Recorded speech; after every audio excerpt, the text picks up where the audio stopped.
Step right up and greet the Mets. Bring your kiddies, bring your wife. Guaranteed to have the time of your life, because the Mets are really socking the ball, knocking those home runs over the wall. East side, west side, everybody's coming down to meet the METS Mets of New York town. Oh, the butcher and the baker and the people on the streets, where do they go? To meet the Mets! Oh, they're hollering and cheering and they're jumping in their seats. Where do they go? To meet the Mets!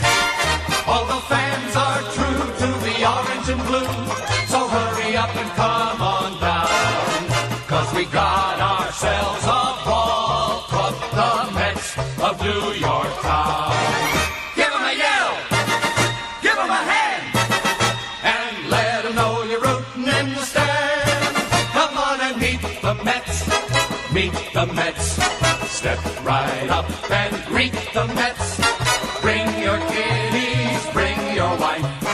Guaranteed to have the time of your life, because the Mets are really socking the ball, knocking those home runs over the wall. East side, west side, everybody's coming down to meet the METS Mets of New York town, of New York town.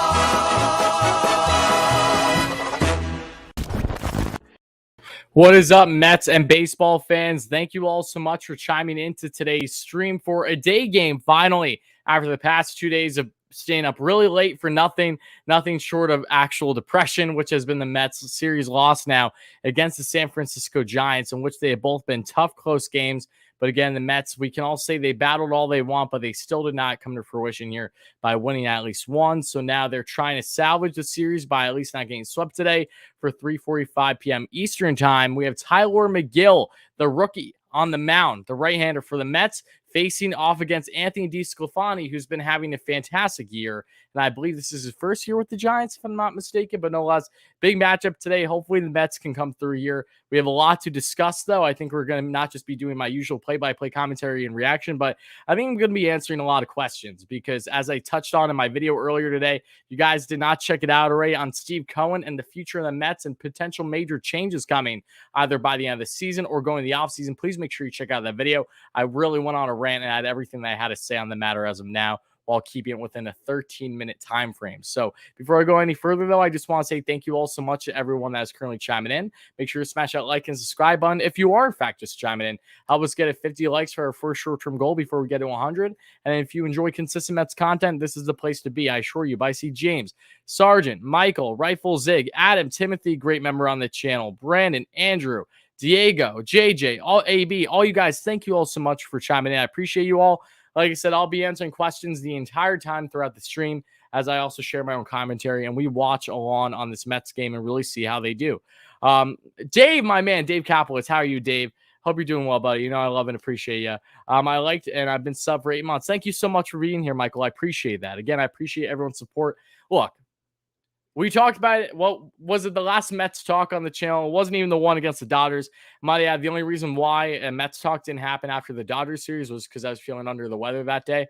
I could not muster to do any type of content really until the night's end, in which we did the live stream on the channel, to which the Mets lost that game against San Fran 7-5. But I wanted to ask everybody right now, because when we look back then, we've been feeling for the past week and a half, 2 weeks, oh, the upside is that it can't get any worse for the Mets. Worse than this for the Mets. Well, it continues to get worse for the Mets. The Mets are, again, below 500 for the first time since the beginning of the season, it feels like. They're 4.5 games out of the NL East. So while anything is still very much possible with 40-plus games left, things are very much not in their favor like what they were just a couple weeks ago. So a lot has changed in a short period of time for this club. They're on a 5-game losing streak, their worst losing streak of the year. It doesn't help when you have 14 straight games against the two best teams in the NL, and arguably two of the best in all of baseball, that being the Giants and the Dodgers back to back to back to back. But no less, this team, they need to try to leg out wins one way or another. They've been in tight games. Out of all these games between the Dodgers and the Giants, They easily could have won any of these games outside of the one against the Dodgers in the series finale where they really started to get blown out. Outside of that, the Mets had all the chances in the world to execute and take advantage, and they haven't done so enough. Runners in scoring position continues to be abysmal, and now they find themselves really clawing to try to get their way back in here. Steve Cohen had his choice words on the matter today, so I'm sure we'll be talking about that further outside of the video I did. But yeah, frustrating times. We all know this. You say, I don't even want to say it can't get any worse than this. Maybe I'm jinxing things because maybe it can. If the Mets lose today, that's 6 straight. So they need to do all they can to win today. I hope that Steve Cohen's comments helps give a fire under this team's ass. We all know they need to, but yes, this is rock bottom. This is absolutely rock bottom. That's really all I can really expand on right now. But I know I'm going to get a lot of questions about should we fire him? What should we do here? You know, what's the offseason outlook? All this stuff. So again, I'll do my best to answer everything as best as I possibly can. Let's put it that way. Matthew, this has been a terrible streak, says James. Absolutely. I don't think I have energy to watch this Mets game. Tim, I don't blame you. I did not watch the entire Mets game yesterday. I'm glad I didn't. It was awesome to see Alonso get the home run. Shout out to Big Meat Pete for being the one bright spot in this lineup offensively as of late. Really, since saying that, believe in us, trust in us, is going to be okay. He's been having some clutch home runs, but that's all she wrote for hitting wise for the Mets yesterday. They did not do anything outside of that. Lost 3-2, as we know. Even after a magnificent, and I mean magnificent, performance by Marcus Stroman yesterday. Season high 114 pitches. Looks like a Gold Glover out there with a nice jump and throw to first. Had 9 strikeouts. He was an absolute stud. So shout out to Stro, because I see a lot of Mets media members out there that have the audacity to target Stroman right now with his social media, with just him retweeting videos and highlights of himself after the game. You know, the Mets lost. Like, excuse me, that should not be your concern. If it wasn't for Stroman, the Mets wouldn't even been in that game yesterday. So, yeah, media doing what they do best, usually focusing more on the clicks and stuff that causes controversy rather than actually having rightful reporting on the matter. So, again, that's just kind of me venting a little bit here. Sandy needs to take his G-string off and do his job. Again, Robert, Sandy isn't the GM, but I understand what you're saying. And James, thank you so much for the kind words. Always, buddy. AB, what's up? Michael, Jonathan, the newbie PR. All you guys, thank you all so much to everyone for chiming in. I appreciate you guys.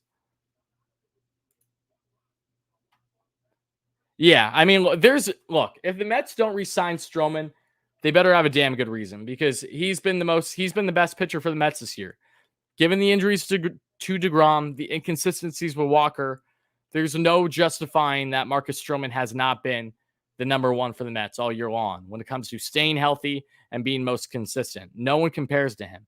So, yeah, Marcus Stroman, absolutely try to re-sign him in the offseason at this rate. He's done everything and then some to prove that he is worthwhile for this club, not just now, but going forward.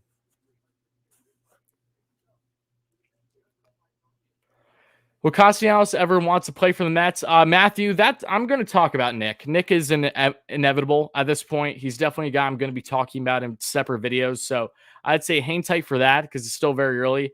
It really is going to come down to, however, to an extent, in my opinion, how the Reds do.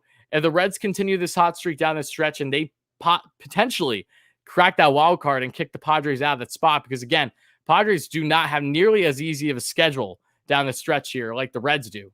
As long as the Reds keep winning, the Padres are probably going to miss out on that wild card if the Reds continue to stay hot against lesser teams versus the Padres, who do have a tough schedule down the stretch here. So if the Reds make playoffs and make any noise, I think that could be appealing enough for Castellanos to want to stay there. I think he thoroughly enjoys being a Cincinnati Red. I think he likes the environment there. He has a lot of fun. It's a very fun clubhouse there. They have a lot of strong hitters. And Winker, Jonathan India, the diehard Mets fan who's a rookie. Joey Votto doing stuff that you think that Joey Votto would be doing a decade ago. Not now. It's insane what he's doing. They just have a solid offensive hitting lineup, but their bullpen's a concern. Their rotation has been up and down at times. Castillo's a beast. Sonny Gray's reliable. But overall, I really think it's going to come down to playoffs for the Reds in determining Castellanos' future.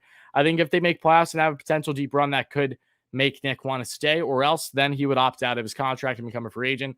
No less, though, he would make a lot of money in free agency this year. So it's definitely enticing for him if he's trying to chase the bag. Prime of his career, 30 years of age. Wouldn't be surprising to see him opt out. What's up, Asia? How are you? Great member on the channel. Oh yeah, Winker on the IL definitely sucks for the Reds, but hopefully it's nothing long term. Now I don't know his injury off the top of my head, but I do believe he's just on the 10-day IL. Get rid of Smith, Pilar, Conforto, JD. Yeah, Michael, again, we're going to see what happens come the offseason, what players are parted ways with, what players are or aren't re-signed. We're going to get into all that, I promise you. Who do I hire for manager? I don't hire anyone because we have one right now. Okay, so I'm not the type that's already thinking about all these different managerial options. Because for me personally, I feel like if the Mets do part ways with Rojas, whether that's before the season ends or after the season's conclusion, if that does happen, then I don't know who they're going to put in. They may very well put someone in that no one was expecting. That again is someone who's very analytically driven. I don't know who they would put in that spot right now. I don't think anyone does, because again, there's no clear cut signal that Rojas will be gone. But again, if the Mets don't make playoffs, I don't see how Rojas stays here. I don't see how they extend him personally.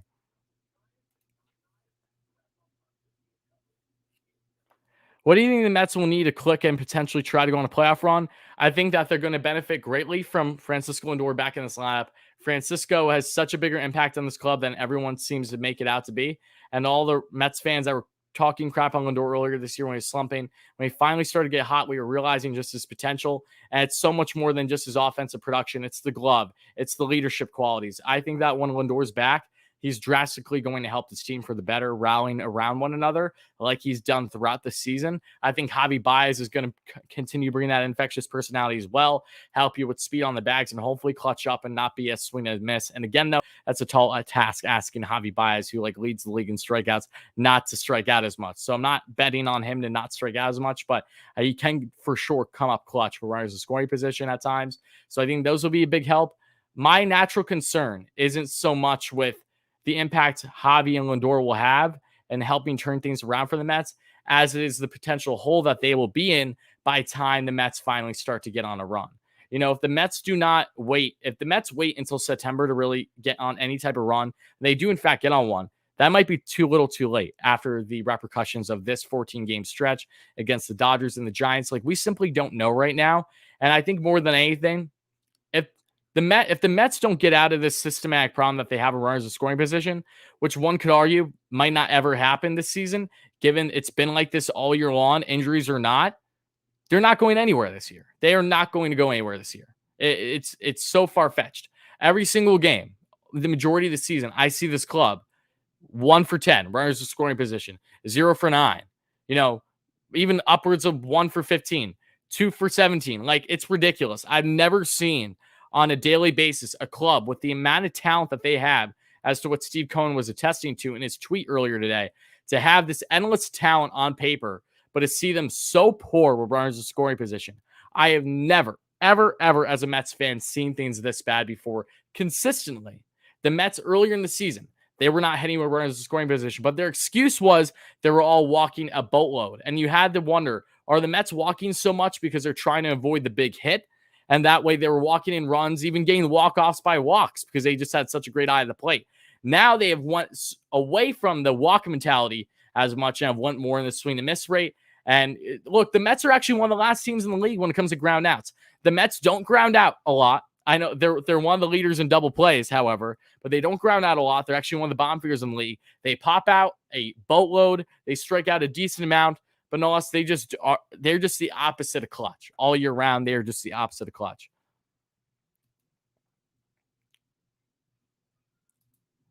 No, I don't agree with that at all, JJ. To suggest that the Mets don't have talent is absolutely foolish. All these players are on underperforming seasons for the most part. Let's not forget what these players have done to the Mets in recent years building up to this point. To suggest that this lineup, that by many across the league deemed as a top 5 offense going into the year, including myself, that they're not talented, that's a joke and a half. I'm sorry. It's a joke. They're underperforming, and that's an understatement. There's a difference when you're not a talented team versus being a talented team and not acting like it.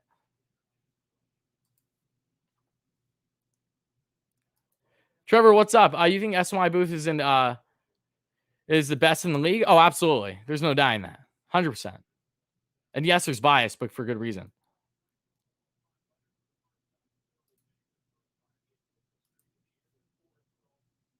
Yeah, Lindor is due back soon. You're right. If you guys don't know, James McCann is out again today dealing with back spasms. I know that might not bother some of you because McCann has struggled this year. Mazika Magic is in for catcher for the second consecutive game. Darren Ferguson, great member on the channel, says you got to believe in Uncle Steve, right? Warrior? Absolutely, Darren. Happy to have you, my man. The best Mets fan from the UK you guys would ever meet. And yeah, just in general, this team has talent. So I'm not going to go by the notion it doesn't. That's a sorry excuse, if you ask me. If this was the 2015 Mets, if this was the 2015, 2017, 2018 Mets, right? And they had their struggles. That wasn't surprising, okay? 2015, before Cespedes, they had nothing, absolutely nothing. Bottom feeder team, understood why they didn't have great offensive success. This Mets team on paper, offensively, was fully viewed going into the season, putting injuries aside, when healthy, could be the best offensive club for the Mets, an overall club since 2006, if not better. They have been a shell of that. Again, very much in hand with injuries. The Mets have had more injuries this year than any other season before. I'm not going to deny the injury factor. I'm not going to deny the schedule factor. Those things are factors, 100%. I don't know how the year would be without them. I do think things would be drastically different. But at the end of the day, the Mets have had enough sustainability with their guys being healthy in the second half to justify at least being a 500 club.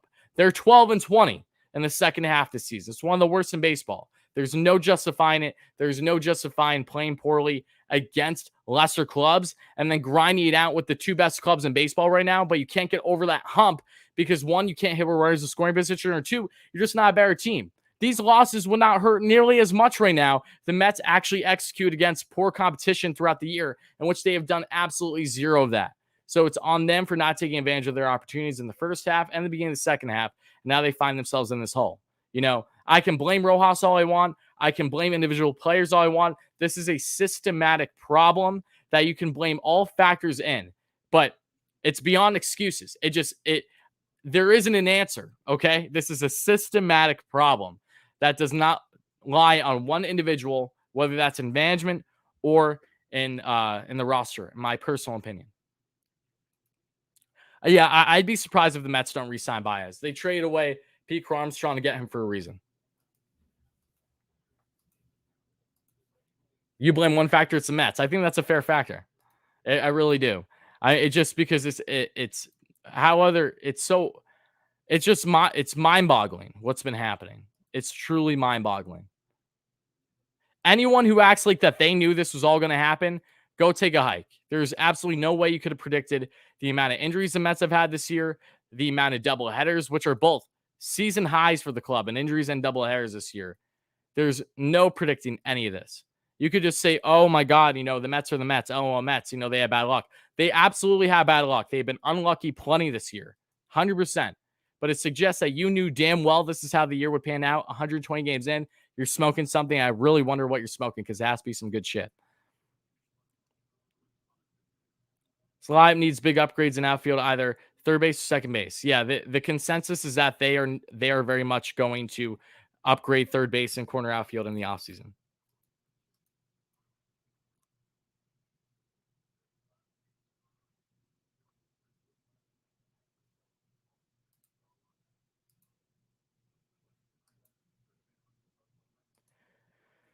Again, it's very early to suggest who would be available. Third base is still obviously Chris Bryant or bust in free agency, but as of right now, given how well Bryant's thriving with San Fran, I would be surprised if Bryant doesn't go back to San Francisco. He looks like he's really comfortable there, and they're utilizing him perfectly. Gabe Kapler's done an amazing job with San Fran this past year and a half, 2 years, and I fully commend them for what they're doing.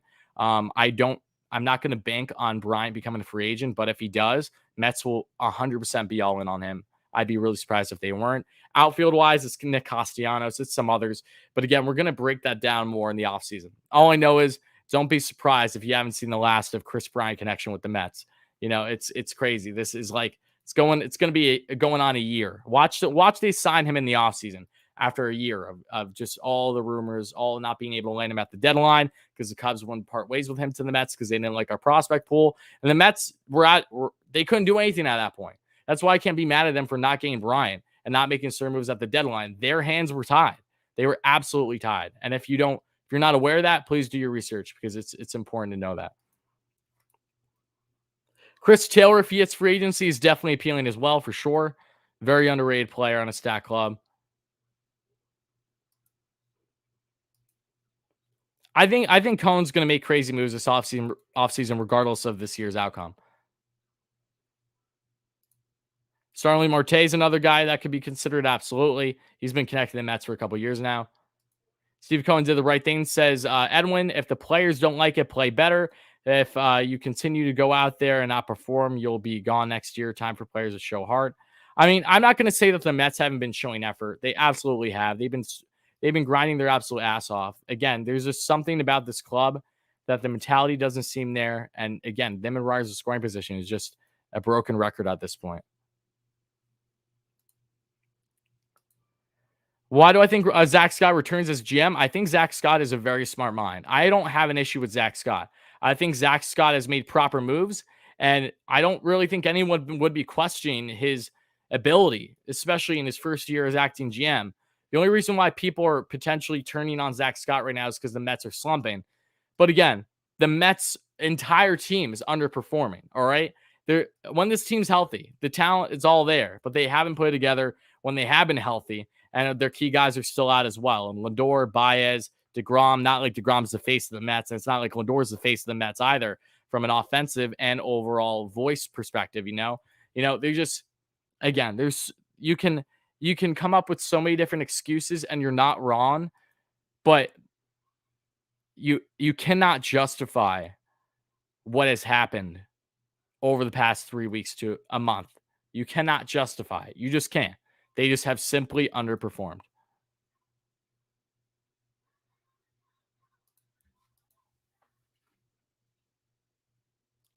So I use apps to look at MLB. Absolutely. The normal MLB app. I use websites, Baseball Savant, Fangraphs, fantastic if you want more advanced analytics and really get every type of advanced number you could think of, and also how the Mets compare, how individual players compare, what other players and teams in the league. Fantastic stuff. Yeah.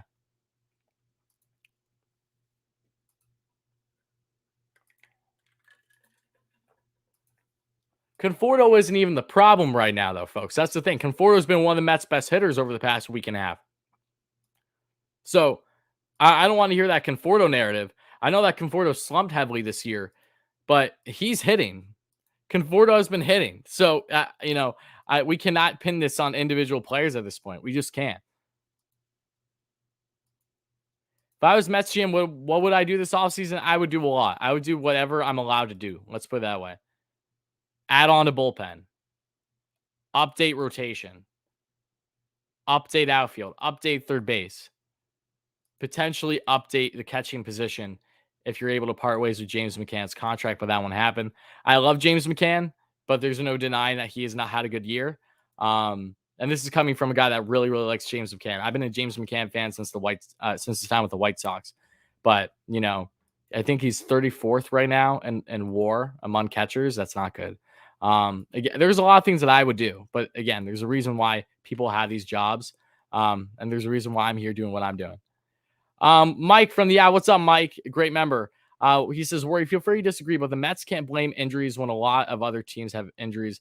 Again, you can't blame injuries in the second half of this season. I think that's what we can agree upon, Mike. The first half, they had every right to, because the Mets have had more injuries than any other club in the game of baseball this year. That is a statistical fact. They have lost more wins above replacement thanks to injuries, far more than any other club in baseball this year. We cannot deny that the Mets have been the most unlucky team this year from an injury standpoint and schedule, because they have. All the numbers are there to back it. Just simply look it up. It's all there. I promise you. But you cannot, at this point of the year, 40 games left since the second half, being majority healthy outside of Lindor and now recently Baez, this is more than a competent of enough team from an offensive standpoint to actually get the job done, and they just haven't gotten the job done.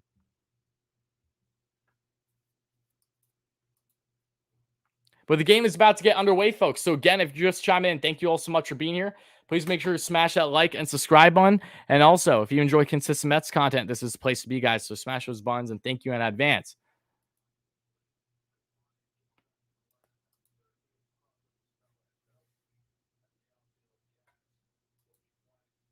Well, yeah, of course the Yankees have better prospect than the Mets. That's why they were willing to part ways with what they did, and they didn't even give up anything crazy for Rizzo and Gallo. But again, the Mets didn't need Rizzo or Gallo, though. Those were two players that don't have a fit on the Mets' current club, really. You can maybe justify Gallo in the corner outfield, but not really. So Yankees made moves that made the best moves that made sense for the Yankees. The Yankees need lefty power bats in their lineup to really help distribute things with all their righties. They were heavily righty heavy all year. They got two big power bats in Gallo and Rizzo to pull balls to that short porch in right field. Made perfect sense.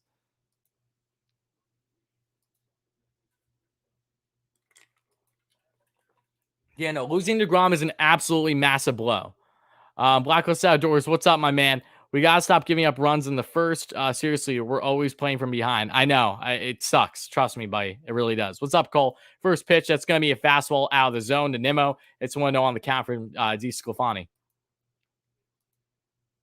But yeah, I think what is most important for a lot of people that they don't seem to understand is you have to understand the circumstances of everything, okay?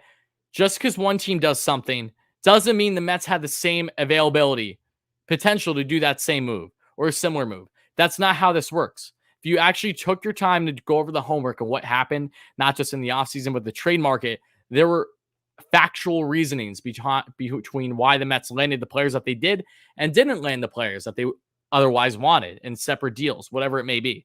And there's reasons why other teams got those players over the Mets, mainly because of prospect depth. And then, of course, you're also looking at potential fit and teams' willingness to part ways with a player for what the Mets have to offer prospect-wise versus what other teams have.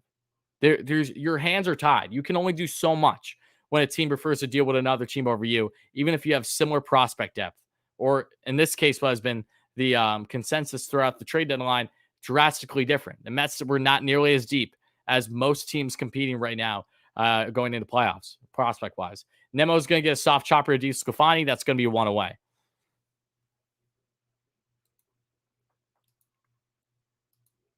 How many games left? I believe, including today's game, there's 42, I believe.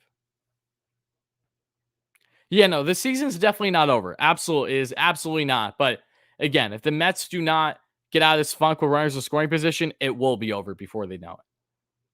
And this is coming from the biggest optimist you'll probably ever meet on YouTube talking about the Mets.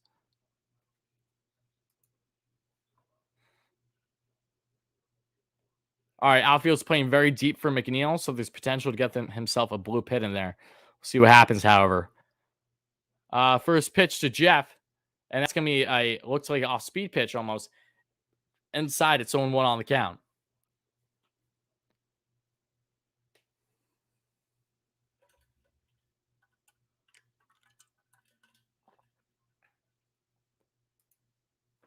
And that's going to be hacked away foul there by McNeil, and it's 0-2. Do we still have games with the Braves? Yes. The Mets, I think they have one more series that gets at Atlanta, and it's the last series of the season. What's up, Patrick? How's it going? Again, everybody first chiming in. Thank you all so much for being here, guys. I appreciate it. As I share my own play-by-play commentary and reaction to today's day game between the Mets and the Giants, series finale. And that's going to be hacked foul again. 96 here, just out of the zone, 0-2.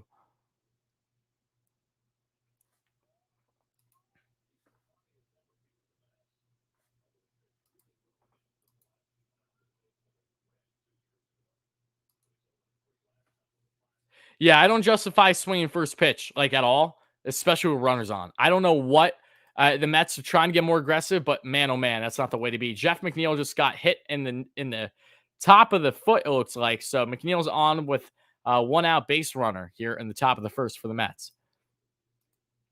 But yeah, I don't justify the first pitch swing whatsoever, especially when there's guys in scoring position. Nimmo, a prime example. I love Nimmo, but he's had a great approach at the plate all year long. Over the past 2 weeks during this bad stretch, has decided to swing on first pitch multiple times, which he has never done in his career at all. What are you doing? It just I can't. That stuff I can't justify either. I really can't.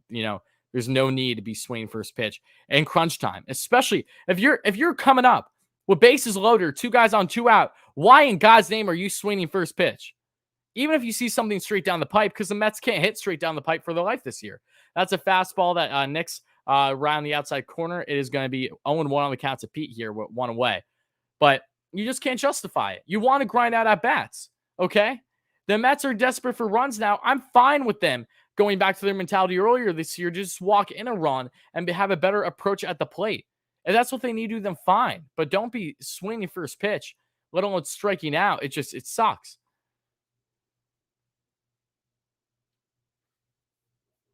Patrick, pardon me. No spamming in the chat, Pat. Just remember that. We don't spam in the Pat.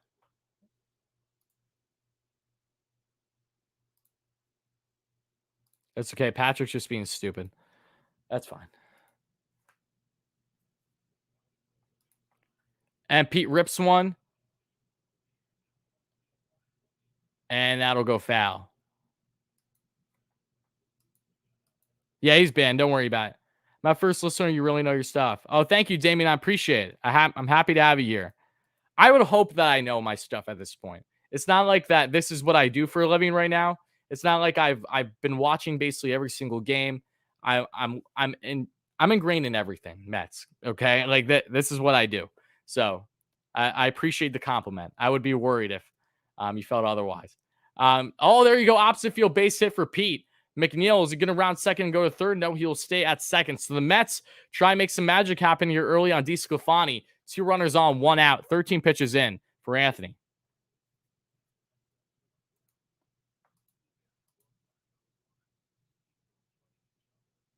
We need a lefty bench bat other than Blankenhorn. Don't be surprised if Josh Reddick is called up soon. I don't know how Reddick has done in his previous games. I know he hit a home run in the first at bat he had, I think, in game 1 with Syracuse. Reddick is an outfielder that brings depth, who's done respectably well against righties this year. So righty lefty matchup, Reddick is far more favorable than Pilar, Almora, So don't be surprised if Reddick is with the club soon.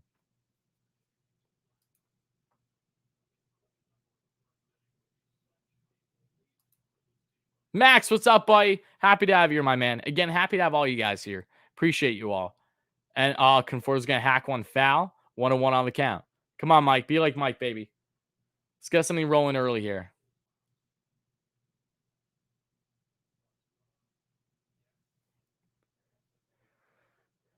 Clearly could come up in September. I do know that baseball teams don't have like that expanded roster nearly to the same extent like they usually do come September, though. It's smaller now. It's a lot smaller.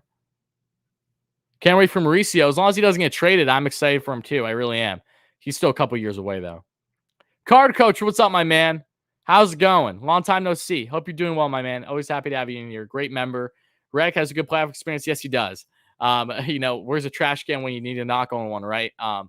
Yeah, Josh Reddick has not been a favorable person if you're not an Astros fan, but he's a Met now, so I'm going to push that aside.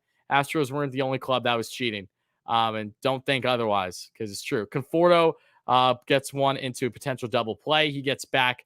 So, okay. McNeil advances a third. Conforto's on 2 outs, though. Conforto avoids the double play. They were only able to get the force out on fielder's choice.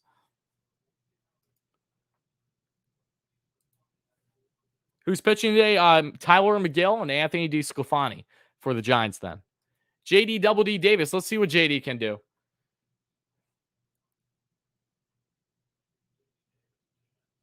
Zurice. About it, Zurice says he'll streak naked if the Mets win one of these games against the Dodgers or Giants. Just one. Good to know, Zurice. Conforto was hustling down the line, yeah. But I also think Alonso did a good job on getting in the way as well. Getting it in the way of the sight, I guess, for a second on Crawford.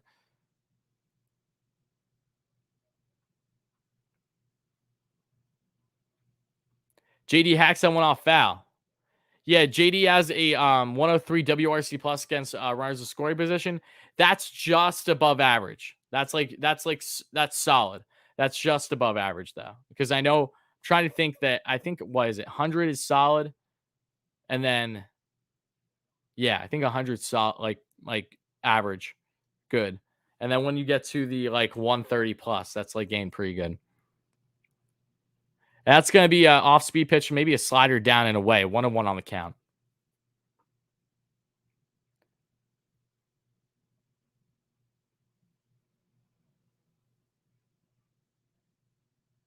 Brandon, no need to apologize. I'm happy to have you here. Again, happy to have all my viewers here. Always, guys. Make sure to smash that like and subscribe button as you're first chiming in, everybody. Make sure to check out the latest video on the channel from a couple hours ago if you haven't, whenever you get the chance. And JD is going to swing right through the 90 heater. 1-2 on the count.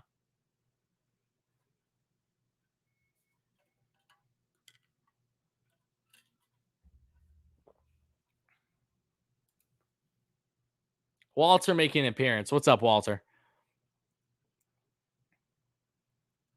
I can see you have an overwhelming sense of optimism today, Walter. Love to see it. 1-2 around the count of JD. 20 pitches in for DeSclafani. Runners on the corners, 2 outs. Checks back up first. Conforto ain't going anywhere. And everyone resets. Shaving the bottom of your feet. Sounds about right, Stimmy. You want to sign Canna and Zunino? Again, we'll see what the offseason holds. Trust me. When you guys already know what's going to happen in the offseason. It's going to be crazier than this past offseason. Going to be talking about it all, I promise you. Fastball upstairs out of the zone, 2-2 on the count. Any chance Brett Brady gets called up now?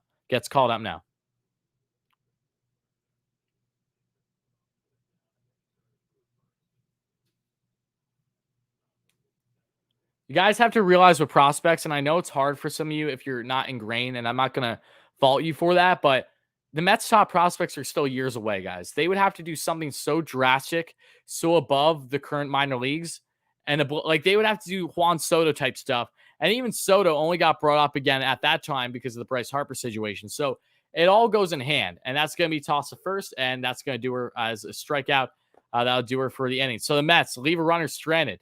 Sounds like the Mets. Okay, we'll head to the bottom of the first. Still tied 0-0. I'm not even gonna get frustrated at this point with the Mets not hitting runners in scoring position.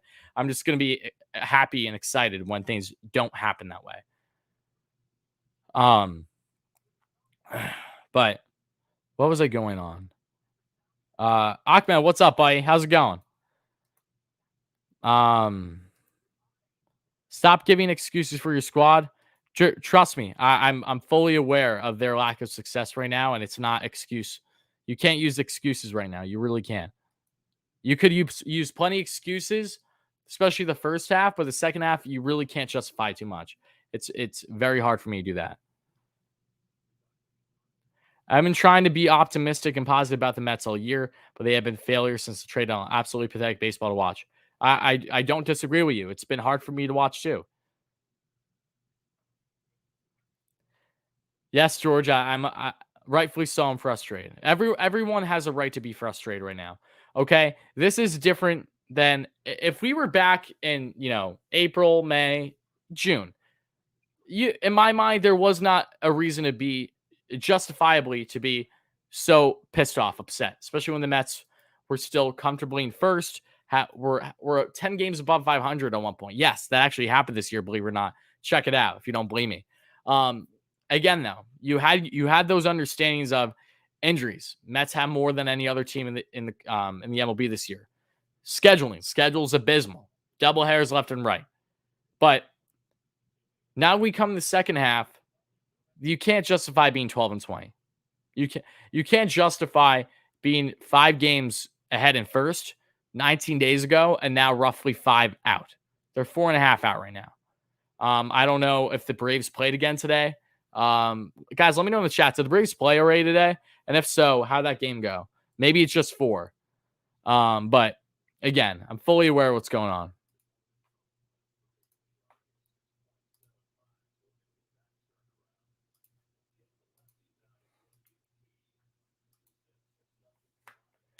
First pitch by Megill is going to be a called strike. Missed the outside corner, but we have an expanded strike zone today. So Lamont Wade Jr. is up at the plate, batting just under 250 on the year for San Fran. 15 bombs. Solid season for him.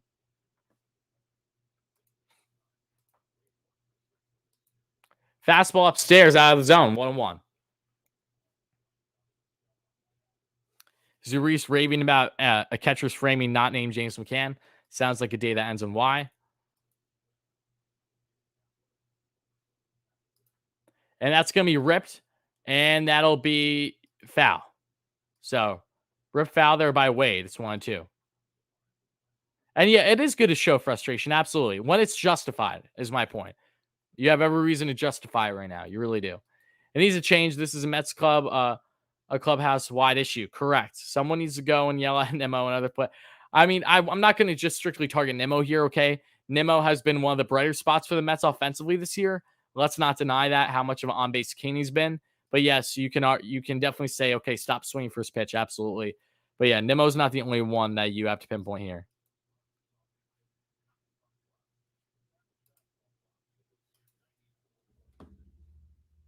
And the 2-2, and that's now going to be ripped.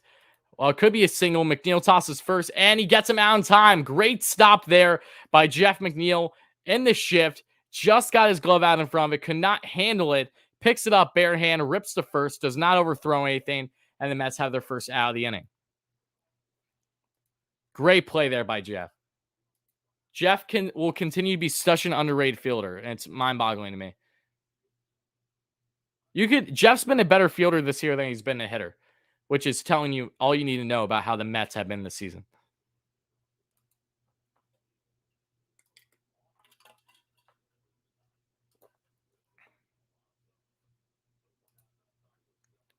All right, and that's going to be a hacked back foul by La Stella. It's 0-1.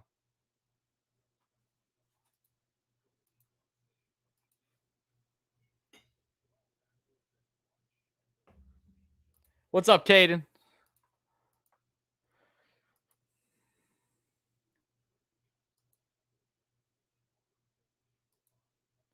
I hate the umpires. I wish you could be you could not be thrown out for arguing. Wouldn't that be funny? Umps would never hear the end of it if that was the case. And the 1-1 just misses out of the zone with the changeup. It's now 2-1 on the count.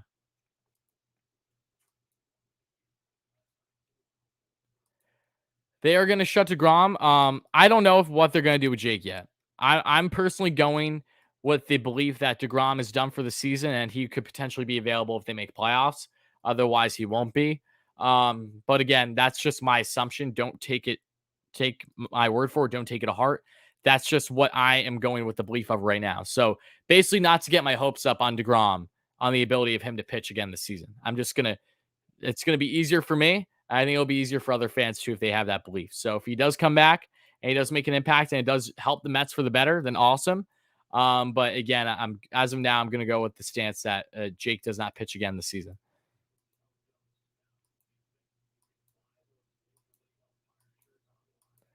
Yeah, I saw what happened with Pilar. Yep.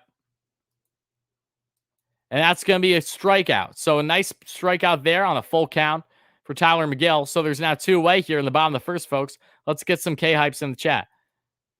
And yes, there are fake umps in the set. I'm surprised that fans are allowed to go to games and even bring an umpiring mask, like not far from home plate and get away. That's actually surprising. You'd think that would be classified as a potential distraction, but I guess not. Chris Bryant, everyone's favorite potential New York Met, still, even though it doesn't feel likely, heading in the offseason. First pitch to Chris, and that's going to be ripped. Foul. Just foul for J.D. Davis on third base.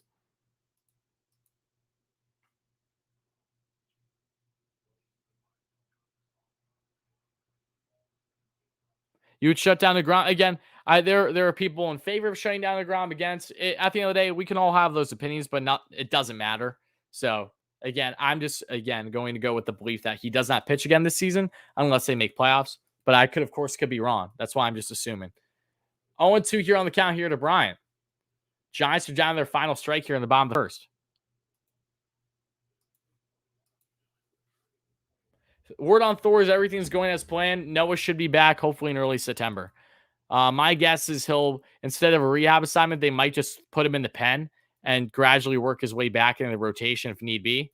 And that's a swinging strikeout, nasty slider there on Bryant. And now the Mets head to the top of the second. Still tied 0-0. Beautiful strikeout there by Tylor Megill early.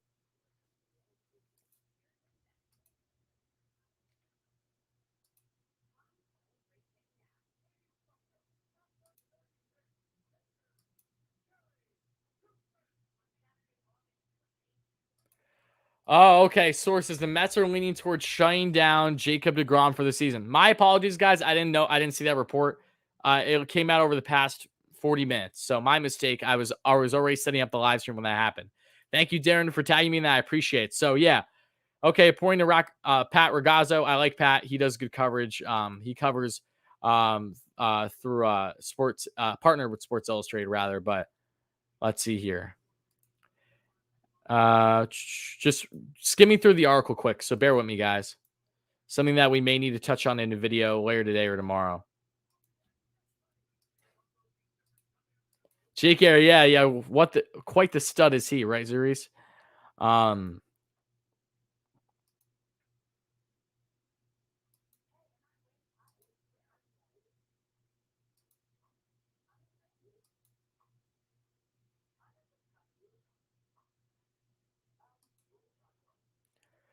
I think the Mets are going to shut down Jake directly in hand with what they do up until September, right? You know, if the Mets feel that it's important to get Jake in, then they do it. But it wouldn't be surprising if they shut him down. So again, I went with the belief that Jake won't pitch again this season. So I'm not going to act surprised if they shut him down. I just hope for Jake's sake that they do whatever's best for him, honestly. Because again, you know, if the Mets really are out of things by September, there's no reason to justify having Jake back. There's none. If the Mets are very much in things, however, you can make that justification. But again, there's risk with it. So either way, you're potentially having some risk with things. So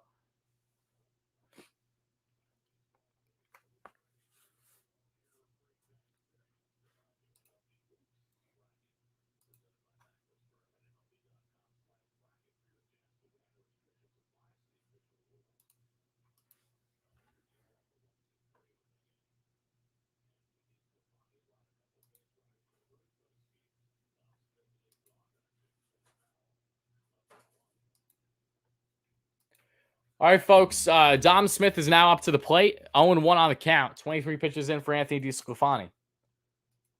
Noah is a free agent at the end of the year.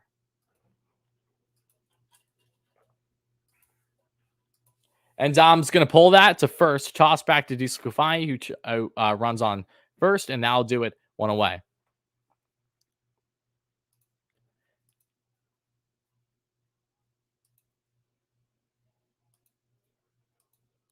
I don't believe the Mets front office thinks the season's over, but they know things are not in direction of what they would like at this point. 100%.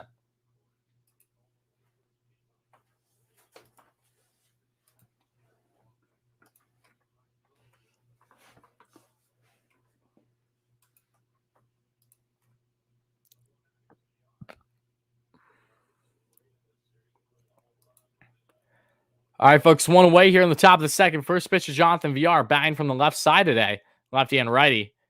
VR, who had himself a piss missile of a home run back in the opening game of the series 2 days ago, is looking to bring some more magic here today in the series finale. And the 1-0. Oh, VR toys with a bunt, but moves out of the way of where he would hit the bunt. It's 1-1.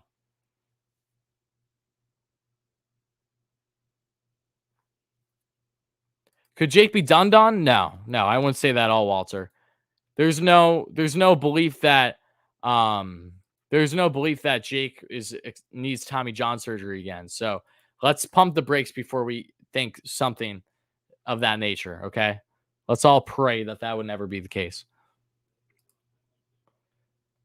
And that's going to be a off-speed pitch inside. It's now 3-1 here to VR. William, thanks so much for being here, buddy. Everyone, if you guys don't know, William is an absolute stud of a Mets fan, in a completely different time zone right now. So thank you for being here, William. I appreciate that. And Jonathan VR has walked on 5 pitches. So VR gets on with 1 out. Another inning where the Mets have a runner on. Surprise, surprise. They get on base. They just don't do anything once they are on base.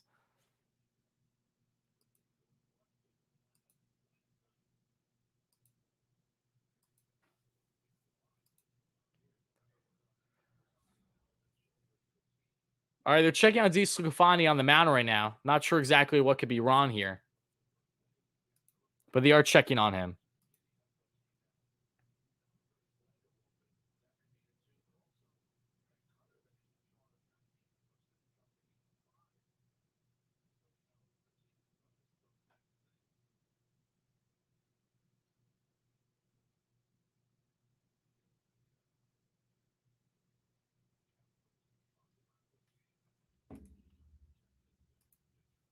Is it me or does it seem like Gary hates the team on comment? Oh, no. That's just you, Walter. Gary gets as hyped as a mofo for this team when they have success. So, no, I wholeheartedly disagree with that notion. You're 0 for 2 now with your latest comments, Walter. Come on. Again, everyone's entitled to their own opinion, though. I'm not mad at you for feeling that way. I'm quite surprised, to be honest, that you view things that way, because Gary's an absolute legend. Guys, we're 10 likes away from 50 in the chat. So if you haven't already, please make sure to smash that like and subscribe on.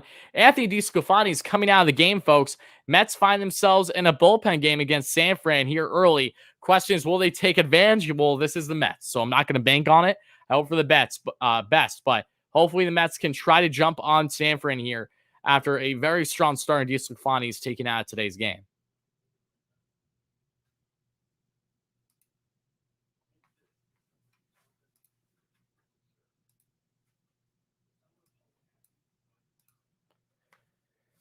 All right, guys, because we are in a 0-0 game right now. Everyone, oh, if you heard the raining, that was my dog. If you guys hear, pardon me, to everyone in the chat right now, let me know right now what your belief of the game's outcome will be. Give me your prediction scores in the chat right now, okay? Regardless if you think the Giants or Mets win, what final score do you got? Because whoever gets most accurate, let me know. It'll be hard to try to justify it, mainly because I'm not going to go all the way back in the chat. But yeah, everyone let me know what you think the final score of today's game is going to be.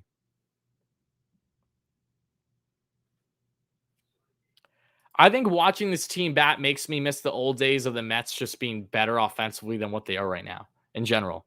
Doesn't make me think about something specific. I just miss the Mets when they actually succeed offensively.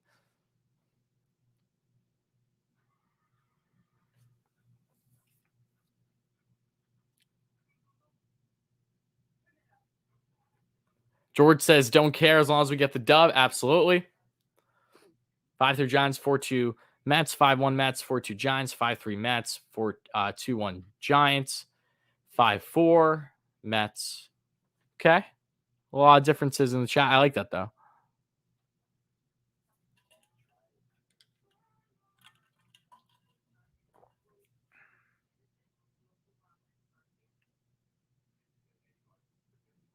Mets win, says N. Smith. Okay. Mets 1-0, says Max. Okay. He's picking a low scoring outing today.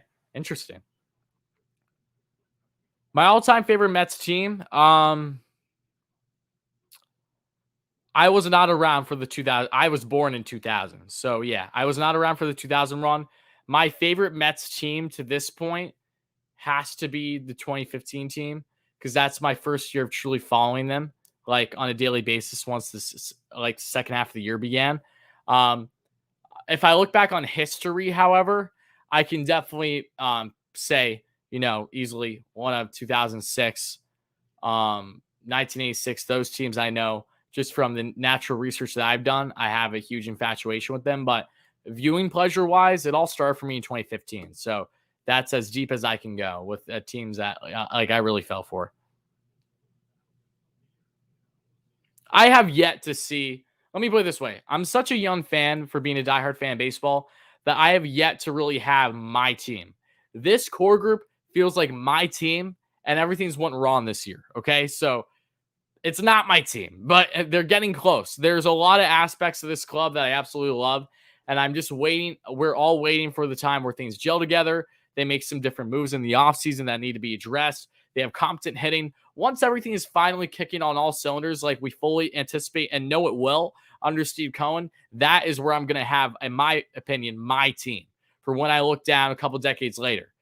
There's going to be a lot of exciting Mets clubs here now and in the future. I promise you all that. So yeah, I don't really have, like, for me, it's 2015, but that's a little half-hearted just because I didn't watch them from game one of the season either that year. Yes, I do remember you, Robbie. Long time no see. I remember you quite well.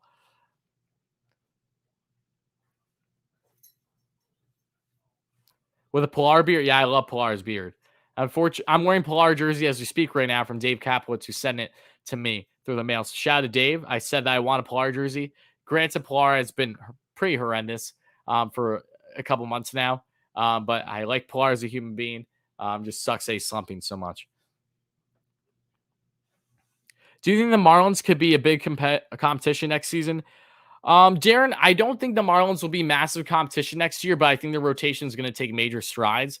I think similar to the Mets, their offense is going to be, I mean, their pitching is going to be a huge driving force in their success going forward. I think the Marlins are going to be fairly lackadaisical offensively like they've been, but their rotation is really going to help push them. So I don't think that next year they're going to be a huge problem in the NL East, but Marlins are always pesky against the Mets. I'm the king. Yes, Ravi, I'm glad that you finally came to realization with that because you did a good job on trying to avoid it for a while. I'm well aware who Ravi is. And we have one on here now. A southpaw's in Alvarez.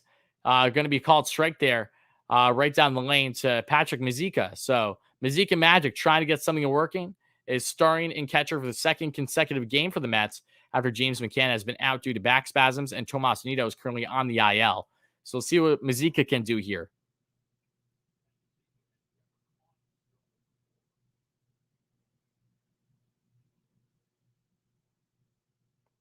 Joneshri Fargas has been DFA'd by the Cubs. So if we want to get Joneshri Fargas back up, put him in AAA, that's always a possibility.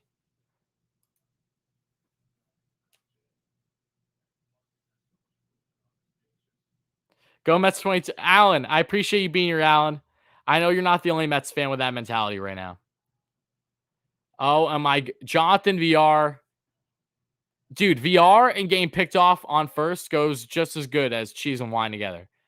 How many what are you doing, VR? I don't understand. He's so boneheaded at times. He hops right when oh my god. Oh my god. This isn't the first time this has happened this year. I feel like this is a record for the most times I've seen the Mets get picked off at first as well. Like what just happened? And Mazika, big swing and miss on the slider. Right in the bottom of the zone, 0-2. Wow. What? Oh, I'm not going to lie, though.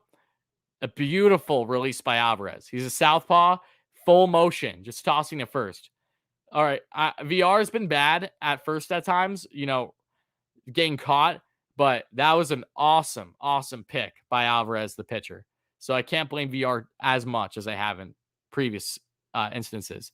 That was disgusting. That was actually pretty nice.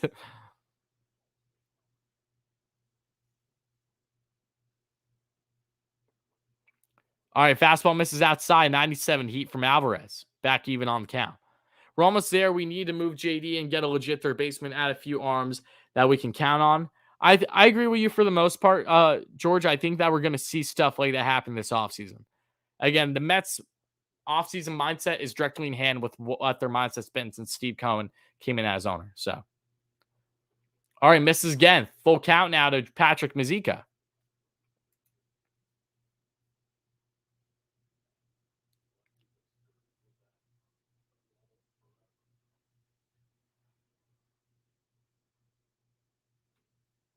The daily VR pickoff. I know, it's not fun. All jokes aside. The 3-2 by Alvarez. And that's going to be a strikeout there by Patrick Mazeika, and that'll do her for the inning. So, Pat, after working the count nicely, originally being down 0-2, gets it a full count, but cannot swing on the pitch inside the zone, and that'll do her for the inning. Mets had the bottom of second, still tied 0-0.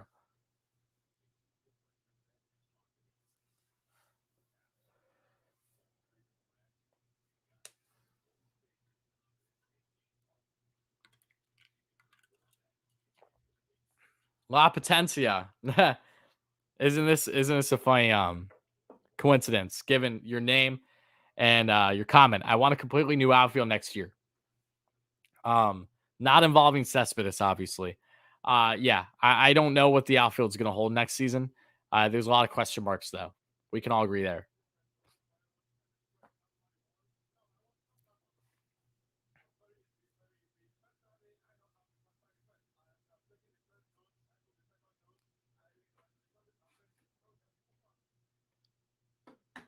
Mets can still go 8-5 on this streak. We'll joke about that until that's not possible anymore, right?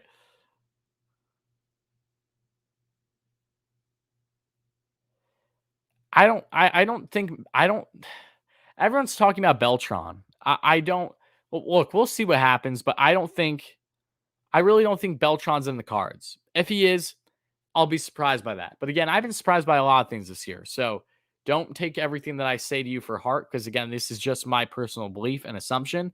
I would be surprised if Carlos Beltran becomes a new manager and the assumption that Rojas is fired.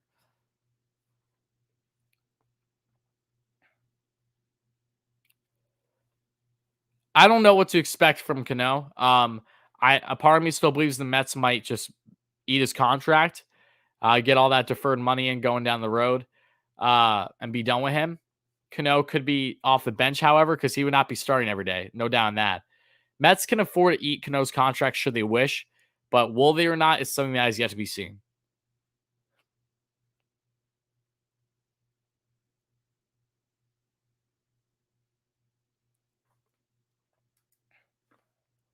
What was my SAT score in high school? I couldn't tell you, Ravi. I literally couldn't. And I mean that not because I'm afraid to say it. I don't know what the score was.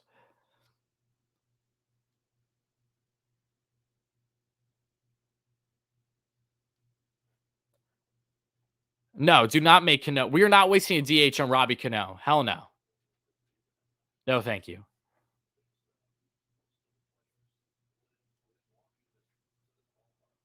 Brennan Belt's going to rip one to shallow, fairly deep left, actually, to Dom, and there's one away.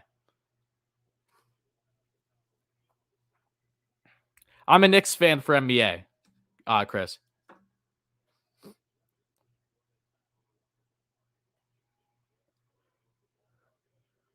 I agree. Rojas should always have the team's back. I will say, though, that Rojas' demeanor against umpires has drastically changed this year.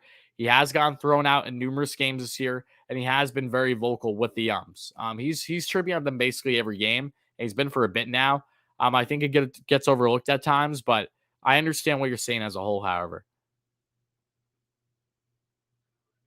Was I a good student? I was a good student in high school. Yeah, I can proudly say that I was. Oh, and that's always better than sounding unintelligent. So thank you for the compliment. I appreciate it. 1-0 on the count here from Megill. And that's going to be ripped to no avail. 1-1 on the count, right through Crawford.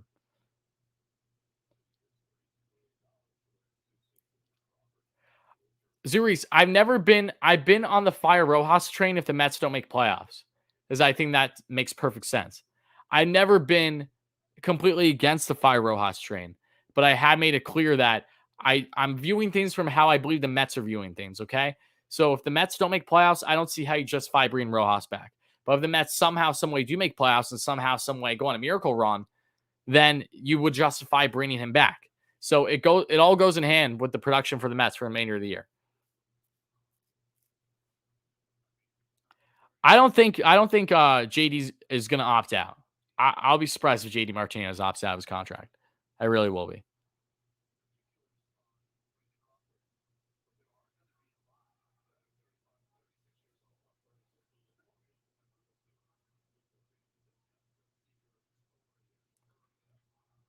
Crawford's going to hack one, also going to left. This time it's shallow. Dom runs after it. Nice little backhand snag with the slide, and there's two away.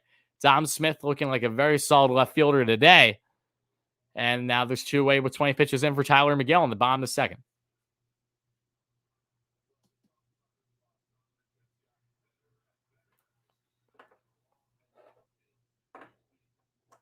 How I feel about Lindor? I love Lindor. I think he gets the best out of the players, but his bullpen moves leaves a lot to be desired. Yeah, you can. I mean, the bullpen was really hot and playing above expectations the first couple months of the year. Then it started to get gassed, mainly in hand with the lack of depth the Mets have had rotation wise this year. But yeah, look, there are things you can definitely account positive things for when it comes to Rojas, in my opinion, and I think that is for sure justified. And I think there's things that you can count that are negative with him, and I think that obviously, the more this team lacks success in the second half, people are always going to pinpoint the manager before anyone else. Whether I agree with that or not is a different story, but there's something to be said. That's just inevitable. People are always going to feel that way and act that way. 1-1 on the count here. 2 outs, 22 in for Megill. Bomb is second.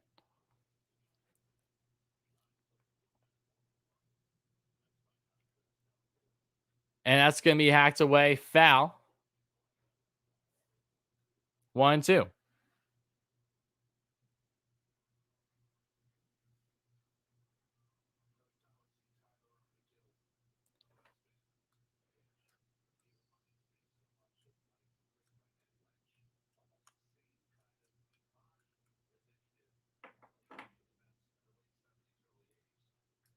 And that's going to be ripped there by Yastrzemski. Deep center, going after, caught by Nimmo on the warning track, just short of the fence. And that'll do it for the inning. So, after 2, Mets, Giants, tied 0-0 apiece.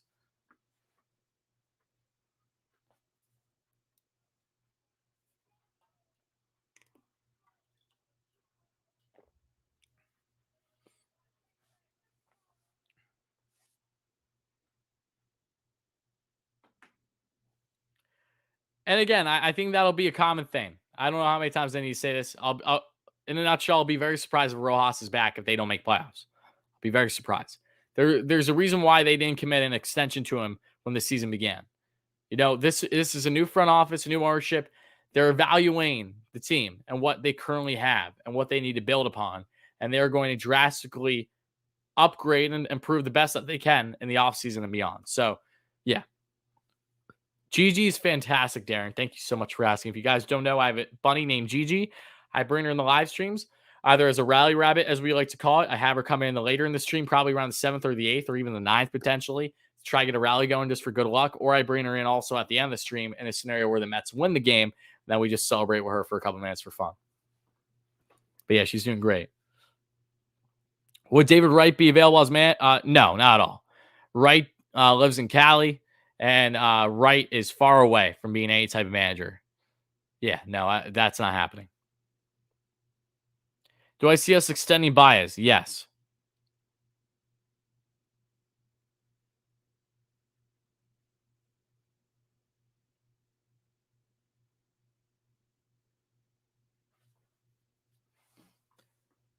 Brody made you excited to be a Mets fan? That makes one of us. They will not make the playoffs. No chance for a wild card, and Atlanta will win the division again. Allen, again, that very well could happen, but again, still time left. We'll see. We'll see what happens here. That's all I can say right now. Not going to say it's not going to happen, but I'm not going to say it is going to happen either.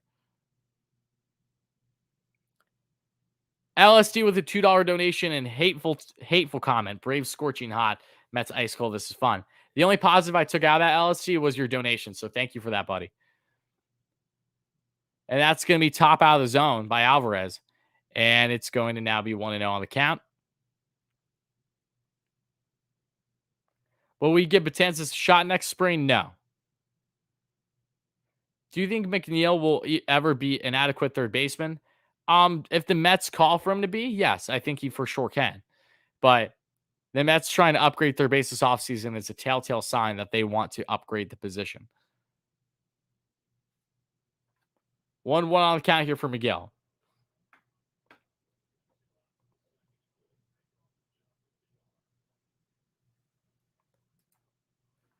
Big swing and miss on it. Looks like a slider in. 1-2 now on the count.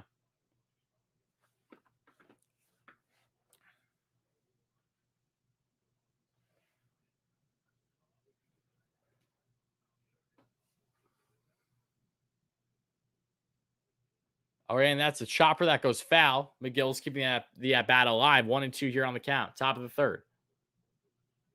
Thunder with the to-go membership. Thunder, thank you so much for the membership, buddy. Everyone, share some love and hype in the chat for Thunder becoming a new member on the channel. I appreciate that, buddy, kindly. Thank you so much. Happy to have you here.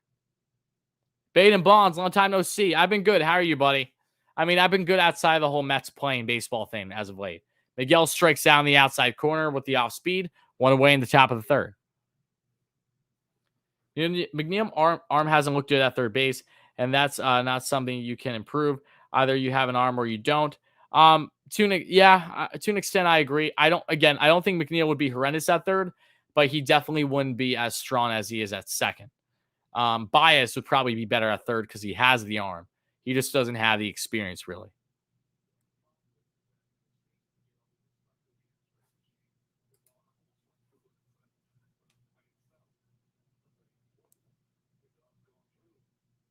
And the 0-0. And that's going to be, it looks like a curveball for a called strike to Brandon Nimmo. And it's 0-1 on the count.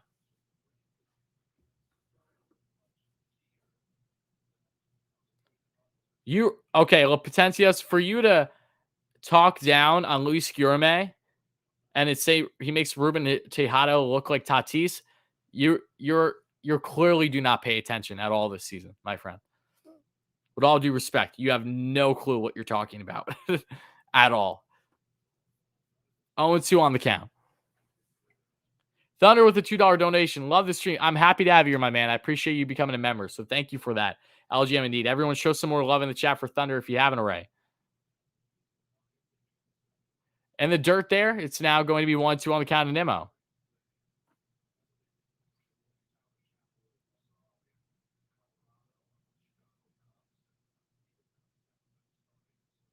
You've lost a decent amount of money. That's what happens when you go to Vegas, Bates.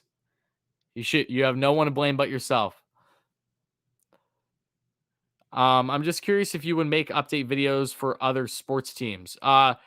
Rangers, not so much because I have my podcast, so that's like already covered. Knicks, no. I do not plan on covering the Knicks. Especially because my buddy Richie at Mets Media and Knicks Media and Jets Media, he does consistent content for the Knicks. Definitely want to check him out. He's more involved with the Knicks than I am and probably will ever be. So if you want consistent Knicks content, I highly suggest you check him out at Knicks Media. And that's going to be fastball up high. Aaron Bates, thank you so much for the kind words. I appreciate that, Aaron. Again, I'm happy to have you and everyone else in here. 2-2 back even on the count here for Nimmo. Andrew, I think it's important to balance analytics. I think too much analytics is a bad thing. I think not having nearly enough analytics is a bad thing too. I'm a pro analytic person, but I think you need to balance the two, which is something that clubs are doing for sure. Could you argue the Mets maybe haven't been able to balance things fully yet this season? Sure. I mean, it's their first year with a completely different revamped analytics department, and they're trying to go by things on a day-by-day basis. Tampa Bay Rays, Oakland A's, teams that don't have a payroll, so know that they need to be analytically driven, are fantastic organizations that year in and year out still make competent clubs. And the Rays have been on the forefront on really making some fantastic moves, lower level moves to bring them success, knowing that they don't have a big payroll as Nimmo flies out to decently deep left, a little bit more shallow, right in between and left field. So there's two-way now. But analytics is important in my humble opinion. I think you need it. I think it's bad if you don't have it. But I think having too much of it can also be a potential issue as well. So balancing the analytics, the eye test are things that will give you continued success. Not heavily advocating one over the other, just balancing the two.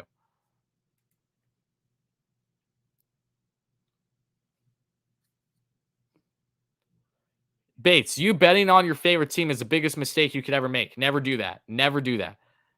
I'm sorry you lost close to 3K, but my man, you cannot never bet on your own team. Never do that. There's always a bias that you just can't help. And that's going to be a ground out to end the inning. So Mets not heading. Sounds like a day that ends on a Y. Mets now head the bottom of the third. Still tied 0-0. Card Coach with a $5 dono. Thank you so much, buddy. Appreciate that. Let's enjoy our run before the All-Star break, everyone. We have to give Uncle Stevie some time here, patience. We finally have hope. Our time is coming. I agree with you, buddy, and I appreciate the kind words, the continued generosity, and everything. So thank you so much for that, Card Coach. Hype in the chat for you.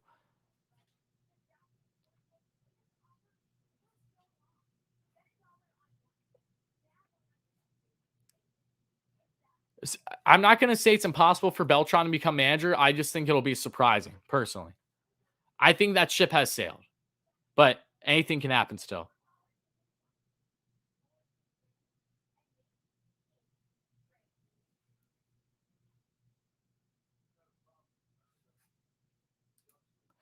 And we hit just over 50 likes. Thank you guys for that. Again, if you're just chiming in, my 100 viewers, all we need is half of you to smash that like and subscribe on. Help us get to 100 likes before the end of the stream for our next short-term goal. Would really mean a lot. Whoever becomes the 100th like in the stream will, of course, get a massive shout-out in the chat. And again, help us get a 10K by the end of the season for our next short-term goal on the channel when it comes to actually growing this for the largest and fastest community here on YouTube regarding the Mets. So, again, thank you all so much in advance for your continued support, guys. Bates and Bonds, don't spend money on me if you just lost 3K. Mets in the under today. I'll make my money back. Okay. Whatever you say, Bates. Again, appreciate the donation, buddy. That means a lot. Everyone shout at Bates. My man's, though. Don't bet on your favorite team. It will never do you any good. Call me too optimistic. I think the Mets will show signs of piecing it together tonight after the owner puts them all on blast. Is on it. Pardon me. I don't know how to pronounce your name. If I butchered it, I apologize. Don't take it personally. It's just me not knowing how to pronounce names properly, like an idiot. But to answer that, I hope you're right. I really do. So far, not much offense, but again, the Mets are in the bullpen game now against the Giants. You hope they take advantage here. All we have is hope at this point.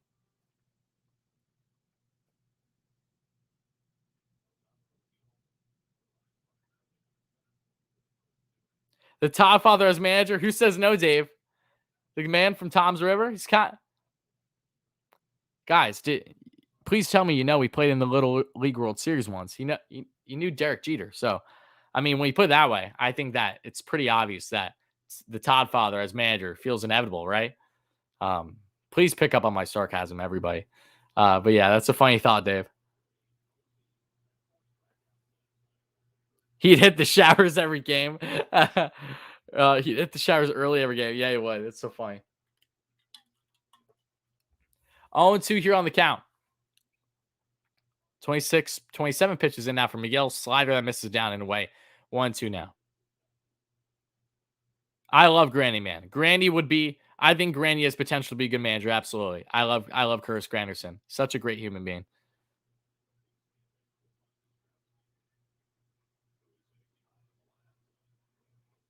Slider misses down away again. No chase there. Back even 2-2 on the count. Ishan. Oh, okay. See, I would have never guessed that. So I appreciate you. I know the Mets are weighing more towards shutting Jake down for the season. I'm not surprised by that. I'm really not. That's something that we may talk about in a separate video. We'll see. Or at least the Mets talk tomorrow, because we'll be live on the channel tomorrow with Richie at Mets Media to recap this series, preview the Dodgers series, and go from there. Wait, do the Mets play the Giants after this again, or do they play the Dodgers? I think they play the Dodgers after this, right? 2-2, and that's a strike, a swing, and a miss there. And there's one away now. Another strikeout for Miguel. Let's get some K-hype in the chat. Picked our 2022 rotation. Too early for me to predict that.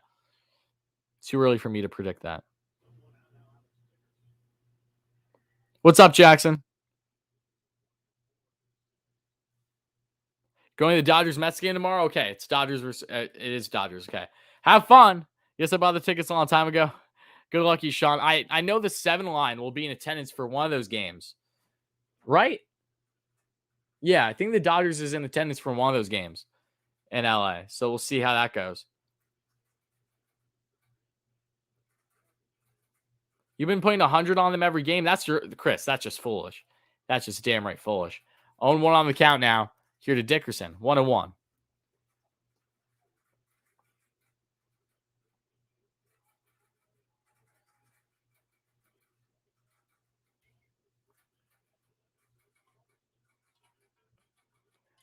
Opposite field hit for Dickerson. So there's one out, one on base runner. Dickerson goes into second, but no, he stays at first. So Corey Dickerson goes back to first after potentially going to second. 1 on, 1 out, bottom of third. 33 pitches in for Tylor Megill. What's going on with the Mets, Mike? They're not playing good, Mike. That's what's going on with the Mets. They just are not playing good.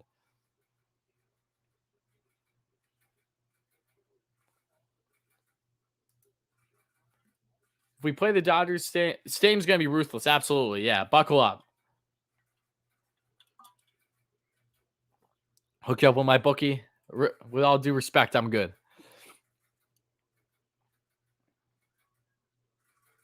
Pin chain is now Wilmer Flores. Wilmer, the Mets killer. I love Wilmer, though. I don't care what Wilmer does. I love Wilmer. It's fine. And that's going to be called strike right down the lane.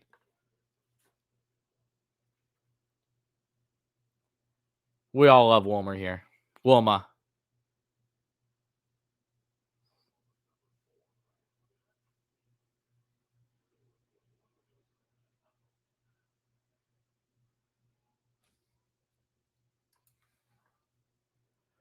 Have I been to other stadiums? Only three. I've only been to three stadiums so far in my life: Citi Field, Citizens Bank, which is the Phillies, and PNC Park, which I went to the first time this year, which is the Pirates. 0-2 on the count here for Flores. 1 on, 1 out. Bottom of the third. 0-0 ball game.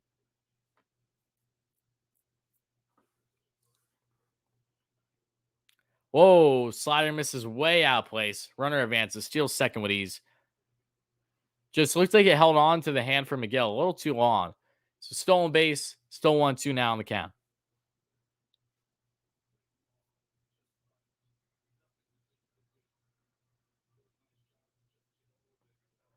Oh, I know that's Alex. I know that is Alex Dickerson. Yep, there's Alex Dickerson, and then there's Corey Dickerson, who's with the Blue Jays.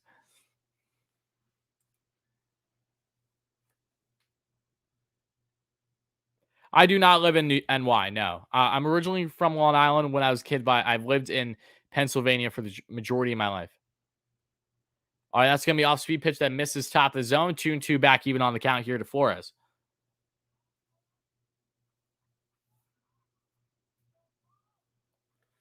Dave with a $5 donation. Love you, Dave. Appreciate you, but Dave, expect an email from me soon, by the way. It's been long overdue, and my apologies in advance for that. But everyone shouted Dave Kaplowitz with a $5 donation. I really appreciate that, Dave. Thank you. Everyone hype in the chat for Dave. And that's going to be hacked by Flores. Foul the right side. We have to get together and have Yankee Stadium all decked down blue and orange. Absolutely. Maybe sometime next season. That'd be fun.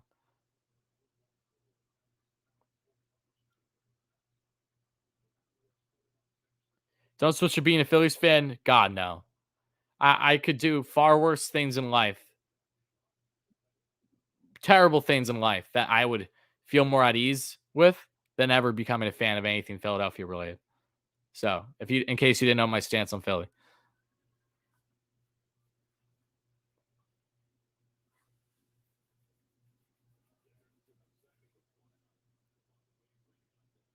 Terry Collins isn't coming back. Stop it. Wilmer's going to rip himself a single that could bring in a run. No, will not. Dickerson will just trot to third. So, runners on the corners. A 1-out little boost coming from San Fran now as they try to get the first run at tonight's game. Today's game, I should say. The conspiracy's over with Lindor, even though it wasn't a conspiracy. Lindor should be back soon. He's doing really well rehabbing right now. He'll probably Lindor might not get a rehab assignment, but Baez and Guillorme probably will.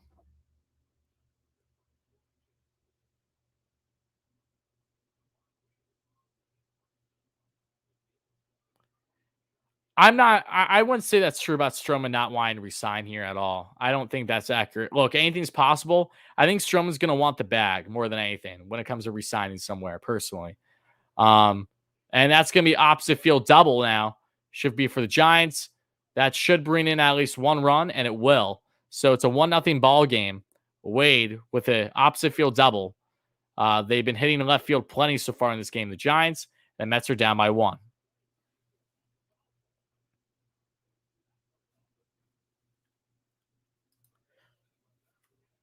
You have to coach a summer baseball game. Have fun, buddy. Keep up the great content. I appreciate that. Same goes to you with the kind words. I'm wishing you the best too, Mike. Thank you, buddy. Have a good one. Good luck with the coaching. Tylor Megill is getting checked in by Hefner, just to probably settle him down a little bit after giving off some consecutive hits.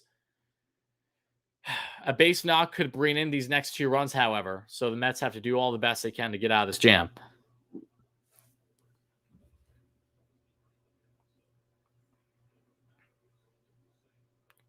We're at 69 likes in the chat. Nice. All right, let's get 100, folks. Continue to smash that like and subscribe on.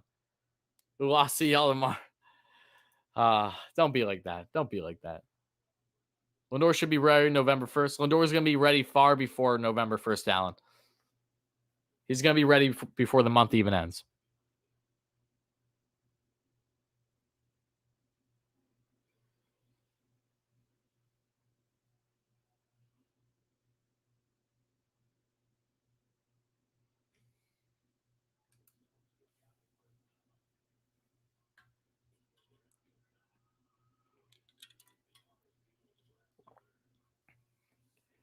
And the pitch. And that's going to be off-speed pitch that just nicks the inside corner. So it's 0-1 on the count here to Listella. Will the Rangers make playoffs this year? I think that they will. I think that they will. And we're talking about hockey, not Texas. All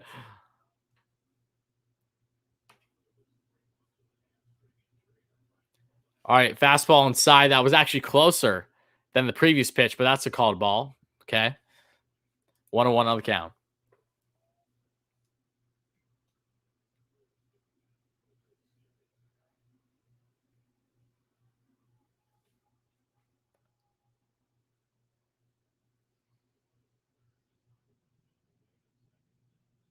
The 1-1. And that's going to be chopper right back to Megill. Able to toss back to first. And now there's 2 away. Beautiful. Beautiful. We all know Wilmer can't run. We all know Wilmer ain't running there. All right, so 2 outs, 2 on, bottom of the third. Mets are down by a run, but Megill is trying to get out of this jam.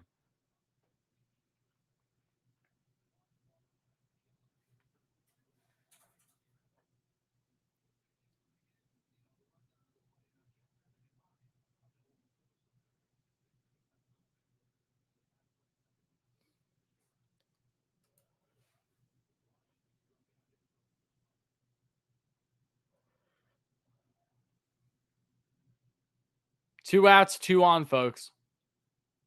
And a pitch. That's going to be fouled off there by Chris Bryant. KB, 0-1 on the count.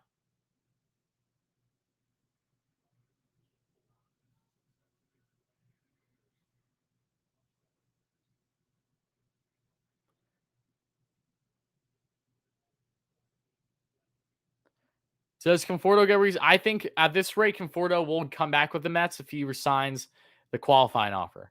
If he wants anything beyond that, I don't know if the Mets are going to commit to him at this point in time.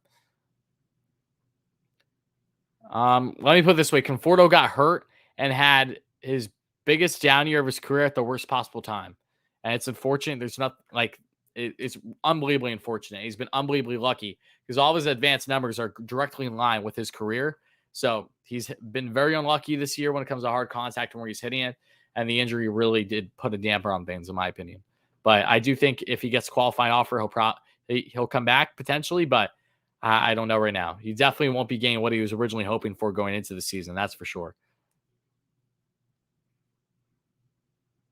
Yes, Lindor is a spark. No denying that.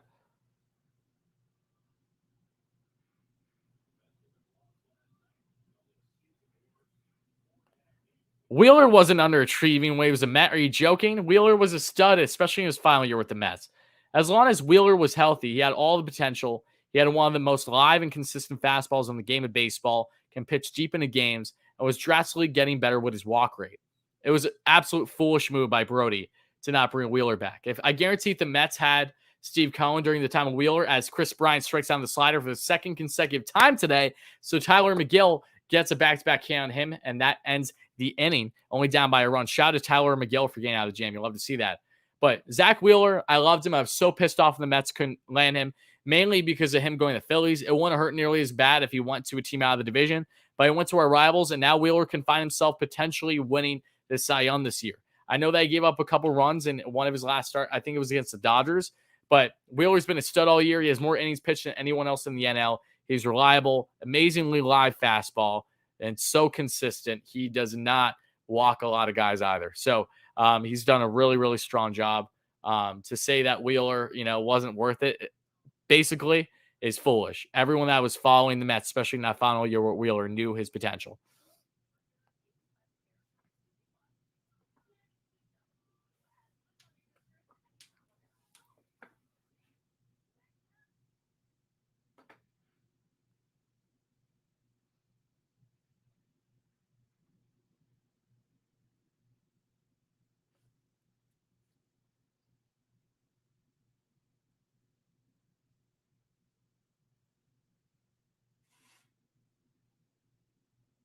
Yeah, Thunder, he is. He absolutely is. Lindor, he is the best face of the clubhouse. He has a leadership quality to him that just no one else in the locker room has.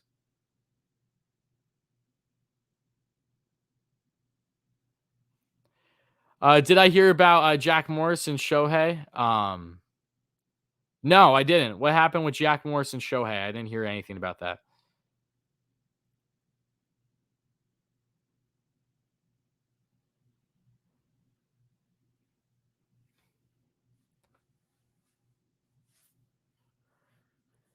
Sandy too cheap to sign Rocker. Oh my God, you're just a clown at this point. You literally don't even know what you're talking about. Sandy isn't the GM. Let's start off there. Let me know when you catch up to the times. Secondly, Zach Scott. There are reasons why they didn't sign Rocker. Why the hell would you ever think that they would be cheap when it comes to the Rocker situation? Given what the Mets have already done spending wise going back to the offseason, given the fact that they had no issue drafting him, knowing the steal that they had at the time with Rocker. Don't you think that it's probably something that has to do with his health that was not worthy to even consider given what he was asking for? There was something drastic there. The Mets could have even asked him to get surgery, and that's Zach Boris and Rocker. They didn't want to do that. So there are reasons, and we're going to find out sooner than later, especially if Rocker doesn't pitch much this next year. It's going to be evident that he's clearly dealing with an injury, and that's something that the Mets weren't willing to deal with unless he potentially got a procedure done. So, no, that's just, you're just out of touch. I'm sorry, but you don't know what you're talking about.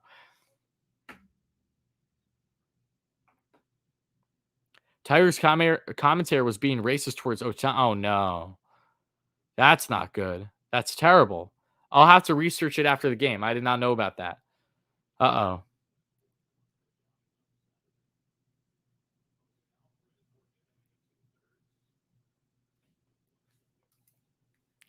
All right, and that's going to be off-speed pitch for a called strike down the lane. 0-1 on the count here to Conforto.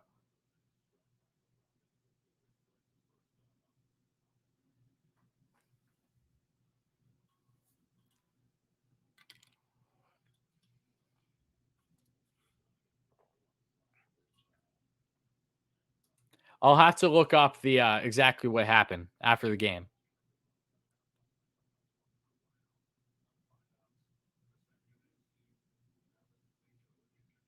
He made a racist accent and remark. He probably got caught. I'm assuming he got caught on air, like making like an Asian accent, and it wasn't taken properly. Nor should he have done that either. But now there's 2-away here in the top of the fourth as Conforto swings right through 95 here in the zone.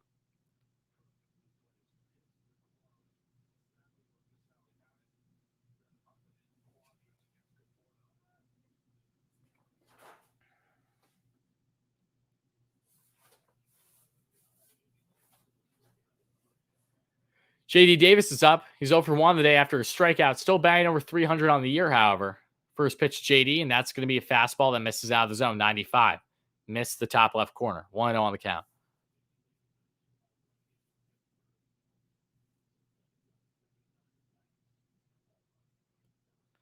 Y'all saw what Stephen A said from a while ago about Otani? Yeah, that's not. If you're talking about the old news, yeah.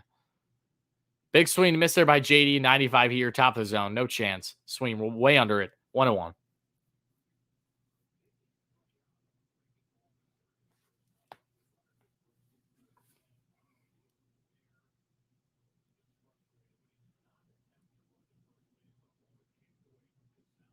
And the 1-1. JD swings through a 96 heater. Holy shit. 1-2.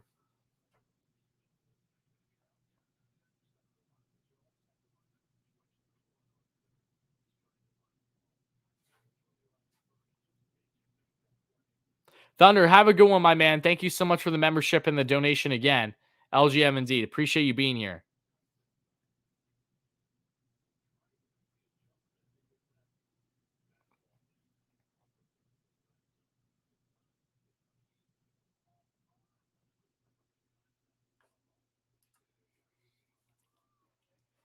Ah, 1-2 on the count.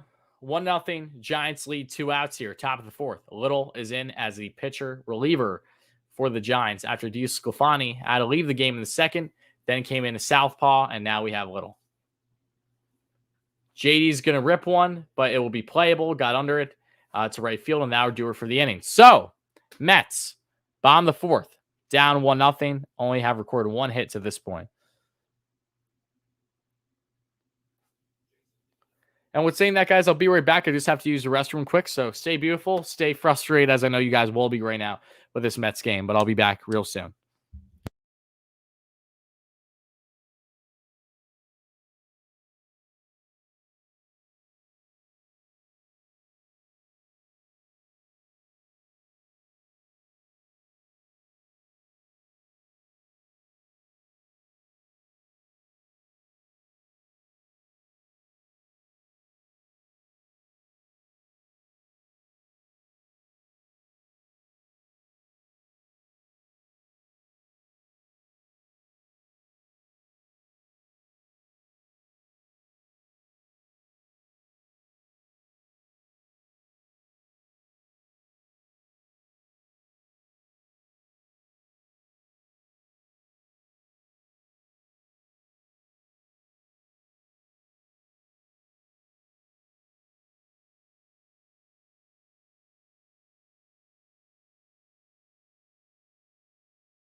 All right, folks, I'm back.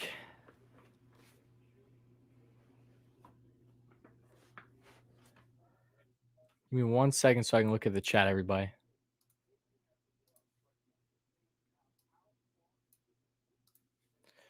Heard the Mets are looking to shut down. I saw that, Brandon. Thank you, though, buddy. Yeah, I saw that about DeGrom.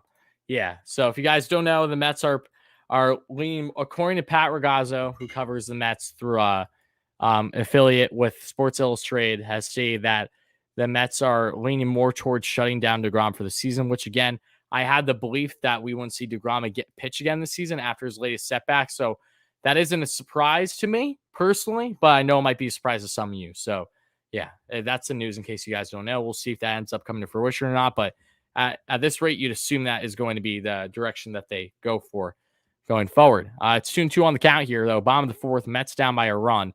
51 pitches in for Tylor Megill against Mr. Brandon Bell.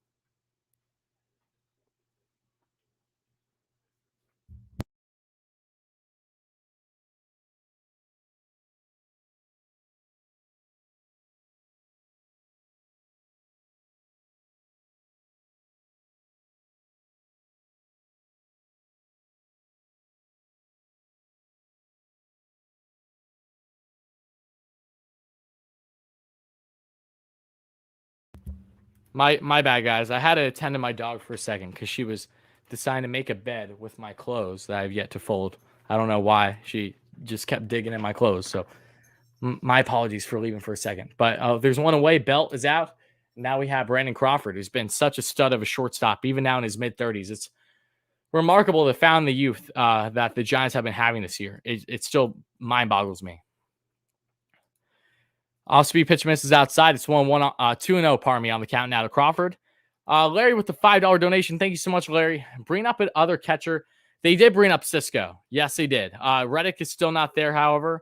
Robin Ventura, I don't see happening. But Todd Zeal, I don't see happening neither. But I will say, though, Reddick might be up sooner than later. And they did bring up Chance Cisco today because of the continued issues for James McCann, missing a second consecutive game now to back spasms. But everyone, give some love and hype for Larry in the chat for the $5 donation. Thank you so much for that, buddy. I'm happy to have you here.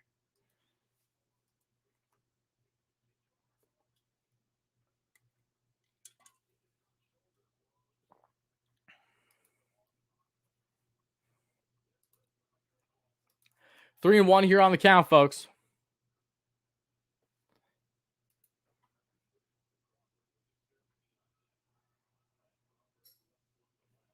Mets 0-8 in the last 8 games versus teams over 500. Yeah, I'm aware of that. And that's going to be a fly out to left for Dom. So there's 2 away now in the bottom of the fourth.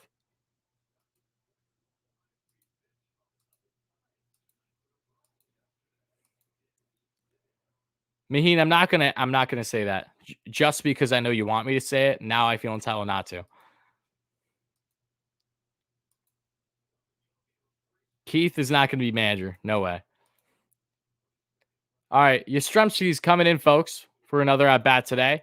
2 out, no on, 1-0. Giants lead. Bottom of the fourth.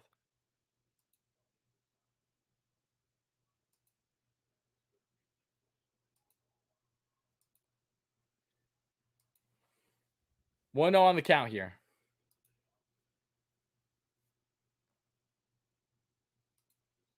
Yes, David, we've all heard that about DeGrom potentially being shut down. Not surprised if that comes to fruition. Morris mimicked a Japanese accent when talking about Ohtani.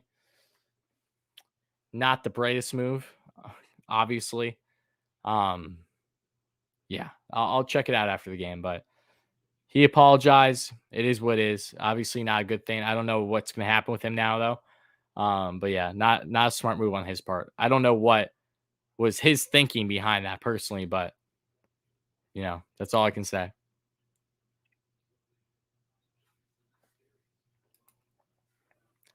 1-2 on the count.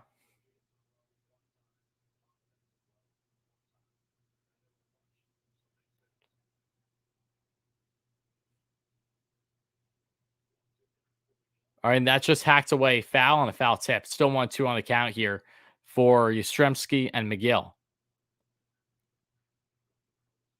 Eduardo Perez, the man who actually was trying to be the manager for the Mets. I don't know about that one. Perez was in the final running for the Mets managerial position, and then fell short to Beltran. And then when Beltran was relieved because of everything with the Astros, then that's where Rojas came in. 1-2 on the count still. Ron, no. None of these big name former players for the Mets are going to become manager. I don't see that happening. Lenny Dykstra.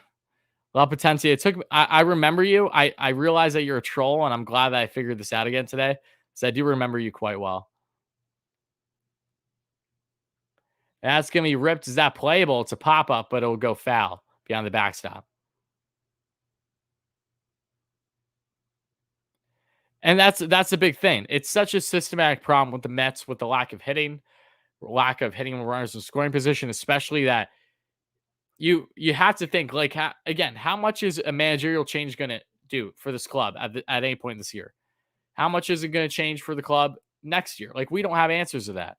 And I think it's evident, however, that there is a systematic problem that does go beyond the manager. And I don't know where exactly you pinpoint at that point, but the players need to perform and they're not performing. And it's beyond unfortunate.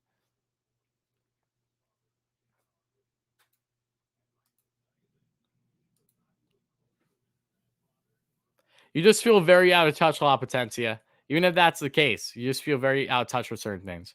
Everyone's entitled to their own opinion, but there's just certain things that I don't know. I guess they're just not clicking with me personally.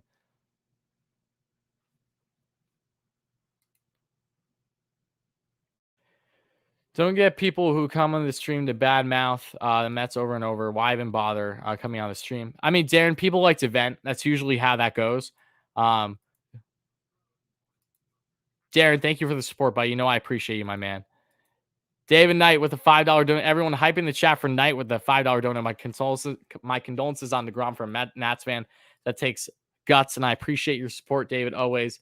So thank you kindly for that, my friend.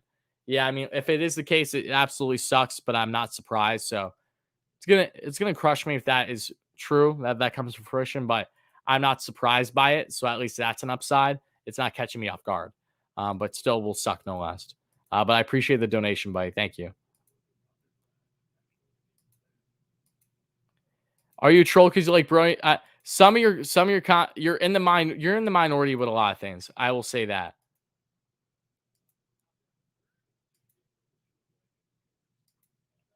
And that's going to retire the side, folks. So the Mets head now to the top of the fourth. Still only down 1-0. Megill has had 4 serviceable innings to this point.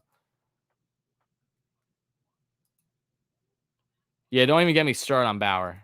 Seriously.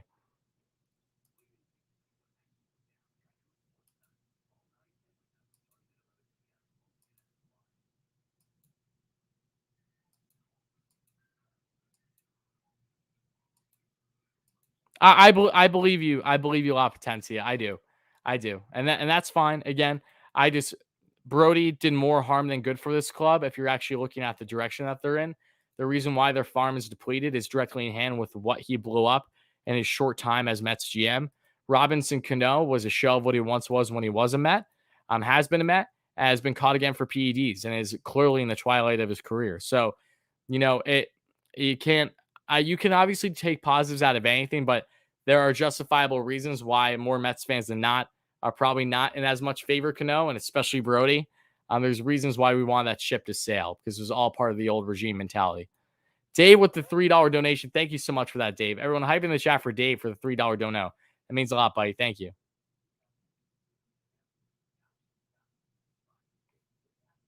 Oh, yeah, Mets fans on Twitter are normally miserable. Mets Twitter is the most toxic thing. Absolutely. It can be exciting, but it can be more toxic than anything else.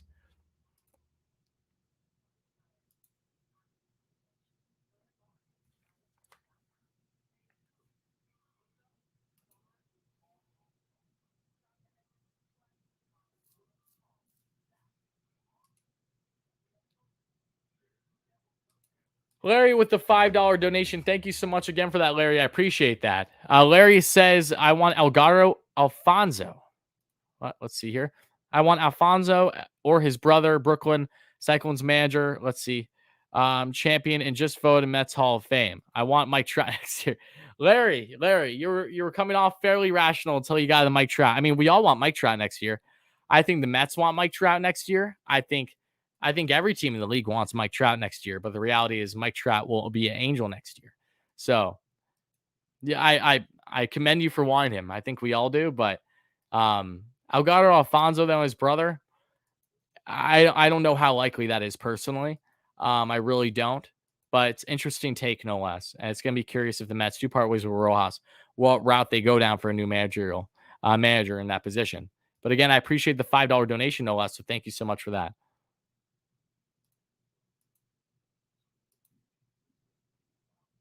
That's called strike right down the lane. And Bumgarner's a show of what he once was too, Potencia. He's not someone that I'm personally interested in at all.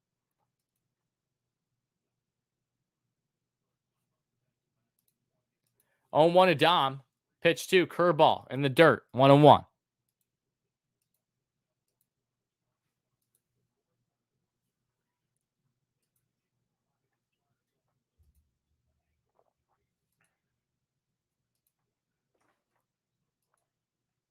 Mets fans never gave him chances before me. I never had an issue with Cano being a former Yankee.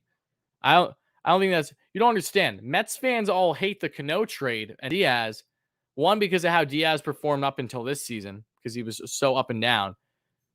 But the reason why all Mets fans hated that trade was because of what they gave up. It wasn't nearly as much about Cano, and yes, that's a horrendous contract he's still on, but it was because you gave up Jared Kelenic, who is one of the best prospects in all of baseball. So he literally can be, he might be the next franchise star of the Mariners. And like that wasn't even it. They gave up more than just that. I think Justin Dunn was part of that deal too, if my memory's not mistaken. Like there were so many factors, but mainly it was the amount of prospects we gave up for regressing player in Cano when the Mets were not in a position where Cano would bring a drastic impact that could potentially be better than the long-lasting impact Kelenic could have if he reaches his peak. It doesn't matter that Kelenic's batting 150 this year. It's his rookie year, and he was rushed from the beginning by Seattle this year because they just want to show him. Seattle's in a rebuilding, retooling stage. Trust me, Kelenic's going to thrive.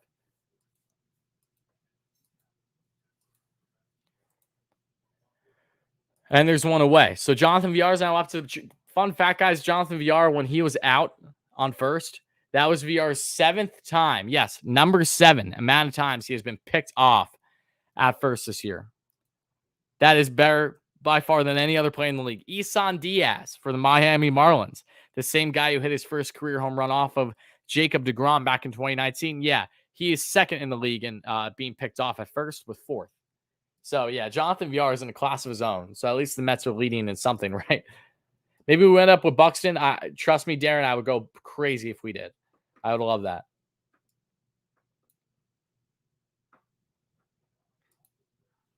The 1-1. Highly foul.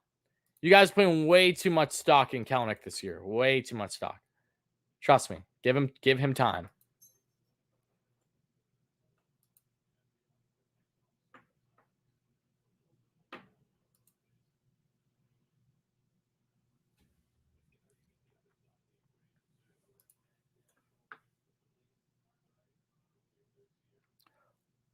Oh, listen.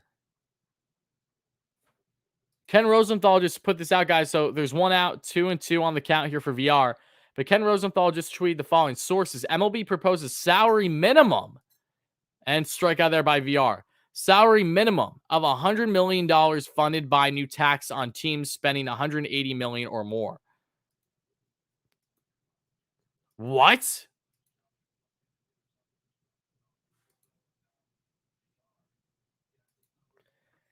So the MLB is proposing a salary base, a minimum now, and that's all paid for teams that go over 180. That's crazy. What's your thoughts on that? Everyone in the chat.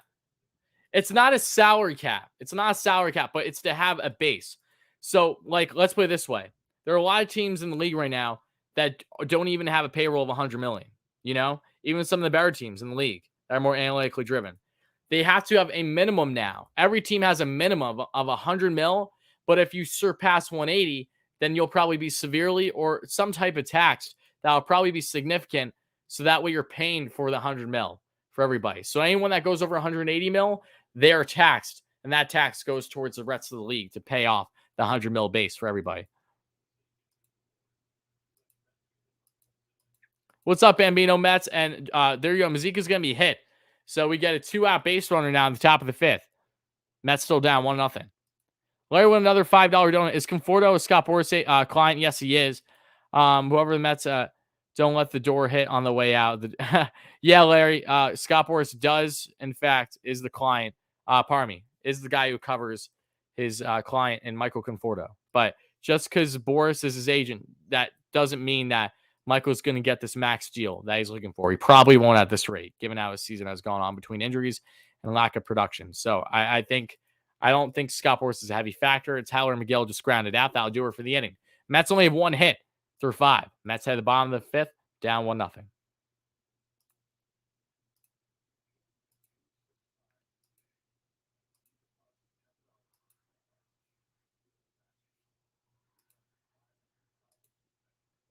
That is huge. So when do the Pirates sell the team, right?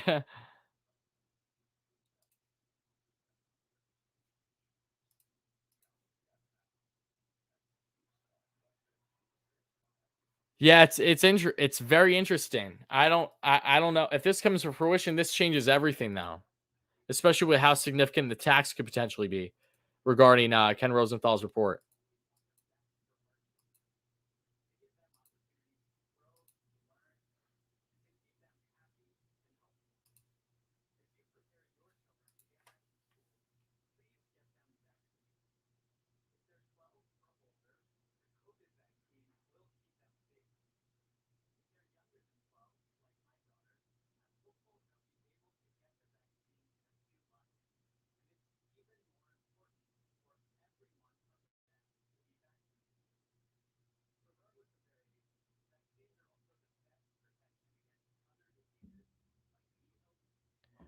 Hold on, folks.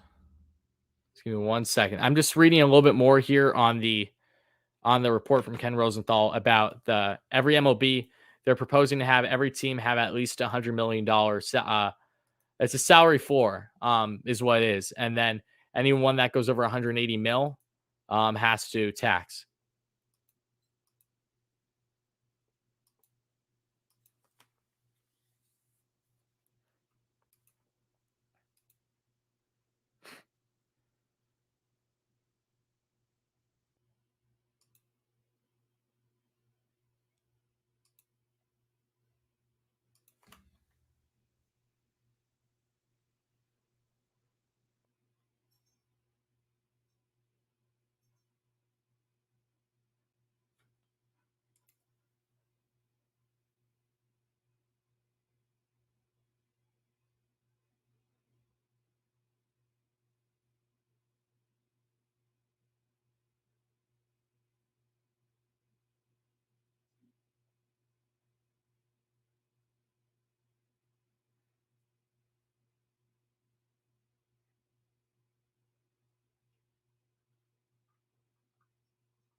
All right, guys, we are now in the bottom of the 5th. 66 pitches in for Tylor Megill. And first pitch is going to be hacked off foul there by Yastrzemski. Pardon me, Dickerson, not Yastrzemski. I don't know why I said Yaz. Who's 1 for 1 today with a run scored in the bottom of the 5th. 0-1 on the count.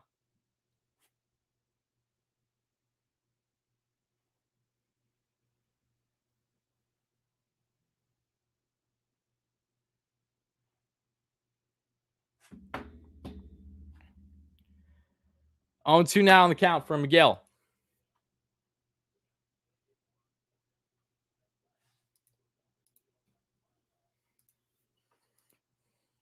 And the 0-2. And that's going to be hacked away foul by Dickerson.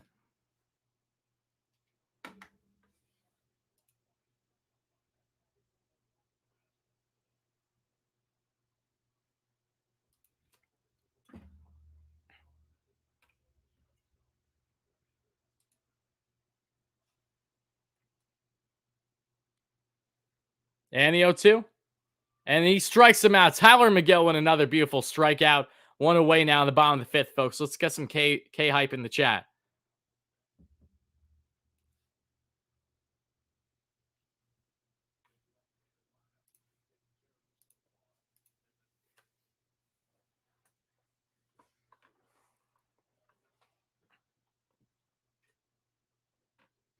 You're glad your Giants got Chris Bryant? I would be too if I was a Giants fan. I don't know who's going to win the division right now, Larry. Sweaty says WardyNYM for manager. Shout out to you, Sweaty. 1-0 here on the count.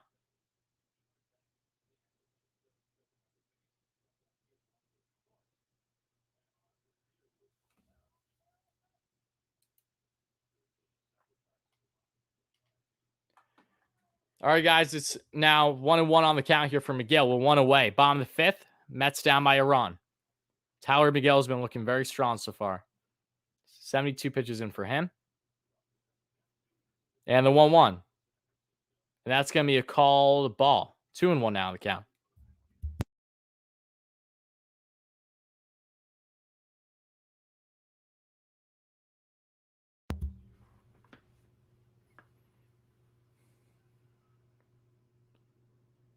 And the 2-1. And that's going to be hacked to the right side. That'll be opposite field base hit with 1 out for Ruff. So 1 on, 1 out.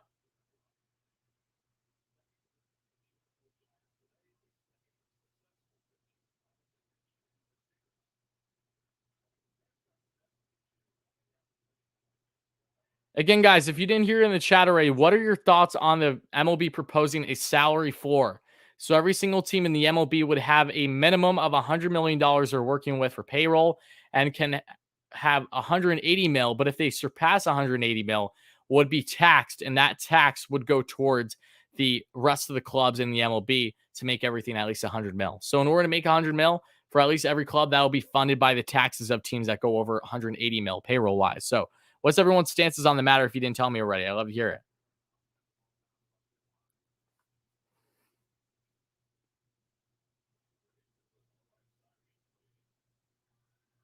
Think it's good, says Max. And that's going to be a ball. So 2-0 now on the count here.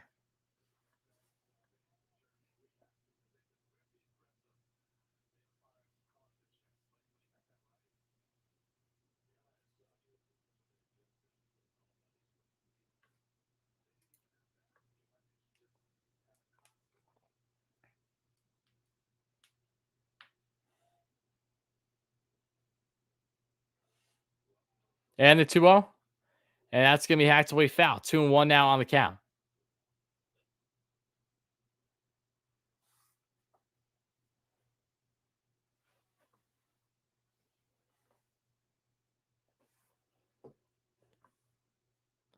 Do you think Chris Bassett is done for the year? I don't know what. I haven't seen the latest report on Chris and how he's doing. Again, my thoughts and prayers with him and his family. That was scary to see him get line drive. I think he got a broken jaw from it.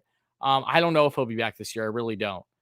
I hope for his sake he can, but obviously health comes first, and I don't know the severity of the situation for him right now, so I really can't give you a proper answer.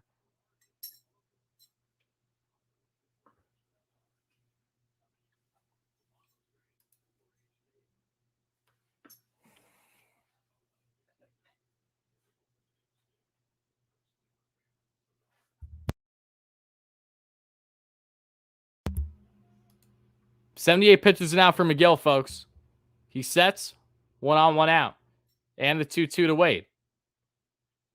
And that's going to be popped up playable. Going after is JD, so is Dom. And no, that'll be a blue pit. So, of course, what was playable, blue pit, no one could get to it. No one could find it. 2 runners on. Bloop single for Wade after having himself an RBI doubles last time up at the plate. And Giants are making some work here in the bottom of the fifth. 2 on, 1 out.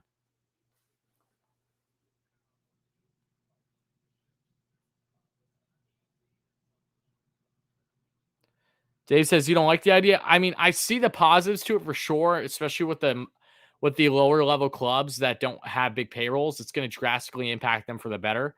I don't know exactly how beneficial it would potentially be to a team like the Mets, though, because if they have at least 180, how heavy is that tax? You know, that's something I don't know. I have to read the details on it because it's through the Athletic. Yes, I know Jonesh Fargas is DFA. The Mets should definitely pick him up again. I would love that. Pitch number 80 underway here coming from Megill, and that's going to be called strike on the outside corner to La Stella. 2 on, 1 out. Bottom the 5th. Giants have a 1-0 lead.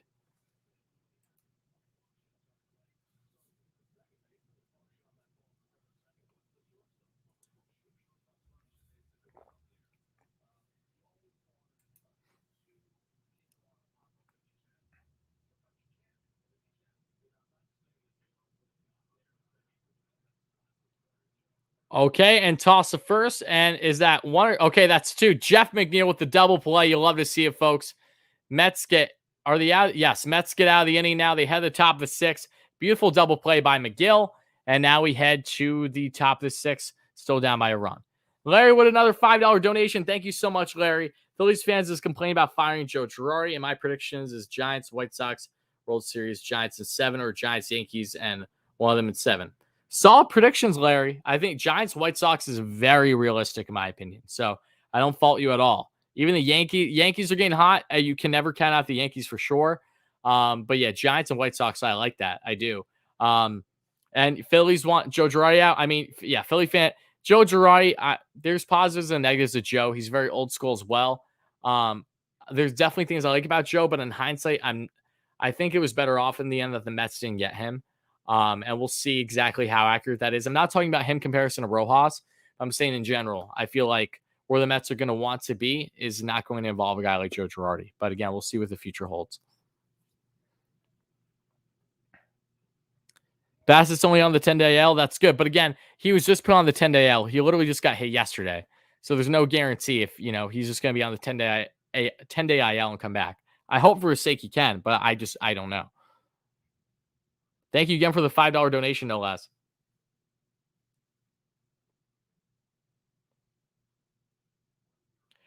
I don't know the details about the proposal. I don't know if it's as much of a restriction if you go past 180 mil with the luxury tax, or if it's rather you hit 180 and you're taxed, but how much are you taxed? You know what I mean? I'm sure teams can go over 180. It's no different than when you have to go if you go over the threshold in the MLB. How much are you going to be taxed? I don't know.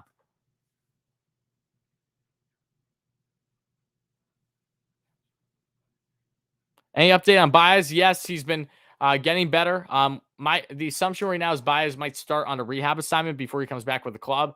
Nothing is certain right now, however, but he is having good progress.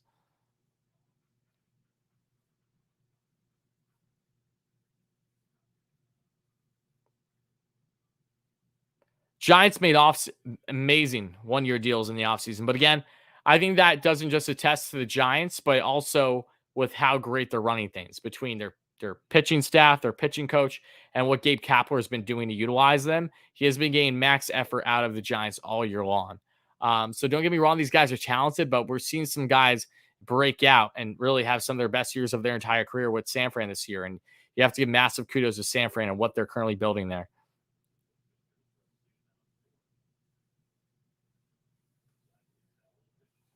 And that's going to be called strike on the bottom corner. It's quickly 0-2 here to Brandon Nimmo on the top of the 6th. Again, guys, if you're just chiming in, please do not hesitate from smashing that like and subscribe on. Help us get to 10K subs by the end of the season for our next short-term goal. And, of course, help us get to 100 likes before the end of the stream for our first short-term goal today. So if you haven't already, make sure to smash those. And whoever becomes the 100th like in a stream will get a massive shout-out. If you do, in fact, notice you become the 100th like, make sure to let me know, and I'll give you a big shout-out. So, again, thank you all so much in advance for the continued support, guys. Still 0-2 here on the count for Brandon.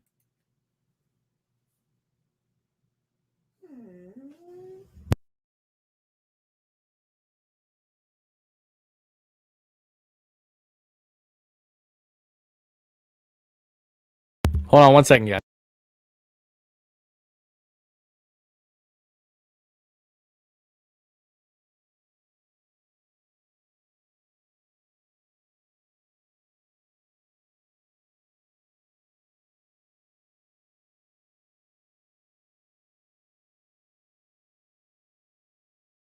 Just as I'm walking away, I see on the TV Nimmo gets an Oppo single to start things off. Love to see it. Mets get their second hit of the day.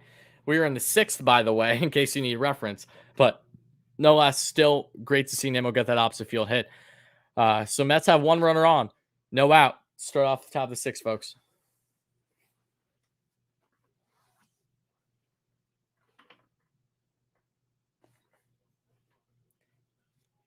Oh, and now McNeil's going to get himself in a double play. And no, okay. So they're going to say McNeil is on from the fielder's choice, but Jeff was really close to getting a double play right away. Oh my God. Swinging first pitch. Killing me. Killing me. Killing me. I'll be surprised, Matt, if McCann gets traded just because I don't know who's going to want that contract, you know? Um, I don't know.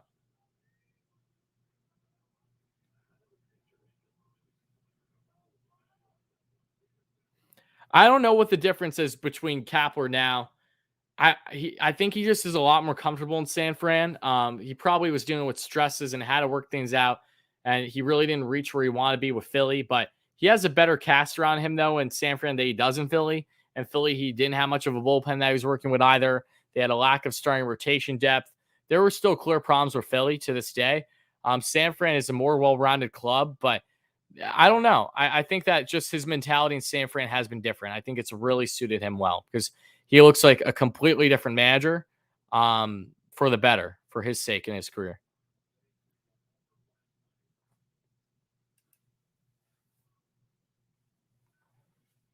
Big Me Pete's up out of the plate with 1-on-1 out now.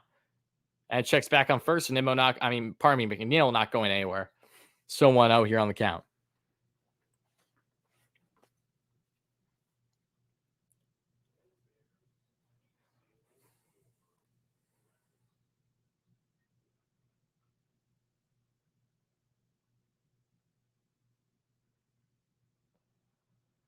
Pete Alonso rips one. It's playable and right. And that's going to be caught on the warning track. Deep, but not far enough for an opposite field bomb. 2 out now. 1 on. Top of the sixth.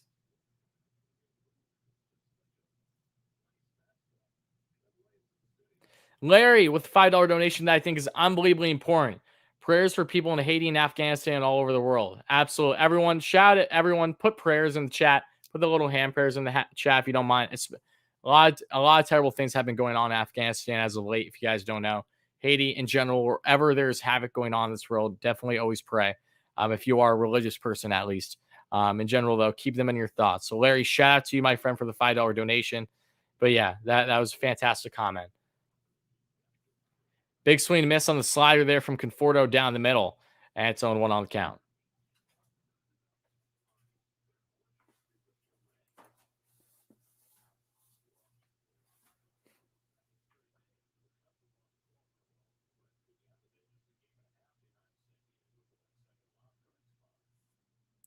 And he 1. And that's going to be a off-speed pitch that misses down and away. 1-1. Back even on the count, folks.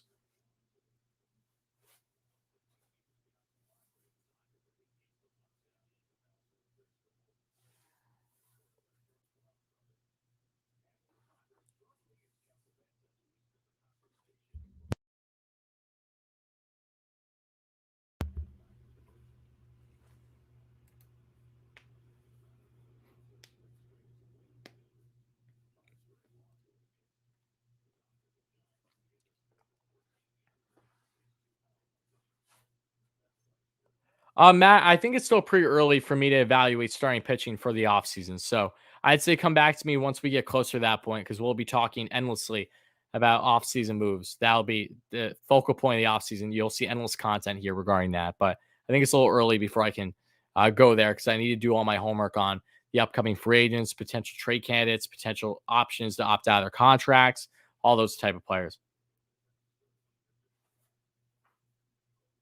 I think Trevor May's been good. He's been up and down though, especially as of late. Unfortunately, May has not gotten the job done. I think he's been a very solid reliever that has had long stretches of doing well and some decent stretches of doing not so hot. So in a normal reliever fashion, he's kind of been up and down. But I've seen more positives than negatives out of Trevor May.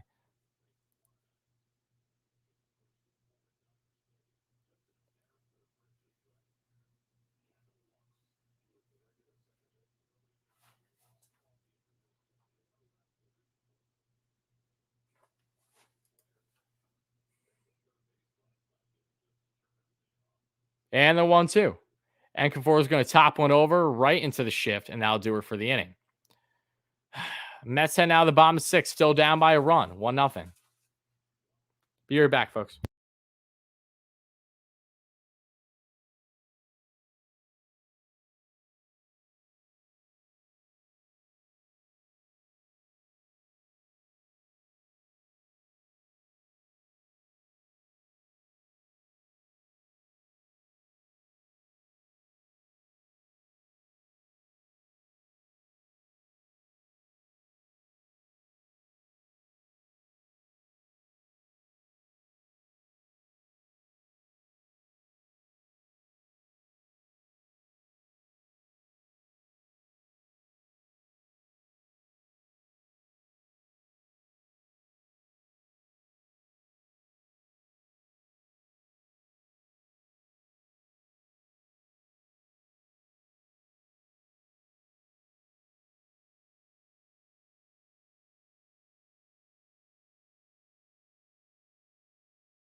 And we back.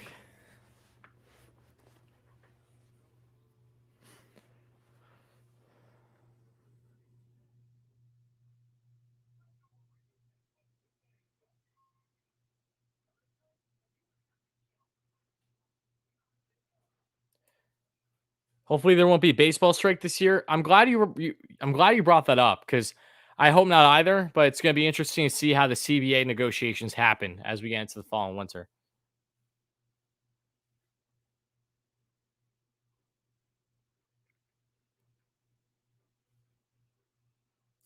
Oh, Trevor May's awesome with Chris Rose on the Rose rotation for John Boy. Yeah, I love that. This team is hard to watch. Yeah, they're not playing. They're not playing good right now. There's no denying that. Has not been fun. World Series prediction: Giants, Red Sox. Interesting. Interesting. Two teams that were not even expected to make playoffs this year, by most at least, including myself.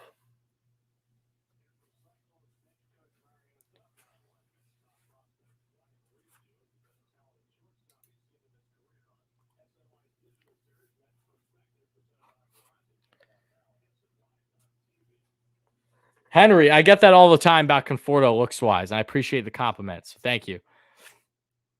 And there's going to be a fly out in first pitch, saw by the Giants there. So one away for Chris Bryant. That was Chris Bryant that flies over 3 now in the day. Here comes Brandon Belt now. One away, bomb 6. Giants still have a 1-0 lead. 82 pitches in for Megill, so this will probably be his last inning.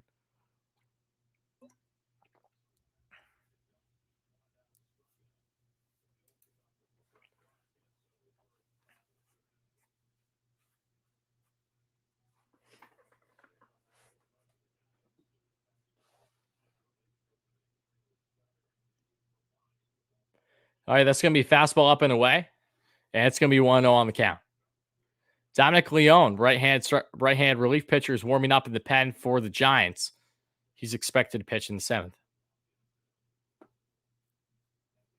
Get a rally cigarette going? No, not going to rip a heater just for the sake of a rally.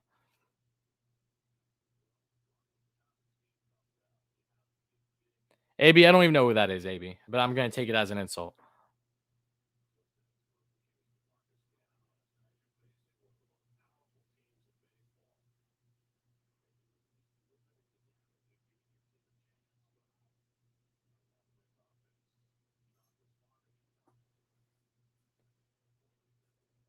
Two and one now on the count. 85 pitches in for Megill in the bottom of the 6th.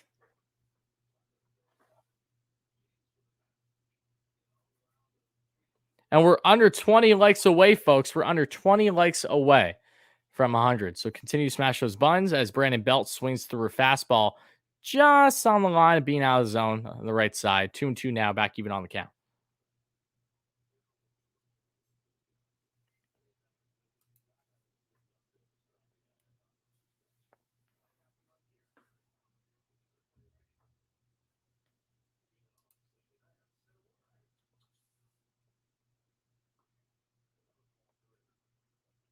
Full count now.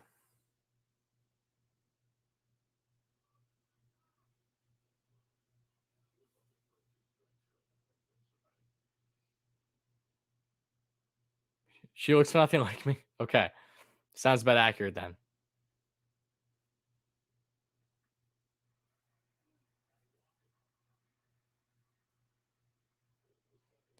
All right, there's a walk. That'll be the second walk surrendered by Megill today. 88 pitches in now, one out, one on. Bottom of sixth.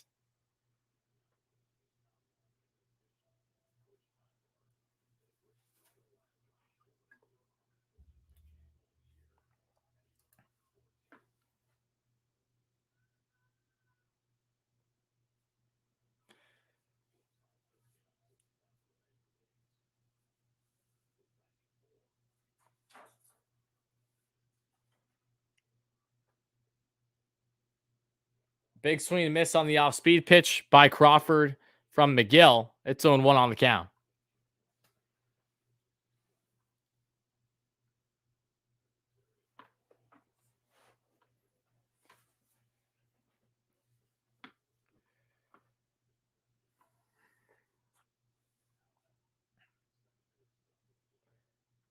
And that's going to be ripped right into a double play. Toss back to first, and that'll do her. There you go. That'll be final line for Tylor Megill. If it is, he finishes the game. 6 innings pitched, 1 earned run. Beautiful game by Tylor Megill, shutting down the Giants with the assumption that is his final inning. Mets head to the top of the 7th, trying to get a 7th inning rally going here, down by a run.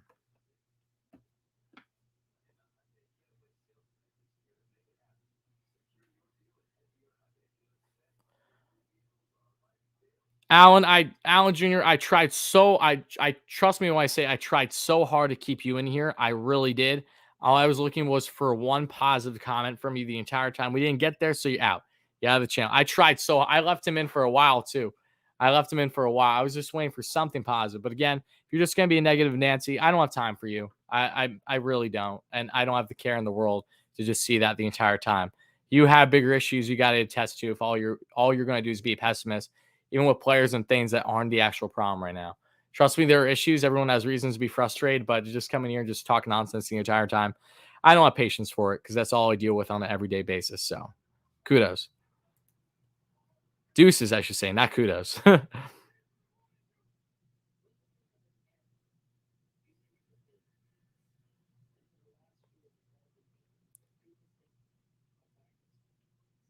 the Mets score 3 damn runs at least? It'd be nice, right? You think it wouldn't be too tall of a task, Gustavo. I find myself wanting and asking the same thing.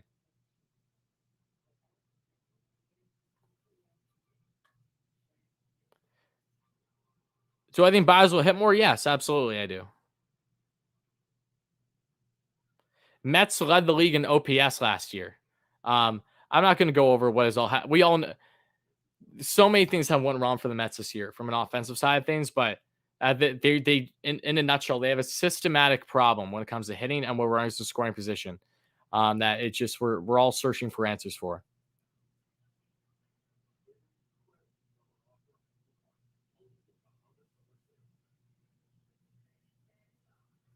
Attaboy, Walter. That's what I like to see. Picking up with the times here. Thank you. There you go. Just sliver one of those in every once in a while, and you're gonna be fine.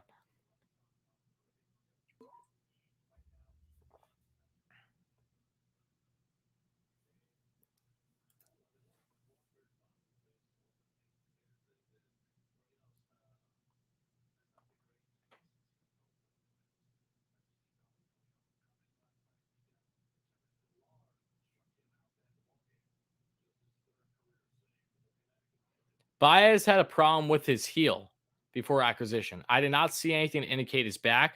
I could be wrong, but I do know that he hurt his heel the previous week before being dealt. I'm not aware of back issues, however. On one on the count here to JD, top of the 7th.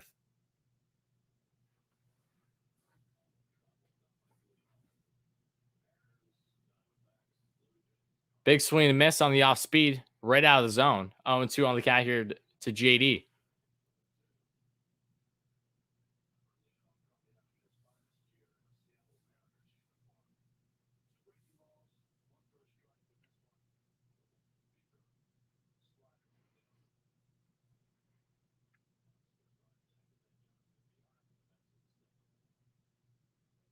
All right, slider down away, not chased. 1-2 down the count.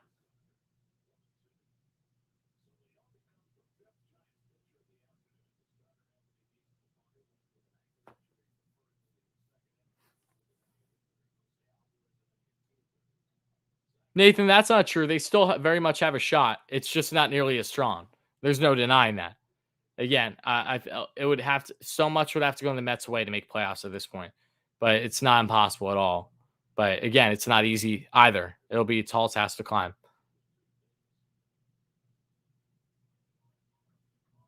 2-2 back, even on the count here to JD.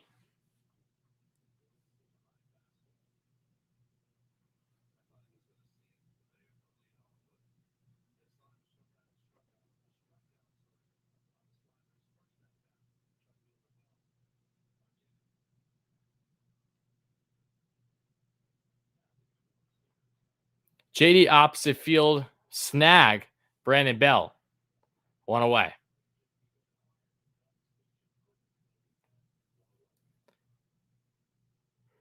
Tom Smith coming to the plate.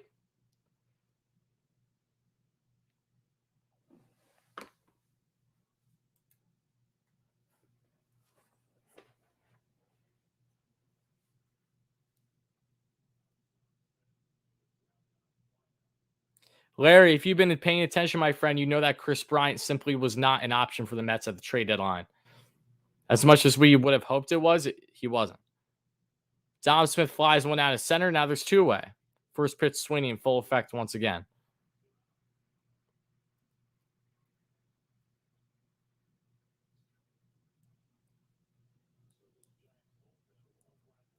Jonathan VR now coming up with 2 outs in the top of the 7th. Mets still down by a run.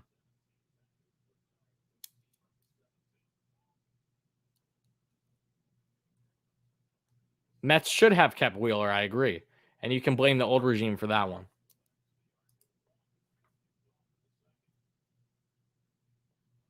Matt, I don't remember our bet. I got to be completely honest. I don't. So enlighten me.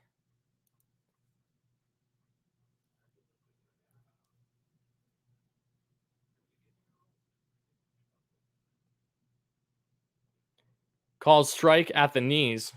0-1 on the count.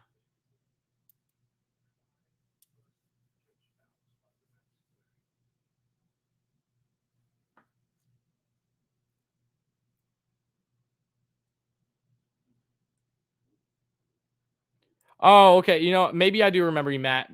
I've done that with multiple people, so that's probably why I'm not realizing, but I believe you. I'm sure we did do that in a stream or something. 0-2 on the count here with 2 outs.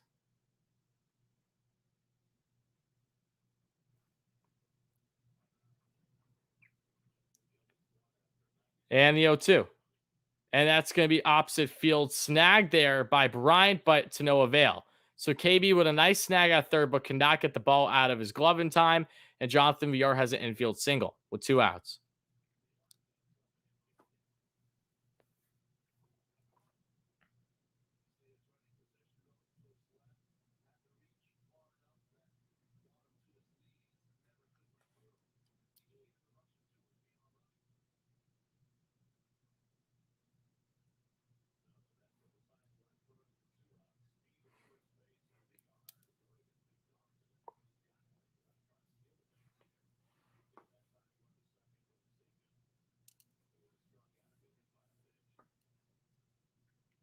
Topped off foul there by Mazika, and it's 0-1 on the count.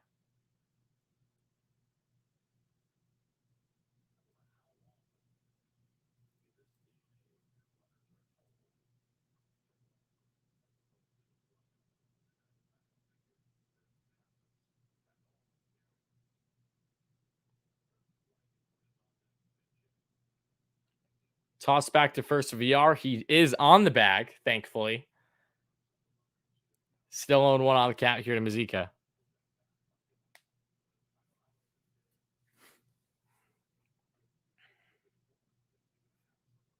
Checks back at first again. VR stays put.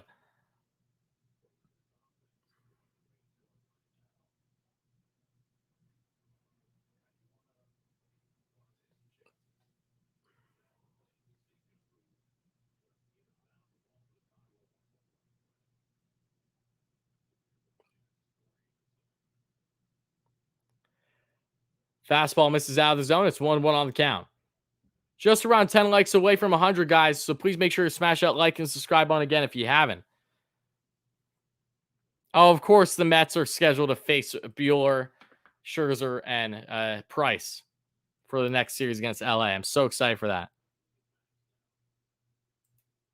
Do I think 2006 was Beltran's fault? I mean, did the strikeout suck? Yes, but was that all his fault? No, I don't think so. I don't think that you can pin everything on him. It's not like Wainwright only has had one of the nastiest curveballs all among starting pitchers since he came in the league. So, I understand the emotion beyond that moment, but to suggest that's all on him is stupid.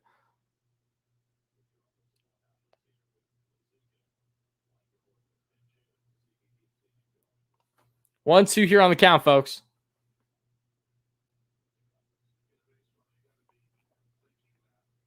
Travis Blankenhorn is on deck.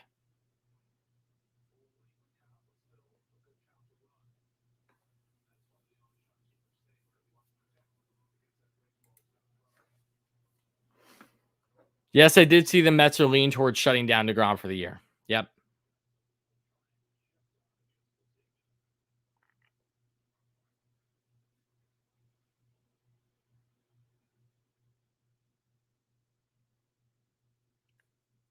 The 1-2.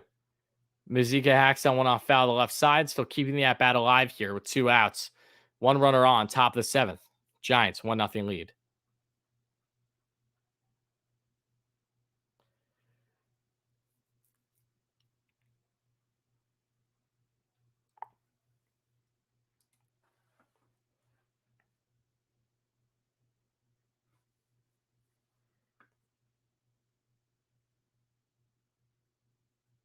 Well, as we are not running, he's probably nervous to get picked off again. I don't know.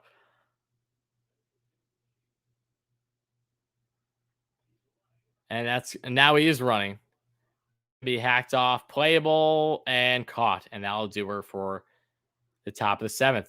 Mets are 6 outs away from losing this game, currently by a run. They head now to the bottom of the 7th, still down 1-0. 5 hits to the Mets 3.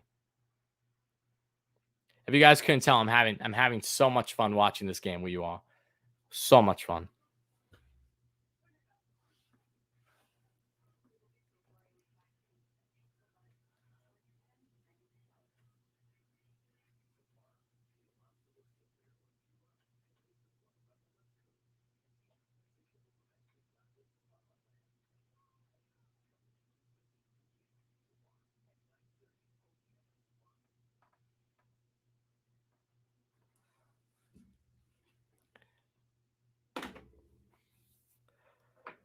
Have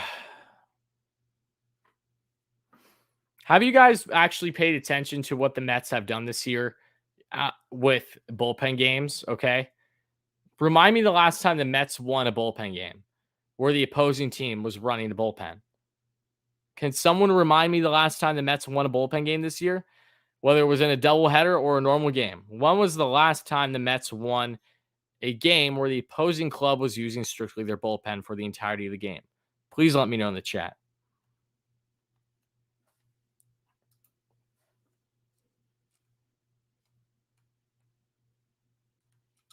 You went to the Reds-Cubs game today. Awesome, Thomas. Who won that one? I haven't checked up with the scores. I'm assuming the Reds, though.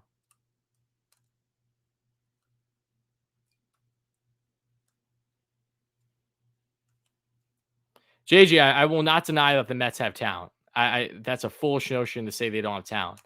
Them underperforming, though, is not something I'll deny whatsoever. They're completely underperforming.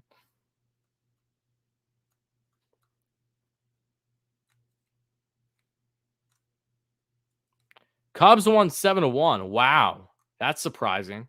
That's really surprising.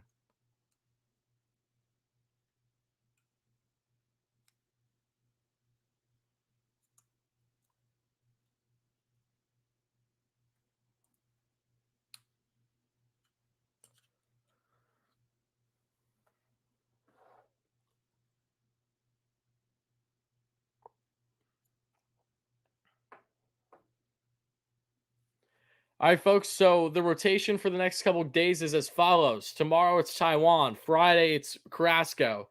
Saturday it's Hill, and Sunday it is Stroman. That is your rotation for the 4-game set in LA.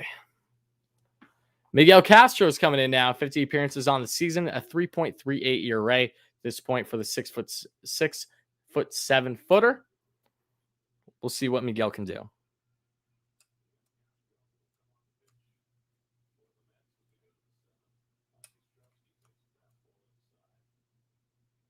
Yeah, I think I honestly I think the Reds are going to crack the wild card over the Padres at this rate, and the Reds can just take advantage of their schedule. I think they have a great chance, and the Padres have a horrendous schedule comparing to the Reds. So I'm going to go on a limb and say the Reds may very well be the team to beat for that second wild card spot right now. 2-0 on the count.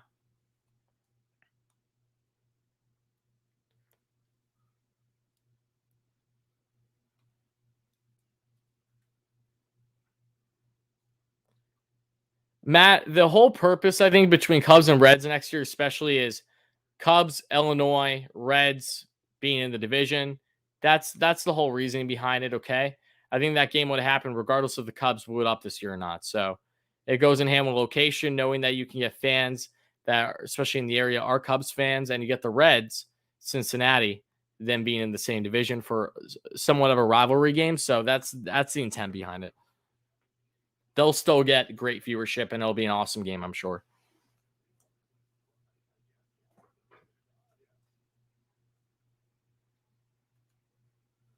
Do you feel the Mets lose, that the manager gets fired at the end of the day? No, not at all. If Rojas gets fired today, if the Mets lose, I will be pretty damn surprised by that. Strikeout by Yastrzemski. So put some K-hype in the chat for Miguel Castro, folks. There's one away. 3 likes away from a hundo, guys. Thank you so much for the support. Again, whoever becomes a 100th like, please let me know in this chat so I can give you a massive shout out as always.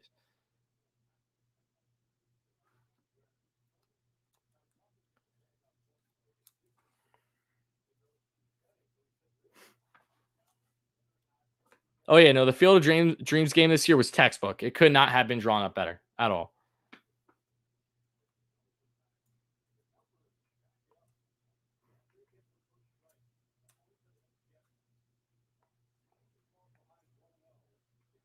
One and one down on the count here for Castro.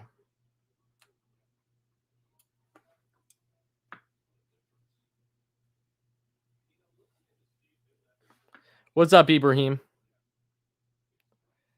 Swing and miss there. 1-2 now on the count.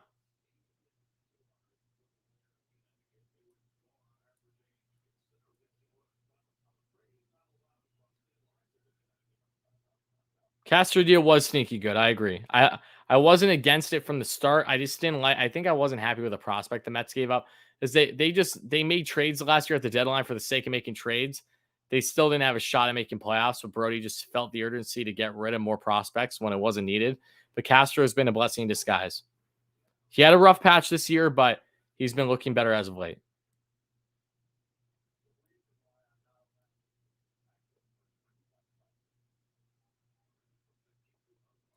Big swing and miss. Back-to-back strikeouts for Castro. He's rolling here. The top of the bottom of the 7th, pardon me. Everyone hyping the chat as now Alex Dickerson's coming up to the plate. 2 outs, no on. Bottom of 7th. 10 pitches in for Miguel Castro facing off against Alex Dickerson. And the Mets are down by a run, 1-0.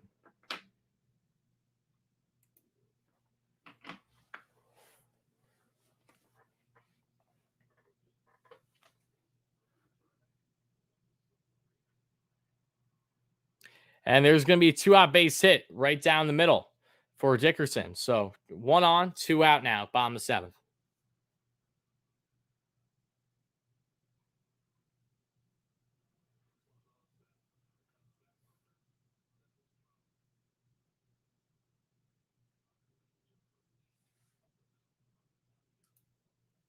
Ibrahim, I feel like you're baiting me with something, so I'm going to respectfully decline the notion.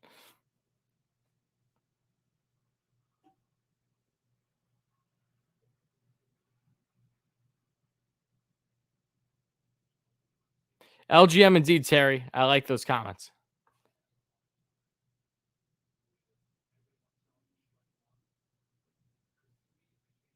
Yeah, Asia, I don't think that's going to happen. But if it does, yeah, I know you won't be.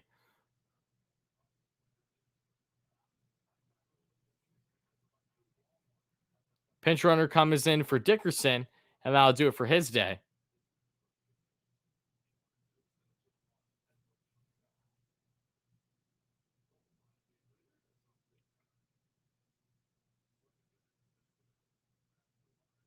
Is it, how do you pronounce your friend's name? Because I feel like I might pronounce it wrong with how it's spelled.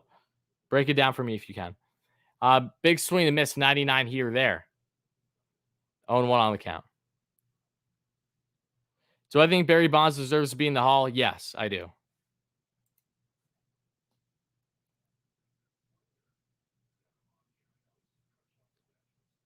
Yezin? If it's just Yezin, then shout out to Yezin. That's tossed from JD, and that'll do her for the inning. Quick work by Miguel Castro here. First inning of relief for Tylor Megill. Mets head the top of the eighth, still down 1-0. Ideal offseason, Nick, we're gonna go over all of it. Trust me. This channel is gonna go berserk when we get into offseason discussions and moves. I trust me, we have so much. We'll get to it though. Don't you worry. Think we're just still a little ahead before we really dive in yet.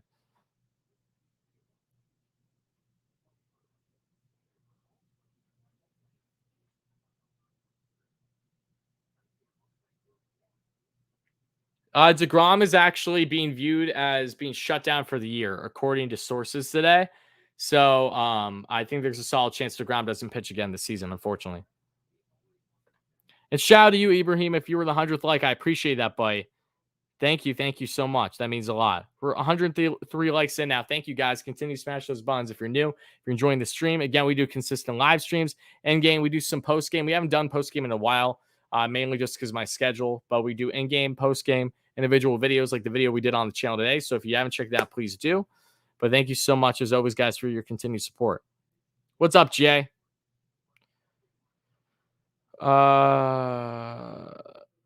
What makes me think that our offseason will be better than last year? Because we know exactly what we need to address. Okay. Going into this season, the Mets made a lot of moves, but the offseason is going to be better, in my opinion, this upcoming than previous because the market's going to be different. What the Mets will be looking for, they will have some strong options.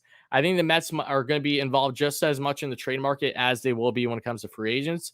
But I really believe that they're going to continue to make strong moves, and they know what is best for this club now. This was a big evaluation year for the first year of Steve Cohen, Zach Scott, everybody. So you have to realize what holes still need to be addressed, and they know that. And I can't fault them for not addressing certain things because, again, a lot was out of their control between the offseason, this past offseason, and also the trade deadline. But I have the utmost confidence that they're going to make some damn good moves in this upcoming free agency, regardless if the Mets miss playoffs, make playoffs, whatever it's going to be.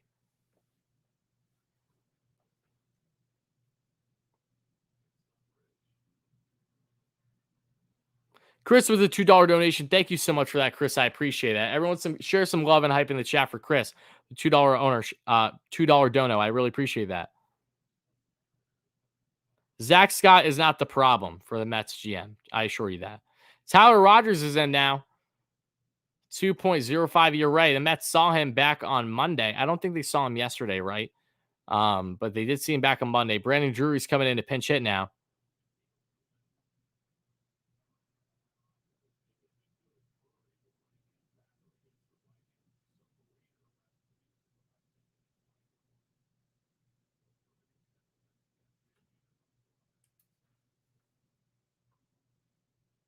On one on the count. And that's going to be a off-speed pitch. Nasty. Just nasty sidearm or submarine, however you like to call it, from Rogers. Release. 0-2 on the count here. What's up, WardyNYM fan page? No, I cannot, Ibrahim. And I'd suggest stop asking me to say things, please.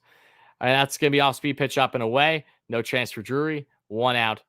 Top of the 8th. Mets down by a run.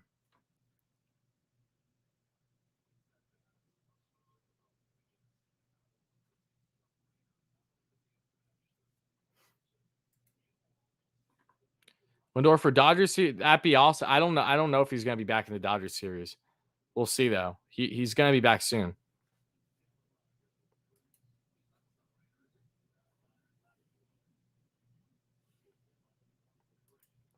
Brendan Nimmo drills one right to Rogers. Does he toss back to first? Yes, he does. So quickly 2 away as Nimmo swings first pitch because first pitch is doing so well for the Mets. And now they're down their final out here in the top of the 8th. Lindor should be back soon, like very soon, like potentially within the next week. Baez might be a little longer than that, though. It's still a to be determined situation. But there are positive signs with them coming back. Yeah, submarine released by Rogers there, gets drilled by Nimmo. Let's see where it hits him. Oh, it hit him right on the inside of the forearm, it looked like.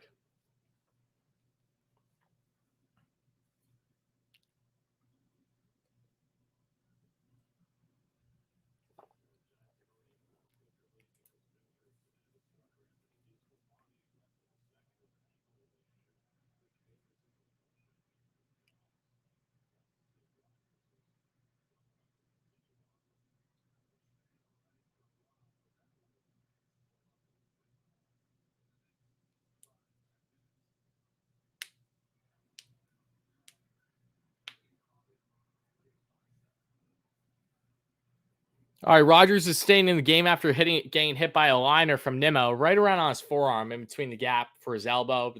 But looks like he's going to be staying in, folks. So 2 outs, no on, top of the 8th. Mets are down their final out in the inning.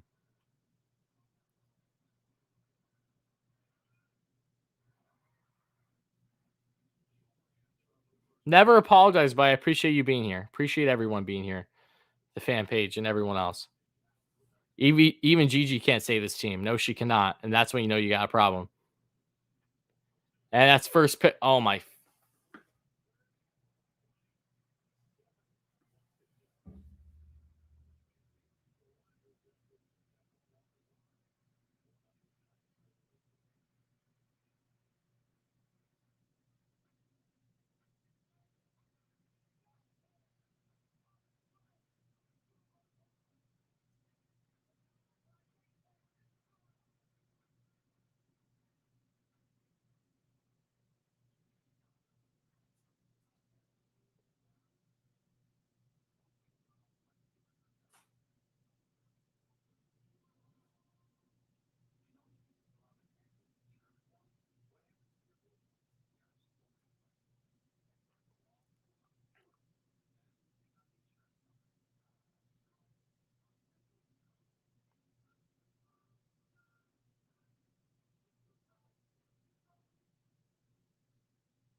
Sorry, guys. I had to tweet something at Rally Cigarette. That's so stupid. I've never even heard of Rally Cigarette. That just sounds like someone that wants to smoke a cig to calm down because the Mets are losing. My goodness, though. What is like? I can't believe. Look, everyone has every right to criticize this team and what they've been doing. Literally, Mets are getting a gem pitching wise in this game. Have gone damn good pitching from Stroman yesterday.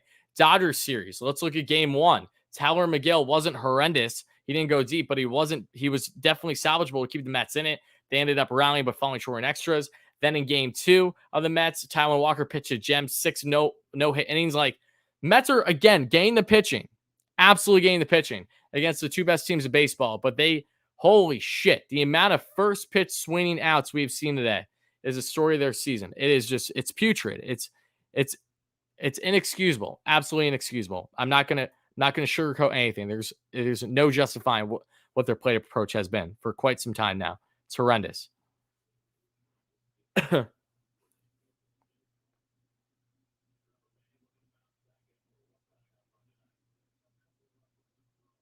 Mike, again, though, you have to understand circumstances were different, and they also are understanding what decisions that they made and the repercussions of what they've been. They did not expect James McCann to be this poorly this year. They did not expect this offense to be this poorly this year. No one did. George Springer, they were not willing to give that 5-year contract, and I still don't blame them. I know Springer's been really solid when healthy for the Blue Jays, but he's been battling injuries, and that's only going to continue. So I'm not against that. And again, no one expected the Mets to have the injuries that they had this year and to ultimately have the lack of play approach that not just one individual player, the entire club has had this year. It's been jaw dropping. Again, I've never seen anything like it, and I don't think anyone else here has either. It's been ridiculous.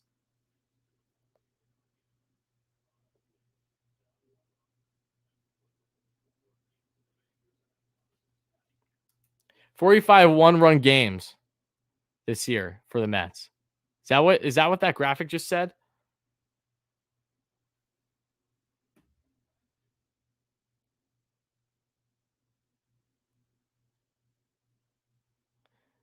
Mets have 45 one-run games this year, most in MLB, and they're 25-20 during that span. Again, Mets have wasted so much opportunities this year. It's all I can say. Trevor May with the first out, one away, backwards K on Wade there. Riley Rabbit for the. If you guys want GG for the ninth, we can. That'll probably be the only positive you get out of this game. But man, it's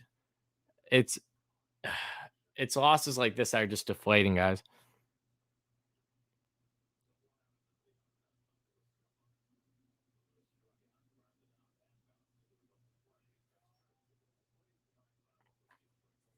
Expectations were different in 2019 than this season, though. You don't understand. The blown saves absolutely sucked, but this is different. All right, there's two away in the bottom of the eighth. I'll have a better answer to that, Keith, when the season's reached its conclusion.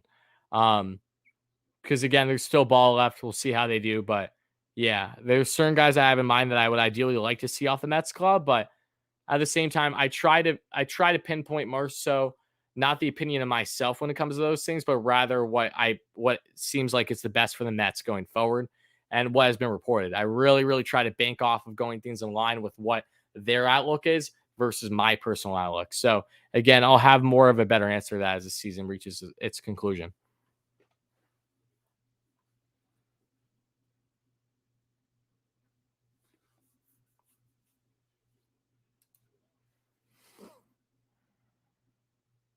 No, Darren, I agree. I much rather lose in a blowout fashion than have tight games like this and lose because the potential is very much there to win and they just aren't there.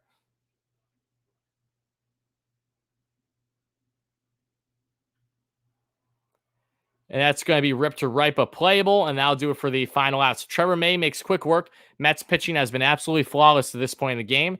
They now head the top of the ninth, looking to make a run, or they will lose and be swept for the second consecutive series against the two best teams in baseball.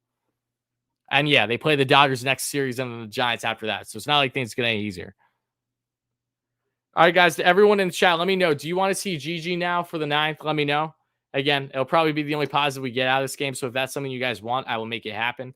If you feel that if you feel I shouldn't, then I won't either. I'll do whatever you guys want me to do.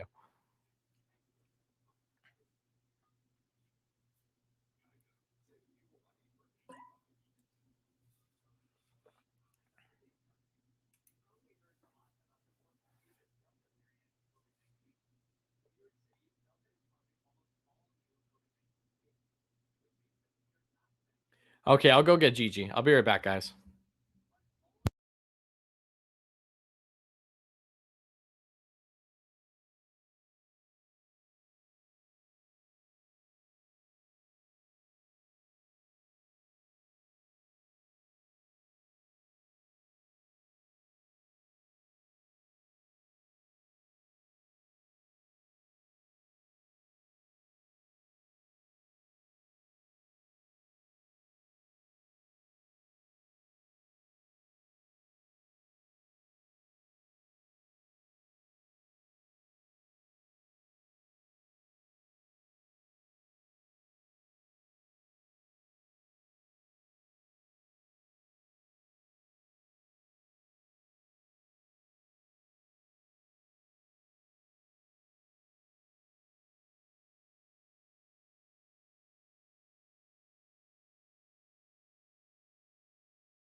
Guys, I gotta be honest. I hate bringing her in before the end of the game because that means the Mets are losing. We've done that more often than not when she appears in games. Sucks. Either way, though, Jake McGee's coming in for the save. 2.66 ERA on the year for McGee. Everyone shout at Gigi. She'll probably be the only upside that you see coming out of today's stream. Outside you guys just being awesome and supportive, and I thank you all for that. But we have Gigi here. Not even going to put on a rally cap. We're going to just bet on her if anything. So everyone shout out to Gigi. We got the rally rabbit. She has the Mets little bandana on. And here we go. First pitch to Pete is going to be down the dirt, and it is going to now be 1-0 on the count.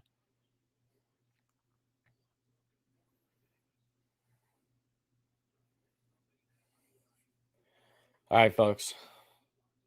We're in this together. 1-0 on the count here. Larry with the 149 donation. Thank you, buddy. I appreciate that. What is that? Is that a cat? A dog?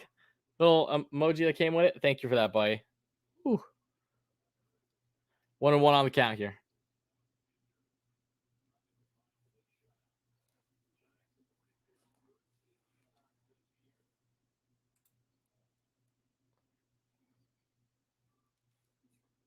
Big swing to miss, a 96 heater right through Pete. And it's 1-2 on the count.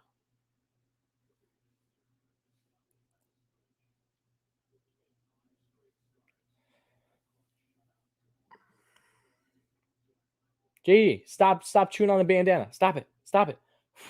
Stop it. Don't chew on the bandana, girl. Don't chew on the bandana. Come on. Don't chew on the bandana. She's chewing on the bandana. And Pete hacks that one off foul, 96 heater out of the zone, keeping the at bat alive. 1-2.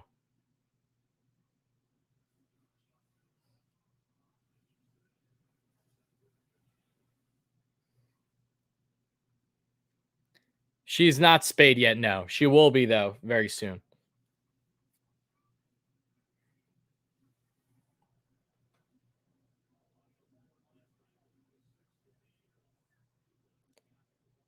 And the 1-2. Oh shit, that hit Pete pretty good.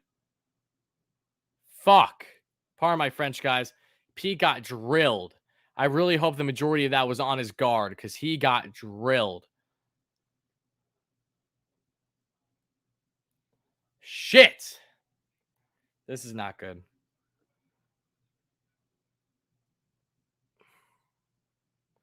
Okay, it did get him on the guard, thankfully. It got him on the guard, but that still does not feel good.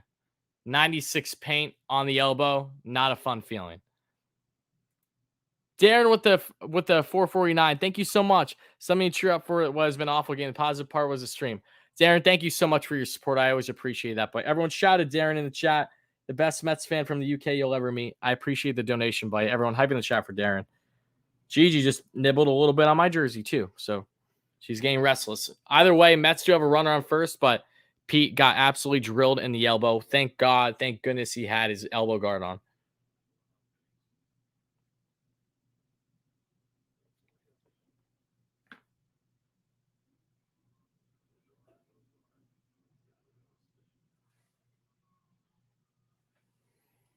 Think they're just waiting to see if he's going to stay in the game or not.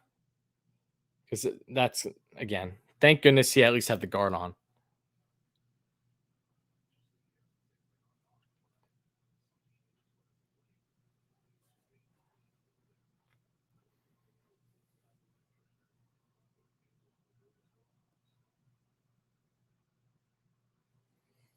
All right, guys, we have the rally rabbit. We're waiting. The Mets do have a runner on with no outs now. The time runner is aboard.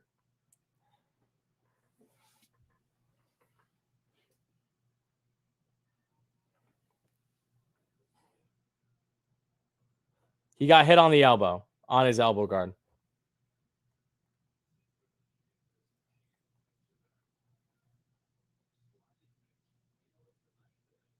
Gigi, stop eating. She keeps eating her she keeps eating the little thing I have that connects her bandana. It's very loose on her, might I add, but she keeps nibbling on it.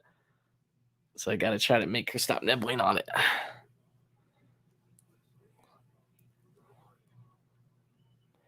All right, first pitch to Mike. And that's going to be an off-speed pitch that misses out of the zone. It's 1-0 on the count. Oh, she's feeling camera shy today. 1-0 on the count. One runner on. No outs. Top of the ninth. Mets down by a run. Conforto rips one. Pass out of the glove. That's going deep. Alonso advances from first to third. Michael Conforto has himself a center/right field hit. And the Mets are in business now with runners on the corners and no outs. All they need is a sac, fly, or some type of sack to get a run in, and this game is tied. Massive hit from Michael. Thank you so much, Michael. But please, for the love of God, just get one run in. That's all I ask. That's all I ask. No more first pitch swinging. Please shorten up your swing. Please. That's all I ask. Just get a run in. Be like Mike, though, baby. Big hit from Michael. Dave with a $2 donation. Thank you so much for that, Dave. I appreciate it. Everyone hype in the chat for Dave for the $2 dono. Thank you so much for that, buddy. I appreciate that.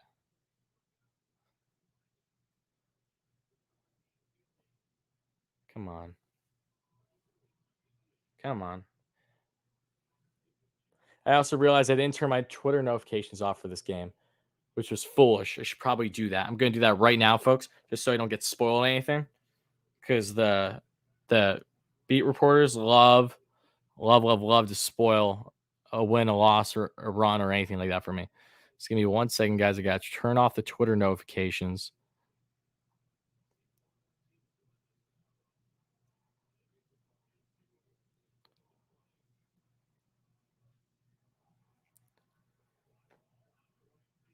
JD rips one to right. That should bring in Pete. Pete's going home, and he is safe. This game is tied. Finally. It only took the ninth. The Mets can't score unless it's the ninth inning. Literally, this team drives me nuts, but thank God they tied this game. They're in it now. Tie game, folks. Everyone hype in the chat for JD with the clutch sack fly to right, and the Mets have business. A one runner on still with one out now. Top of the ninth. Finally, GG Magic, folks. She did it. She brought us the luck we needed. The game is tied, however. If they don't do anything else, I'm still nervous heading to the bottom of the ninth. So hopefully they can try to tack on more here. Shout out to Gigi, though. She made the magic happen. She's a good luck charm today. My goodness, though. They got some nerve doing this to me. Doing this to all of us, not just me. First pitch to Dom is a high fastball. Fouled off to the left side. Hype in the chat for Gigi. Tie game, finally.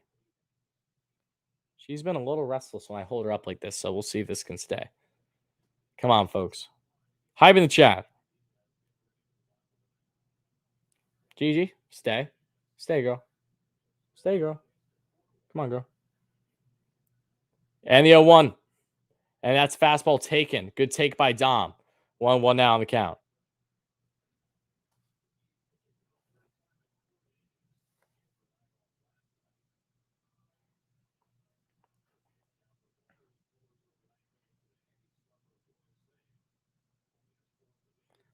Let's get sassy. Chris with the sassy comments. Dom hacks one foul. 1-2 now on the count.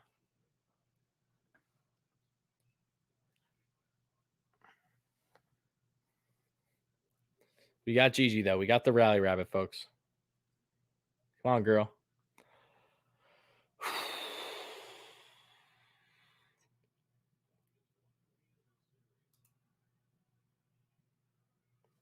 Gigi. She wants nothing to do with being by the camera right now. I'm sorry, folks. 1-2 on the count. And that's in the dirt with the off-speed pitch. 2-2 back even. I took the bandana off of her. She wasn't liking it right now, so we have a bandana. We have a naked Gigi is what we have. A bandana-less Gigi. But I think she'll be more comfortable without it. Or maybe not. Maybe not. I don't know. What are you doing? Gigi usually just eats her hay. She really hasn't eaten much outside of her hay and her pellets because she's very young. 2-2, and that's going to be ripped out in front by Dom. Still back even on the count.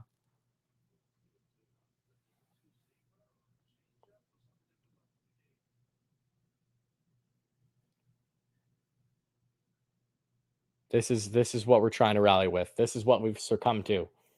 Asking a 7-month-old lion head to get the job done for us because no one else will. Ain't that right, Gigi? Yeah, saying the same thing.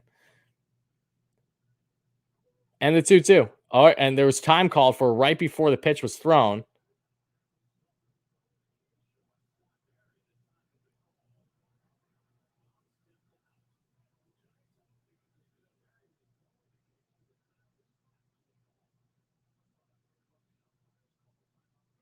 Yeah, the ump called time. The ump called time.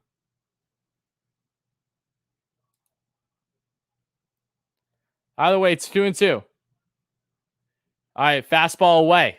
3-2. Full count now for Dom.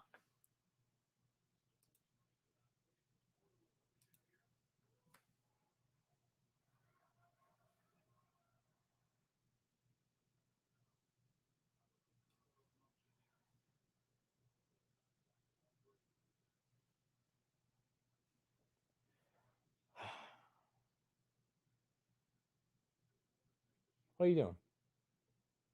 Dom hacks one foul. I'm gonna just keep her in my lap right now. She's being camera shy, and that's okay. I don't want her to be uncomfortable. Either way, Gigi is in presence of us. She's just not on the camera right now. I'll have her in up and down in spurts throughout the ninth.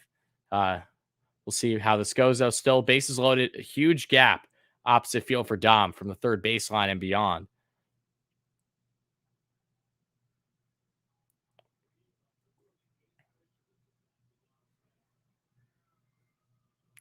Dom rips that one foul. 3-2 still.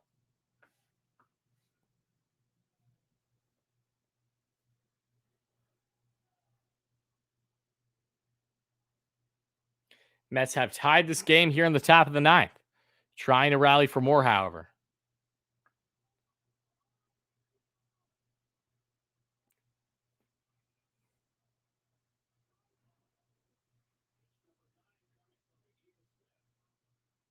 Dom rips one. Oh my goodness, Dom. It would have been a base hit down the lane, but Crawford does what Crawford does at short. So they get the force out, but there is still a runner on with 2 out now for the Mets in the top of the ninth. But I mean, look, Crawford's one of the best. You could argue the best shortstop in the NL this year. Just fantastic play. And at his age, too, it's remarkable the stuff he still does. Ah, I can do nothing but admire that. It's frustrating. I'm not surprised.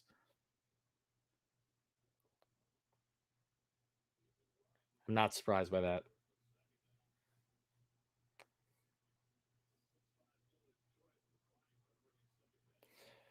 Runner on first, that being Dom Smith, who got on from the fielder's choice here. 2 out. Tied ball game. Top of the ninth, folks. What's up, Epic? What's up, Epic K? Happy to have you here.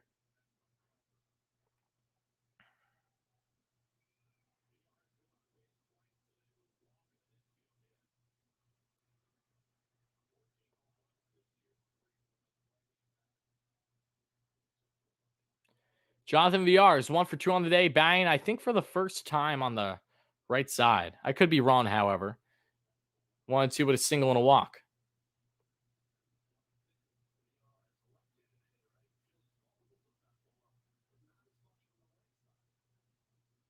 Richie, what's everyone's shadow? Richie in the chat. LFGM indeed. And the 1-0. Big swing to miss by VR outside the zone with the 94 heater. 1-1.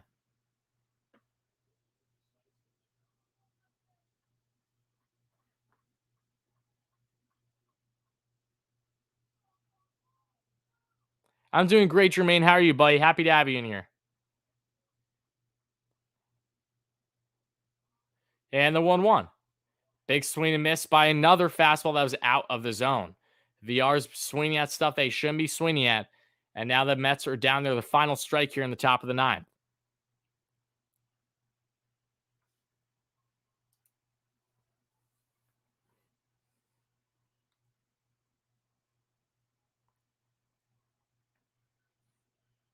And the 1-2. And that's fastball outside that VR does not chase back even on the count 2-2.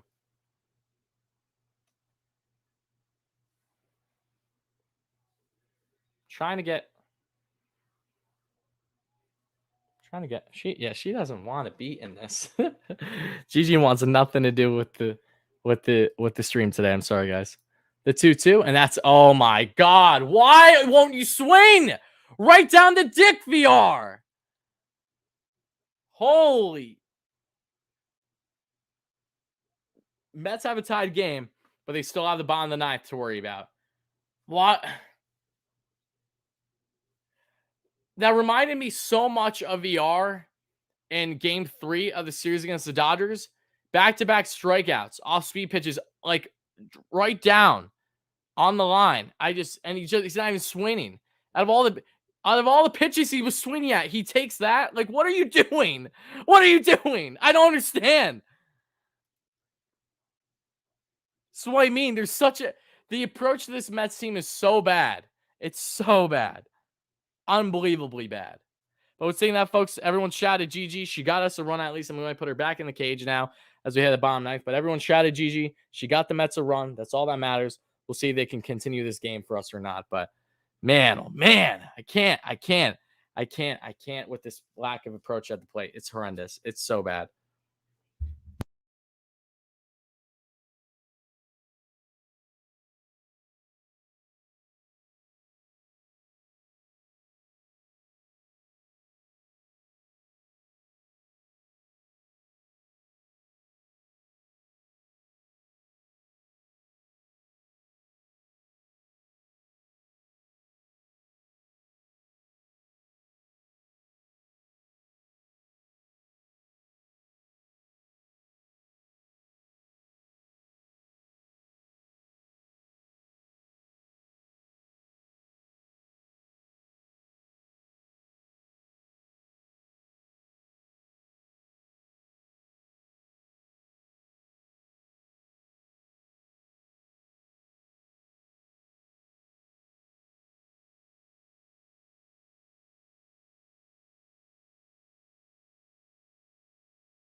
All right, folks, some defensive changes have been made. Edwin Diaz is in the game in a non-save situation. The last time Edwin was in a game for a non-save situation, that was the Friday game, the blackout jersey night against the Dodgers. I was in attendance for that.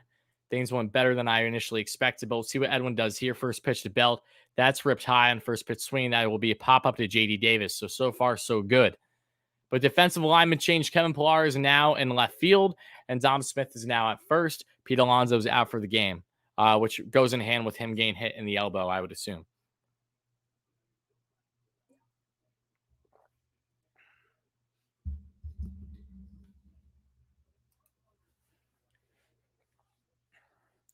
Here's Brandon Crawford after having a stellar stop of a play to prevent a potential single for the Mets back in the top of the ninth. And here now against Edwin Diaz. One away, tied ball game. First pitch. That's going to be ripped as well. Popped up. Same exact thing. 2 pitches, 2 outs to JD Davis. Could not have drawn that up better. Giants just did their best New York Mets impression right there. Now we have Yastrzemski coming in with 2 outs, bottom of the ninth.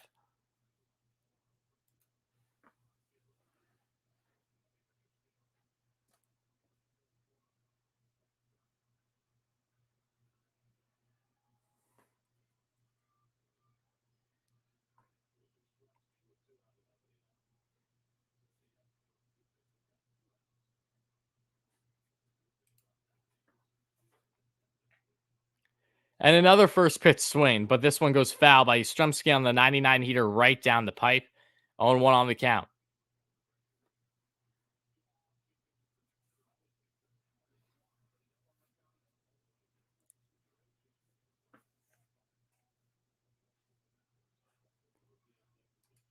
And the 0-1. Fastball misses up and away. 100 miles per hour there from Diaz.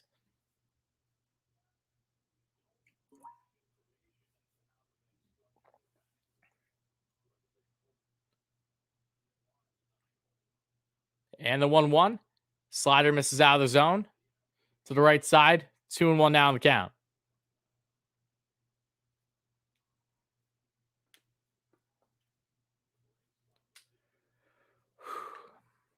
Guys, I'm starting to get anxiety. The 2-1. A called strike outside corner. 2-2. Back even on the count. Giants are down to their final strike of the bottom of the ninth here, folks.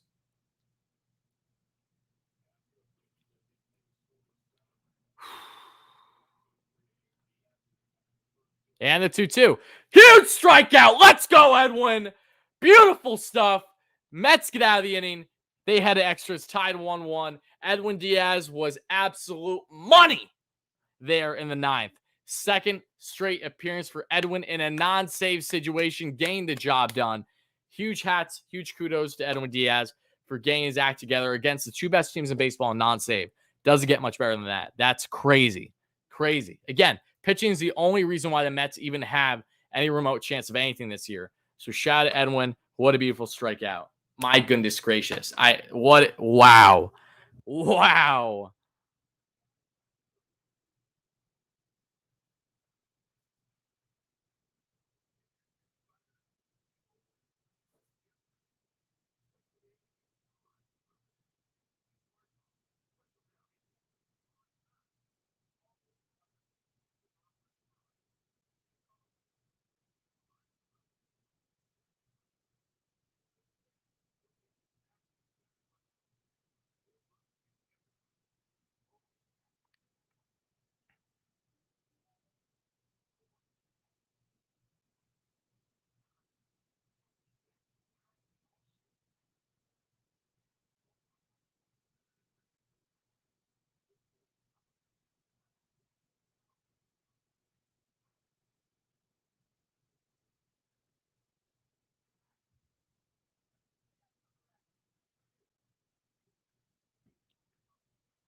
And guys, to everyone just joining the stream, thank you all so much for being here again. Help us get to 150 likes for the next short-term goal before the end of the stream. We were heading to extras. The Mets hurt my brain sometimes. Taco, they hurt my brain all times. So at least you only have that sometimes factor. Man, oh man, I love them to death, but like a normal fan, they are unbelievably frustrating, to put it lightly. But thank you for being here, Taco. Hope you're doing well. Robert says, hello, what's up, Robert? Oh my God. We're heading to, all right, let's put it this way. The Mets, this is their sixth game against the Giants and the Dodgers. This is the Mets' third game going to extras with these teams. This is the frustrating part. They have been right there. They have been in a close game, basically every single game out of all these matchups so far, outside the final game against the Dodgers. Eliminate that one. The Mets have been in close games every single one. And if they just had competent average hitting, they would have probably came out victorious in the end. Jonathan Villar's in second, though, for the Mets, which is good because he does have speed. We're in the bottom of the order, though, however. So Patrick Mazeika, first pitch to him, lefty on lefty. They check back on second. We're in the top of the 10th. But, oh, my God, I can't. Their plate approach just makes me want to throw up in my mouth. It's so bad. It's so bad. And you guys know how much of an optimist I am with this club. So when you're hearing me being blunt, you know that, things are not looking good.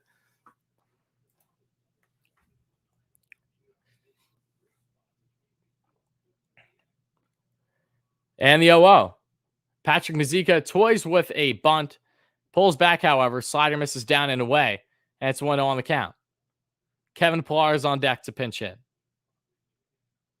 Oh, well, Pillar's in the game now, I should say, too. So drives me nuts when they don't hit the other way in situations where they just need one hit. Oh, you're preaching in the choir, Taco.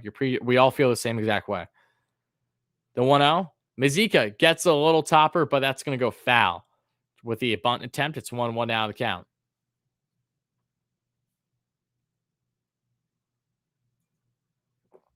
Watson, the side-arming southpaw, trying to make quick work of Mazeika here.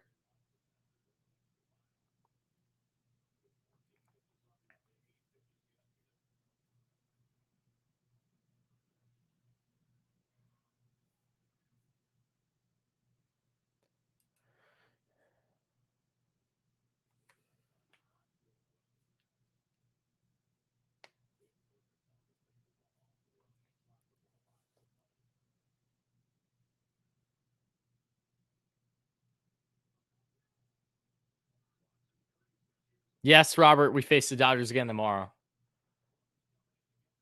And the 1-1. Mazika misses there, but the ball outside. So it's 2-1 now on the count. Good job for him to pull back in time on the bunt attempt. So 2-1 now on the count.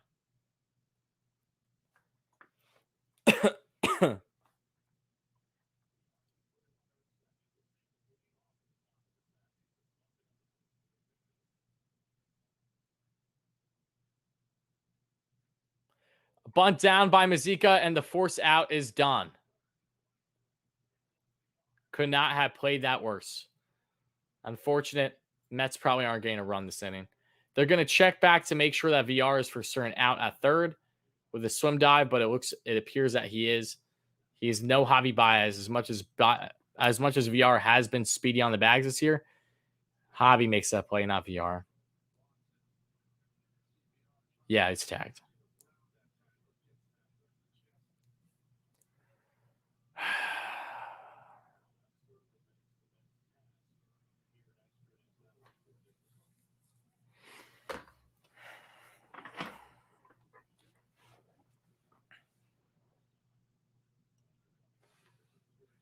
First pitch of VR.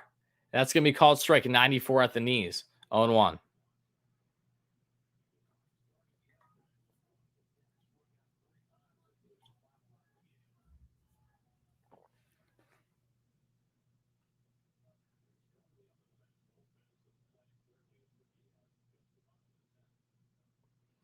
Pitch in the dirt. Mazika stays back at first, 1-1.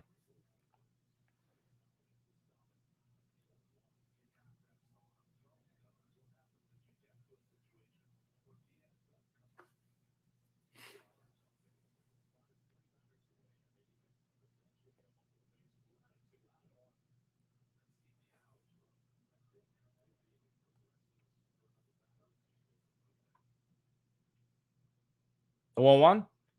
Ripped by Pilar. Oh my God. Of course. Wade makes a diving catch just short of a home run. I had a feeling it wasn't going to get deep enough because it was just a little off. It was more towards the end of the barrel for Pilar. Great contact, though. Just stud catch by Wade. Again, that's the Mets' luck. Pilar, perfect contact. Literally like perfect contact. That's just unlucky. Nothing I can say other than that. That's just ridiculous. Fantastic catch. Pilar, one-handed swing as well. Just short. My goodness.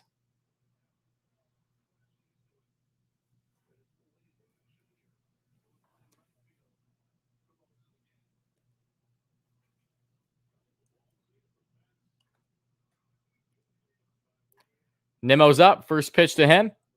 It's going to be called strike. Just misses the outside corner, but it's called strike. 0-1 on the count.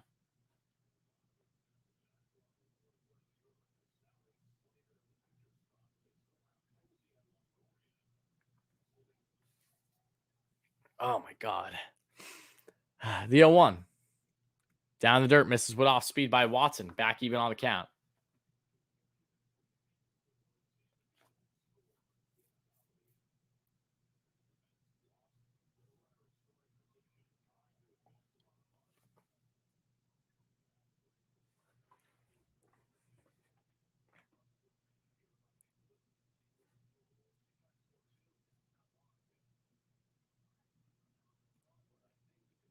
And the 1-1. Wow. See, this is what I mean. I'm so bad. Same exact placement that I called a strike. The first strike. Now he's calling that a ball. 2-1 now for Nimmo. 2 outs. 1 runner on top of the 10th. Tied ball game.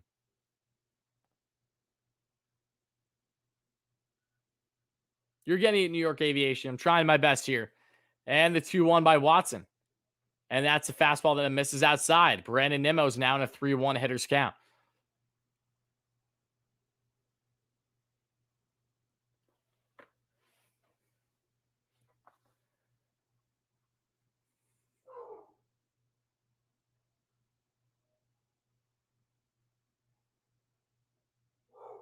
My dog's barking. I apologize if you hear that. The 3-1. And Nimmo, Oppo hit. What do you look at that? Brandon Nimmo Second base hit of the day. Runners on first and second now with 2 outs for the Mets. Jeff McNeil coming. Jeff, please do not swing at first pitch, Jeff. Jeff, please. Please, Jeff. Please, Jeff. Do not swing at first pitch. Please, Jeffrey. Yes, I'm saying Jeffrey. That's how frustrating you make me. Come on, Jeff.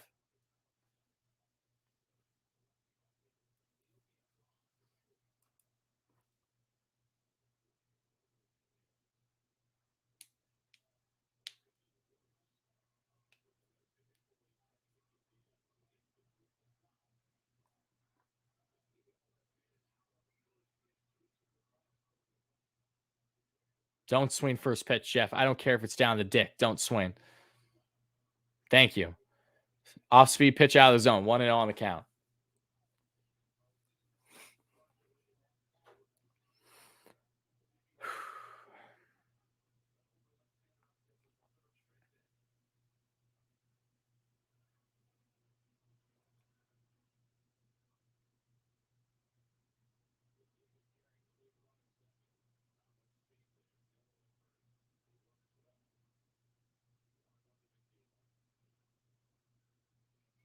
And the 1-0.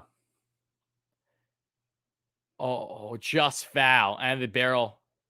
Solid contact there from Jeff. 1-1 on the count. That would have brought in the leading run if that went down the line.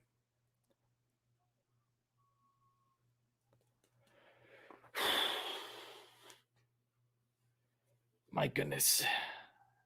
I am so stressed out, guys. These kind of games, these are the games that take years off your life. I can give less of a damn of a blowout. I can care less about that. It's games when you grind out like this that just make or break you completely.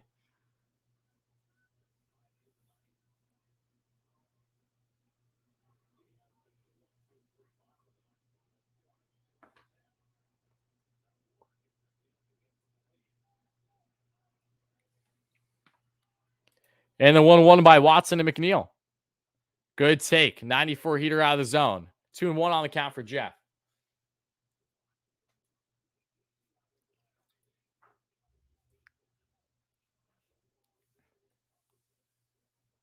Why am I straight?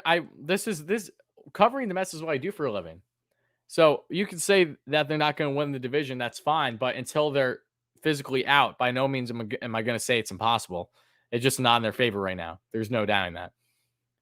Jeff rips one, and that'll go right into this shift, and that'll do her for the inning. So Mets in typical Mets fashion, couple guys on. Unlucky inning 2, though, with the Pilar. But no less, they head to the bottom of the 9th, still tied 1-1. Bottom of the 10th, pardon me.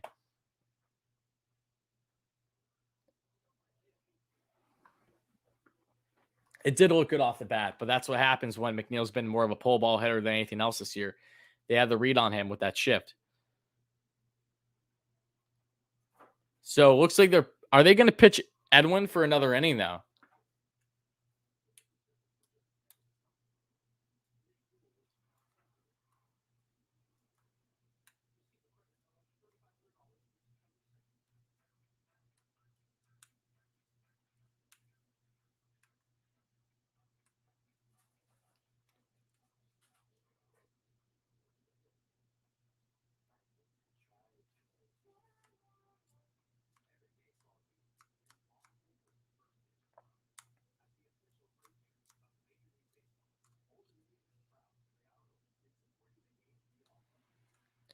Imagine a wild card or NLDS stream. Yeah, that'd be crazy. I would do everything in my power to attend one of those games, however.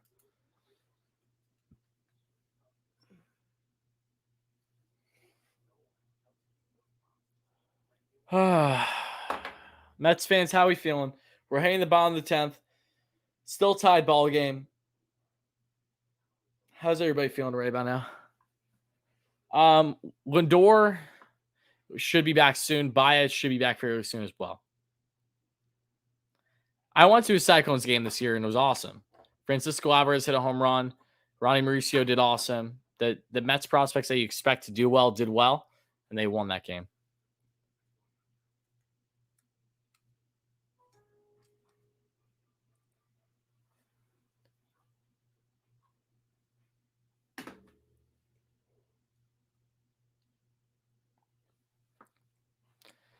J-Real says, I'm sad. I'm sorry, buddy. Edwin is pitching the bottom of the 10th. My goodness. And a non-save again. We'll see what Edwin can do here. First pitch to Posey is going to be fouled off on the 89 slider right down the pipe. It's 0-1 on the count. I'm nervous. I'm really nervous here. Oh, my God. I'm so nervous.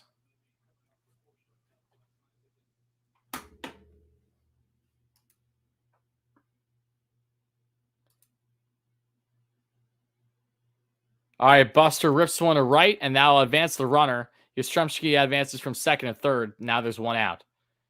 All the Giants need is a sac fly, and they win this one, folks. Oh, my God.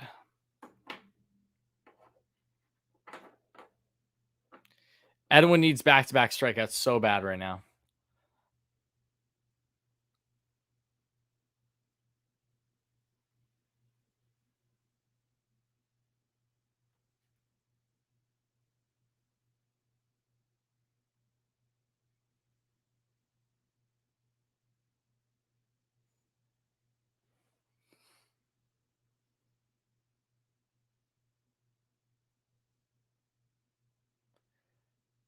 And that hits Slater on the first pitch.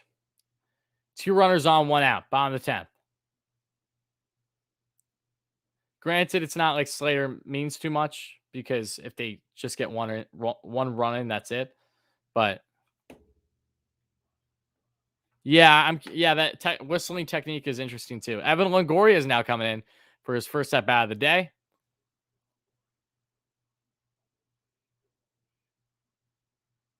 And Rojas is going to go talk to Diaz.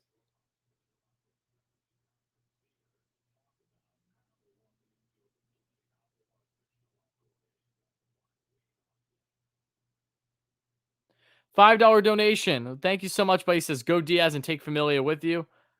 I'm assuming you mean like take them away from the team, if that's what you mean. Okay. But again, I appreciate the $5 donation, buddy. So everyone hype in the chat for VFR_1200. Appreciate that, buddy.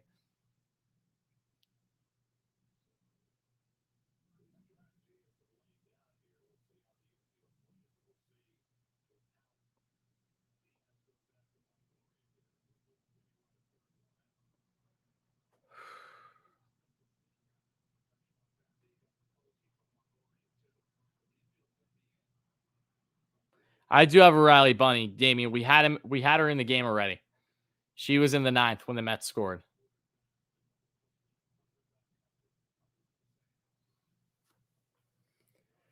Whew. Mazika is giving his signs to everybody. Okay. I know damn well what the Mets want in this situation. I think we all do. I'm not going to say it though, so we're going to just see what happens. Runners on the corners, 1 out, bottom of the 10th. First pitch Alongo. And that's going to be a chopper that goes foul on the slider. 0-1 on the count.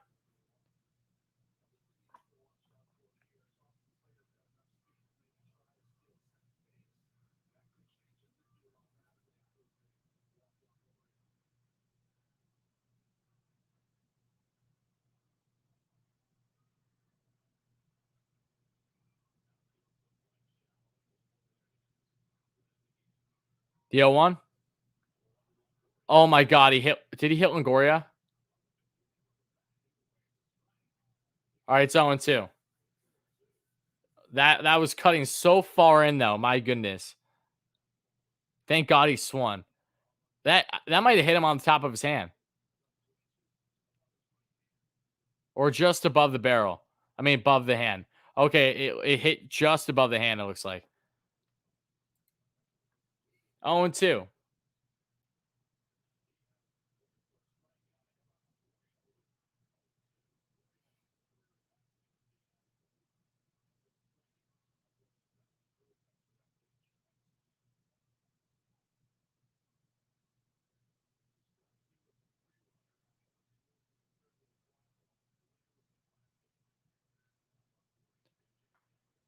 Oh, and 2 on the count. 12 pitches in for Edwin Diaz here in the bottom of the 9th. Runners on the corners. Tied ball game currently. Does not chase the slider down and away. 1-2 on the count now. And now there is no double play possibility because they just stole second. Oh, my God.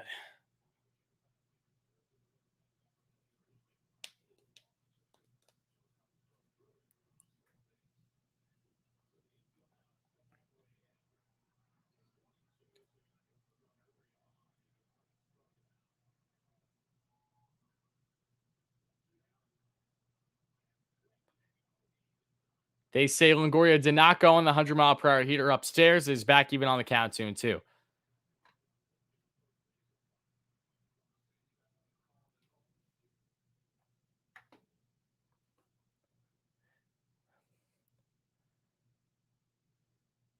No, we can't get a call. Of course not. And the 2-2. And that's popped up. And that's playable. Shallow infield. Big out. Okay. Runners on second and third now. 2 outs. Bottom of the 10th. Tied ball game.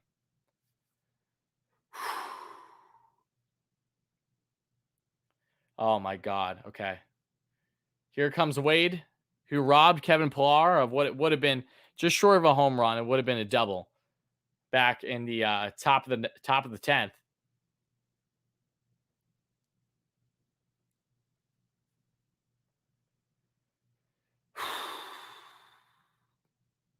First pitch, and that's going to be a fastball that just misses the top right corner at 99 miles per hour. It's 1-0 on the count.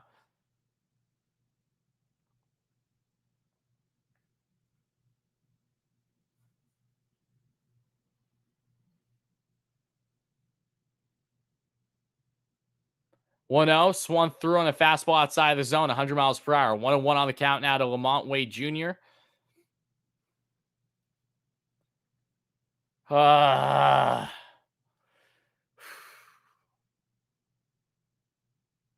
on, 2 out. Bottom 10th. Pitch number 18 by Edwin. That's a fastball that misses upstairs. 2-1 now on the count.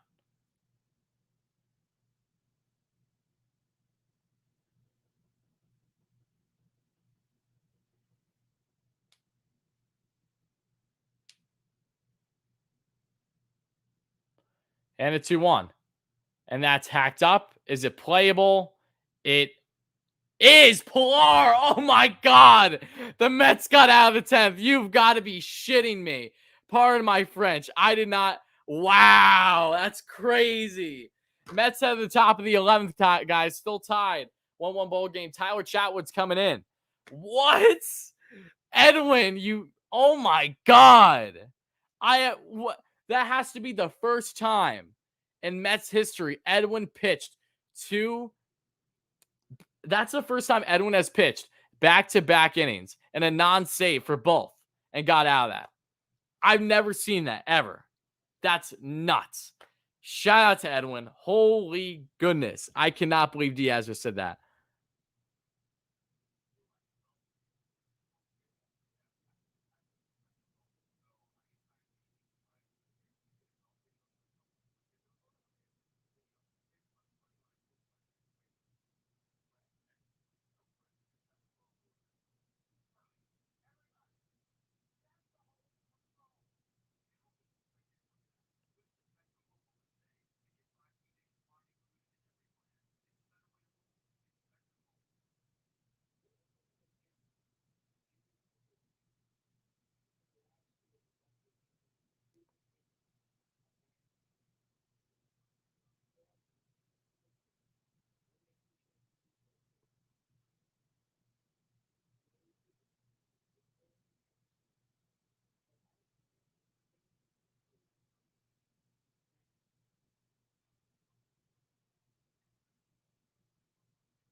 Sorry, guys. I was just putting out a tweet on Twitter. And again, everyone, thank you so much, everyone that's been chiming in this stream. I appreciate you guys.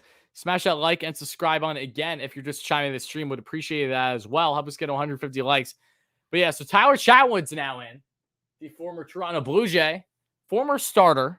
Remember him quite well during his time in Colorado. is now reliever over the past couple years, I think. 5.46 year reign, 30 appearances now. My goodness, though. That was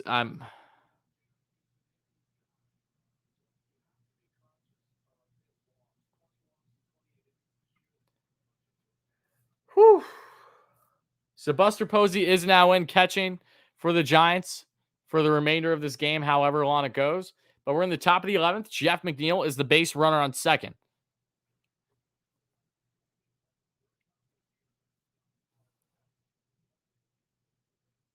Travis Blankenhorn is coming in to pinch hit in replace of Edwin Diaz. So Diaz pitches 2 scoreless and non-save situations.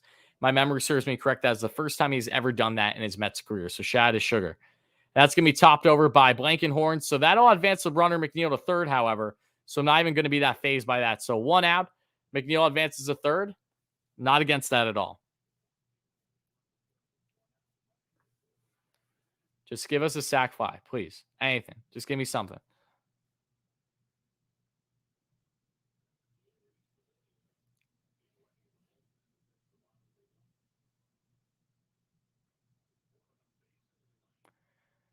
Michael's up to the plate now.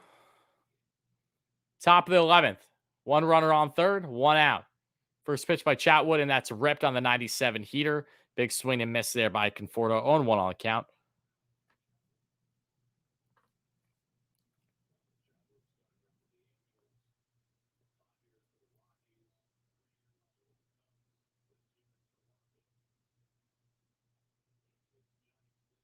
And the 0-1. Hacked away foul by Conforto. Mike is down to his last strike now.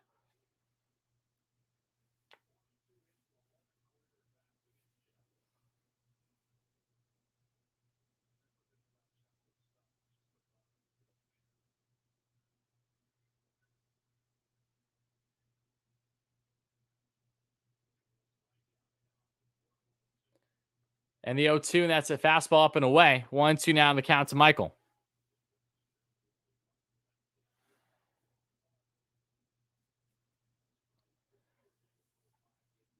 Woo!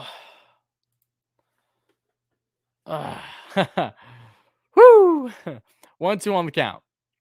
That's fastball up and away. Back even on the count for Conforto. 2-2.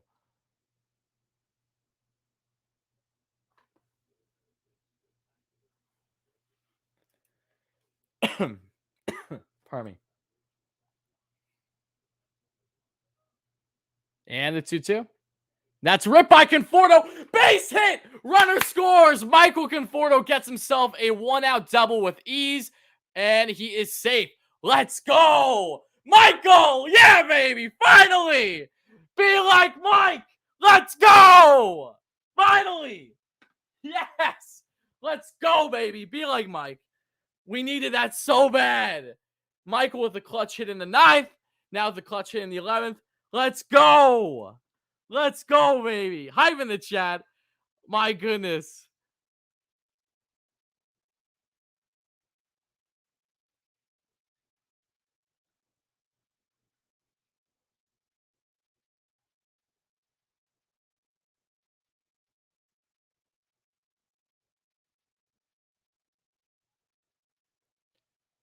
It's going to be called striking out to JD Davis.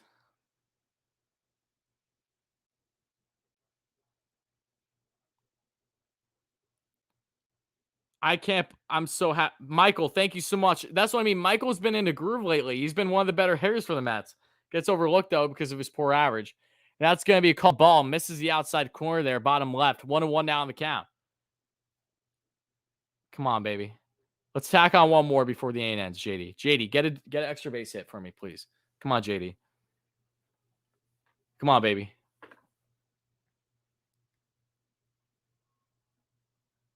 And the 1-1. Off speed pit. 97 heater. Weird release, though. Misses down away. It's 2-1 now on the count. Yeah, shout out to Gigi, my bunny, for helping us get the first run that at least tied things in the 9th. That was massive. Absolutely huge.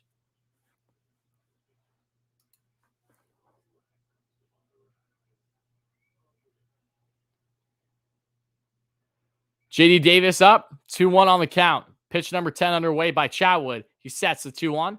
And that's going to be off speed pitch, misses inside. 3-1 now. Hitters count to JD Davis. Runner on second, 1 out, top of the 11th. Mets now have a 2-1 lead in extras. Dave says, Wardy reminds me of the husband waiting for the baby to be born. What, Dave? What are you talking about, Dave? That's funny. And the 3-1. Hacked foul right down the pipe. Again, the Mets and missing on fastballs down the middle are just a thing of beauty. Please pick up on my sarcasm. Full count now.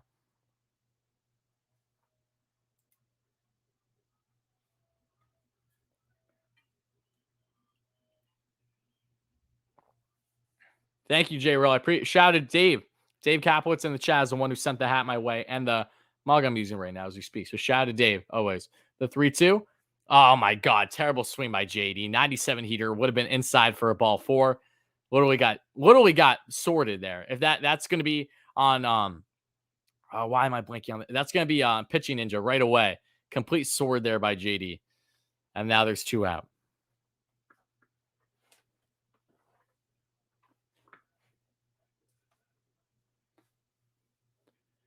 All right, Dom's up. He's 0 for 4 on the day.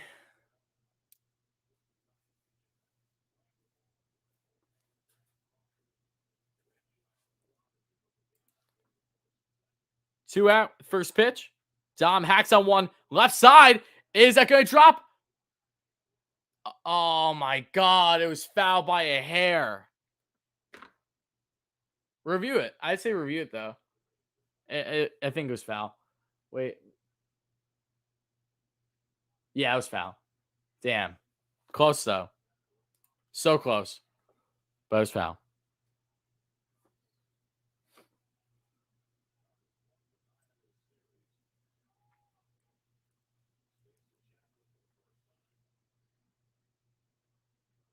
Oh, 1 on the count here.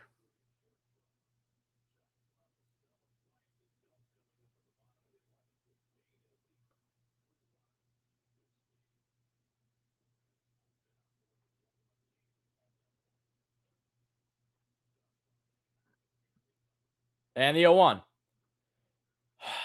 Dom swings through the 90-mile-per-hour off-speed pitch out of the zone. 0-2. Mets down their final strike. LaStella, Bryant, and Belt are your next 3 hitters due up for the Giants. And Jeurys Familia is warming up. Oh, my God. Oh, my God. Oh, my God. 1-2 on the count.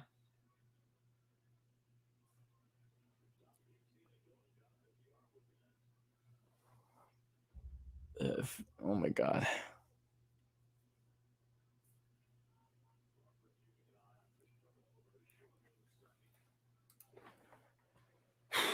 One on, 2 out, top of the 11th. Mets have a 2-1 lead. Pitch number 16 underway by Chatwood on the 1-2. And that's ripped by Dom. It's going to be caught. Again, Mets can't hit a home run for their life. They've been so bad at hitting home runs this year. Just fall short again. Blame the damn ball, whatever it is, no less. Now they had the bomb of the 11th, only up by a run.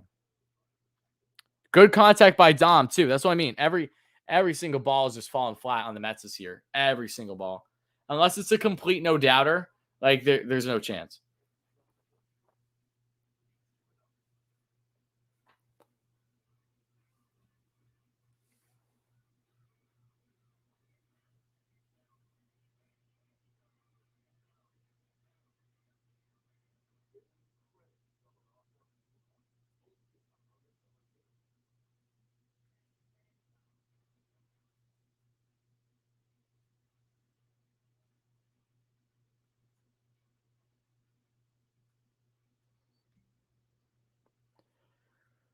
Whew. You're so frustrated, Brian. The game ain't over yet, though, Brian, so buckle up. Game is not over. 10 likes away from 150 in the chat, guys. And Joe, thank you so much for the compliment. I appreciate that. I'll shout out to Dave Kaplowitz for sending the cut my way.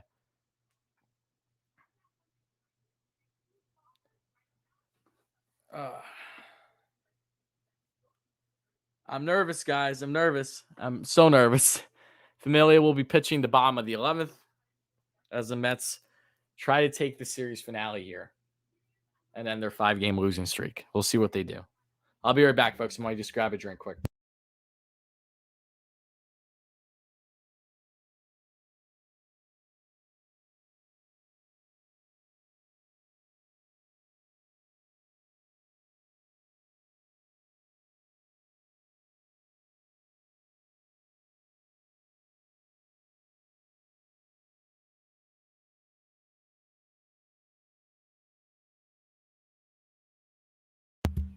All right, guys.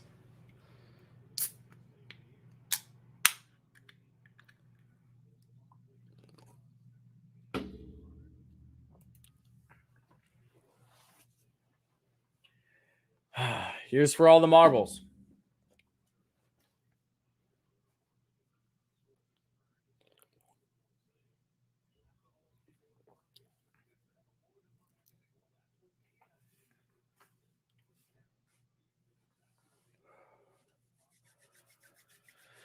Oh, I don't know what to say right now. I'm sorry, folks. When it's crunch time like this, I'm not good with commentary. I'm very much on edge.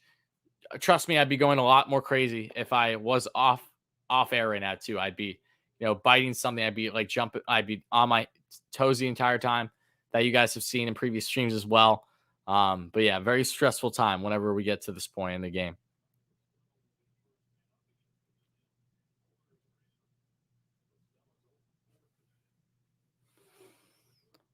Okay, first pitch underway by Familia to La Stella, and that's a nice 6 off speed pitch that misses away. 1-0.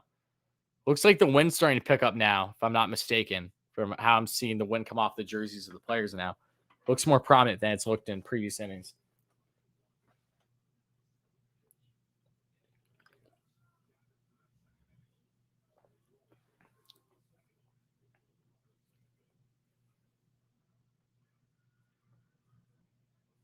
And the 1-0.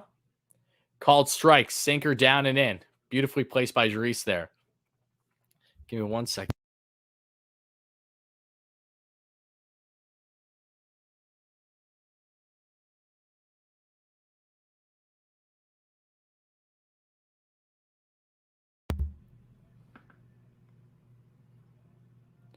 And the 1-1 by Familia. Oh, that's borderline strike, but it's going to be 2-1 on the count now.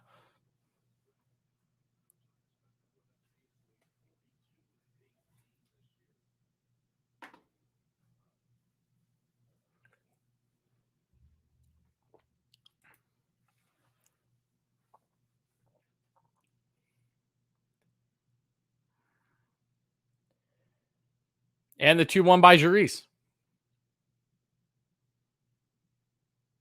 Ripped, base hit, game tied.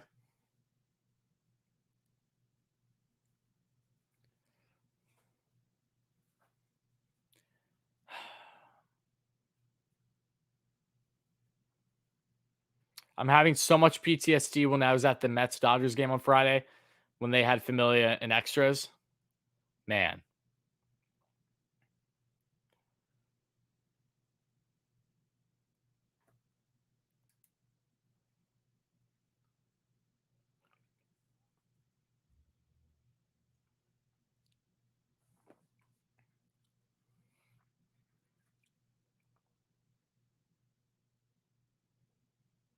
You're at the game right now, Leanna? Really? I'm sure it's crazy if you are, in fact, there.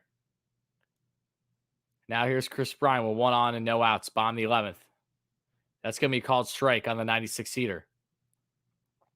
0-1 on the count.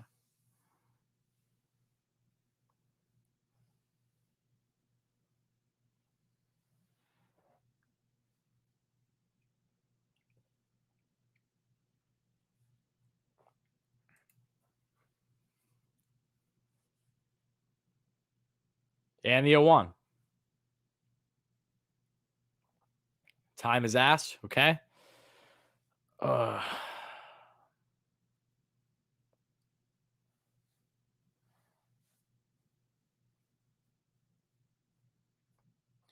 Stretching Diaz to 3 innings would not make sense. No, I can't. No. He exceeded expectations by doing 2 scoreless as it was. Chris Bryant tops one off foul to the third baseline. 0-2 now.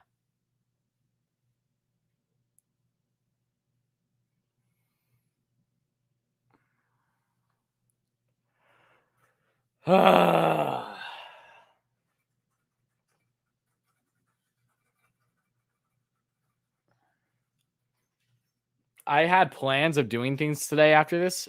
I'm drained. There's no way. There's no way. I'm shot. Once this game's done, I'm done with the day. No ifs, ands, or buts about it. If you hear clicking in the background, that's my bunny drinking water from her cage, by the way. So I apologize. If you hear that, the 0-2 though. Bryant swings through the 97 sinker, and that's a strikeout. Bryant's third strikeout of the day. So 1K beautifully placed there by Familia. Hype in the chat. That was a good strikeout, at least. One away, one on. Tied ball game, 2-2.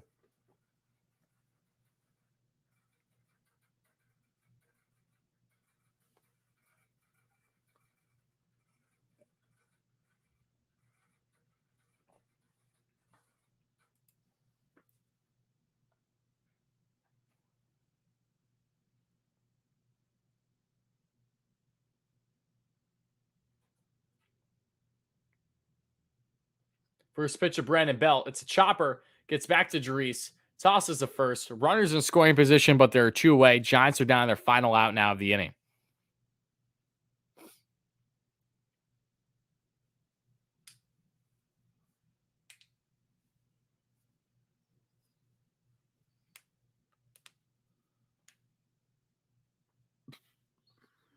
And now here comes Brandon Crawford to the plate with 2 outs.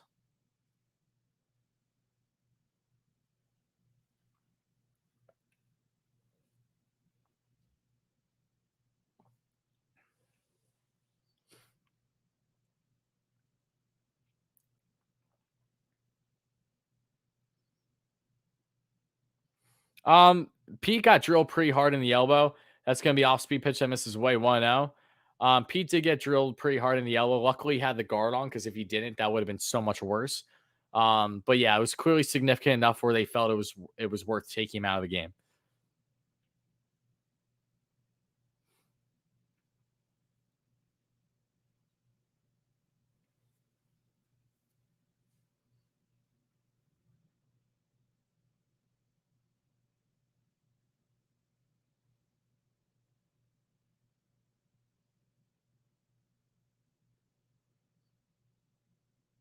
Wind's blowing heavy now. 1-0 on the count.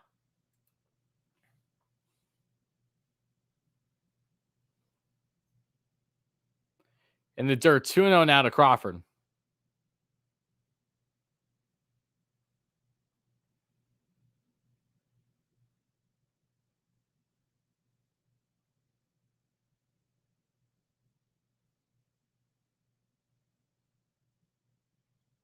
And they are intentionally now walking Crawford. So there you go. For everyone that wanted Crawford intentionally walked, and now he's intentionally walked.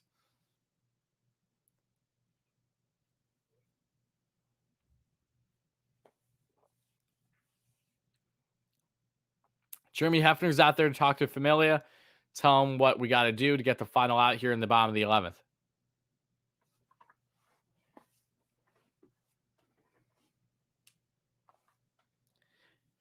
Yeah, Marco, Marco, I'm a Byron Buxton connoisseur. I'd be very much in favor for it. We'll see, though.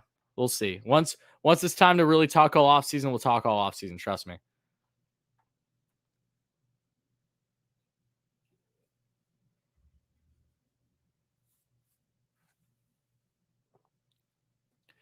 Ricky, you do realize that if you get drilled with a 96 heater, even with an arm guard, it's going to swell and it's going to hurt.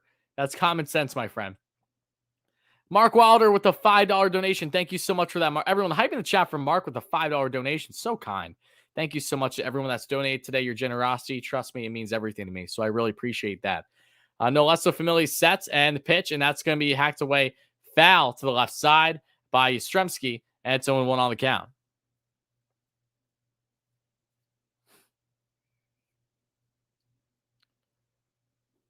And again, guys, if you're just chiming in, make sure to smash that like and subscribe on again during the stream as I share my own play-by-play commentary and reaction in this very insane Mets game and series finale against the Giants. The 0-1, however, is about to be underway by Jeurys Familia, and that's in the dirt. Makes Yastrzemski get tripped up a little bit. Misses completely there with what I believe to be the slider. Now it's 1-1 on the count.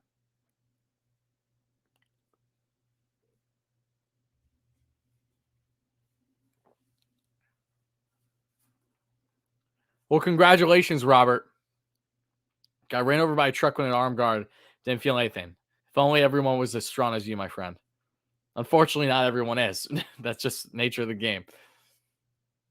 And now it's going to be topped over foul to the first baseline.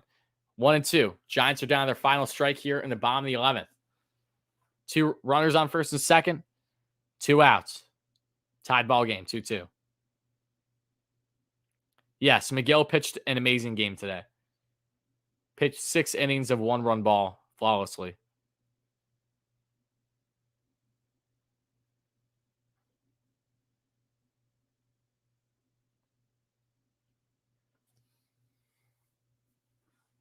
And the 1-2 by Familia. That's hacked away foul again by Yastrzemski. Still 1-2 on the count. 14 pitches in for Jeurys. He did give up the tying run after the Mets commanded a 1-run lead from the top of the 11th thanks to a Michael Conforto RBI double on 1 out. But still, tied ball game once again here in the bottom of the 11th. 2 on, 2 out. 1-2 on the count. And it's a 2-2 ball game. And pitch number 15 underway by Familia. And that misses outside. Back even on the count, 2-2. Misses there with the off speed again.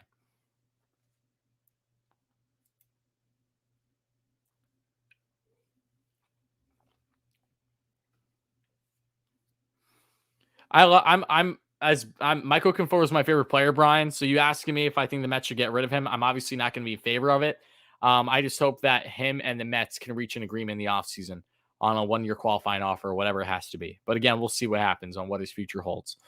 The 2-2 by Jeurys. And that's going to be a strikeout for Familia. Gets out of the jam. The Mets do lose the lead. What would have gave them the win here. But thank goodness Familia was at least able to get out of the jam. It's frustrating as hell. Man, oh man, I'm so on edge. You have no idea. But now the Mets head to the top of the 12th.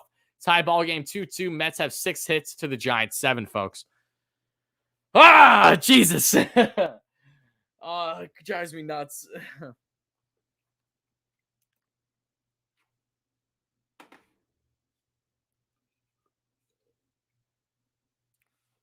22-inning game. No, thank you. 22-inning game. Then they play the Dodgers tomorrow. That'd be fun. Who says no?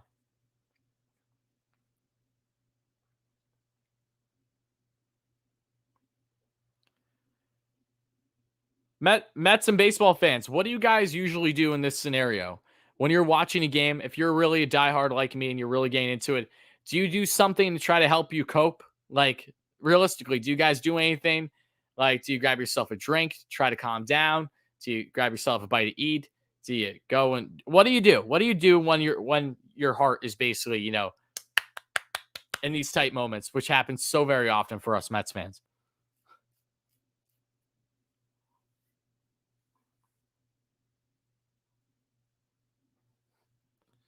Cannabinoid says card coach. Cry says David. A lot of smoking references here. I can understand that.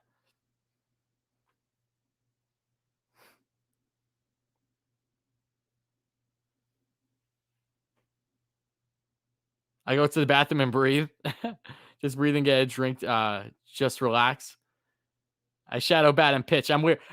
New York, I do the same thing. I'm not the only one, guys. I haven't been doing them in the stream in a while, but usually when I'm watching the game, especially off air, this is something I used to do a lot, but I haven't done it as much this season because I don't have as much wiggle room in my room where I'm doing all this. But usually I grab the small bat I have here. It's a Barry Bonds signature just from when I was a kid. It's not actually signed. It's just the Barry Bonds Franklin bat from when I play T-ball because I still have it for whatever reason. And it doesn't even look that big on me because I'm short as hell. But no less, I usually play with this and I imitate the players' swings and just hope for the best. Or, I pretend to throw the ball too. I'm not the only one that does that, but I do that throughout the course of the game. It doesn't necessarily need to be right towards the end where things are tight. Either way, Dom Smith is on second. VR takes a 96 heater outside, and it's 1-0 on the count.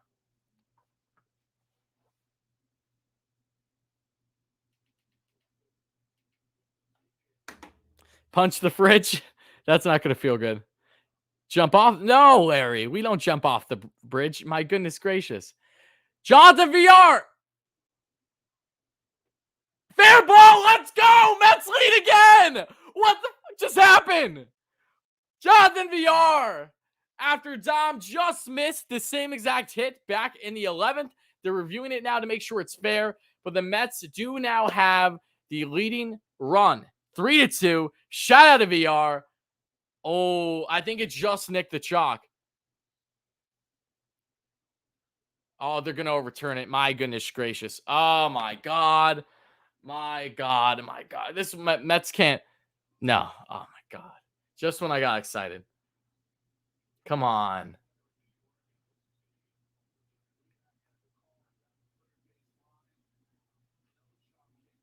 No chalk came up. Come on. Oh, my God. It's foul. Pain and suffering is all I feel. F's in the chat, boys. Give me some F's in the chat. That wasn't fun. Oh my God, he missed it literally by a centimeter.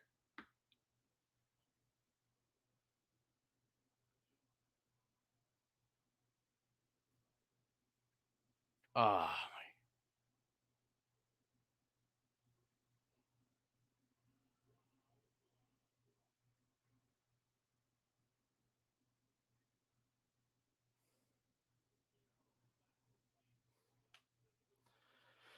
Good thing I didn't tweet out anything yet. Okay. Mets go from having the lead to now being 0-1 on the count here to VR.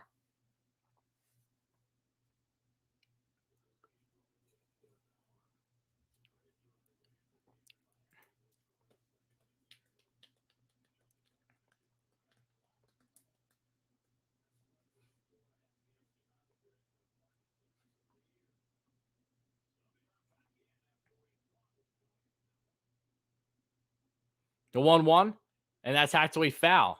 VR's down to his final strike, 1-2 on the count. Oh my God. The luck in this game has been atrocious, though. Luck was in our favor with Diaz. I agree there. You could say luck was with us with the 9th, but man, there's been a lot of unlucky plays for the Mets too. It's just crazy. Oh my God. Every game, I feel like I'm seeing the same thing over and over again. And the 1-2. NVR takes an off-speed pitch down and away. Good take. Back even on the count, 2-2.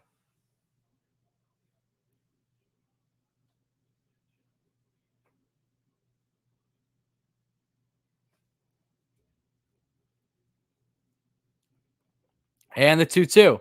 And VR strikes out. Of course. Of course. Of course. Of course.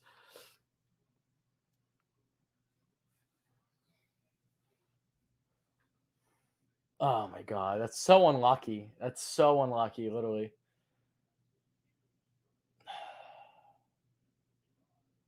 Nah, Mazik, it's the bottom of the order now. Oh my God. I can't, man. I literally can't right now.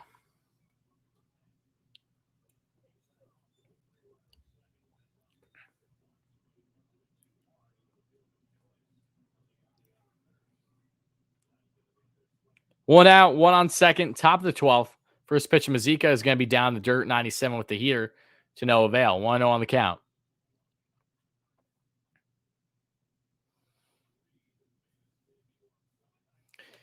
Jake Reed is warming up.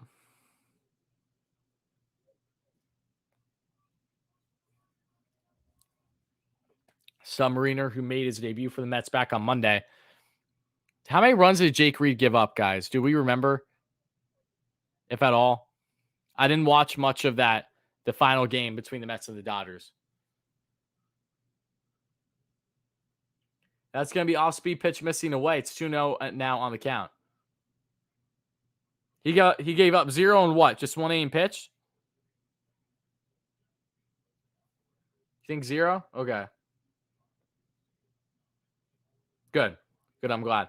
The reason why I asked is because I didn't see him pitch. Big swing and miss. 2-1 down the count. He pitched 3 scoreless. Oh, good. Awesome. I completely missed it. I didn't get a chance to deep dive the numbers because I would have known that if we did the Mets talk the other day, but we didn't. So thank you for putting me on. I completely missed that from Reed, which is rare because that's something I should have known. I don't know why I didn't realize that. The 2-1. Megill swings through that one, and now he's down to his final strike here.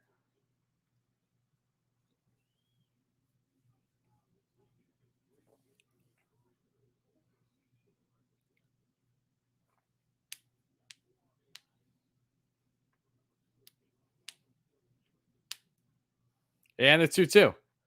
And that's a chopper that just goes foul the right side. Trying to keep the at-bat alive as Megill. It's 2-2.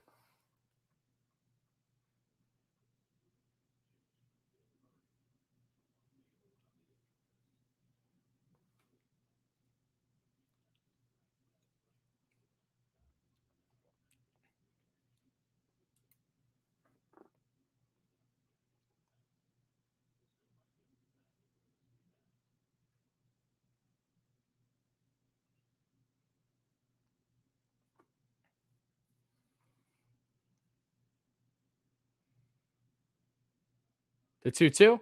Rip by Megill. Foul the right side. Still 2-2 on the count.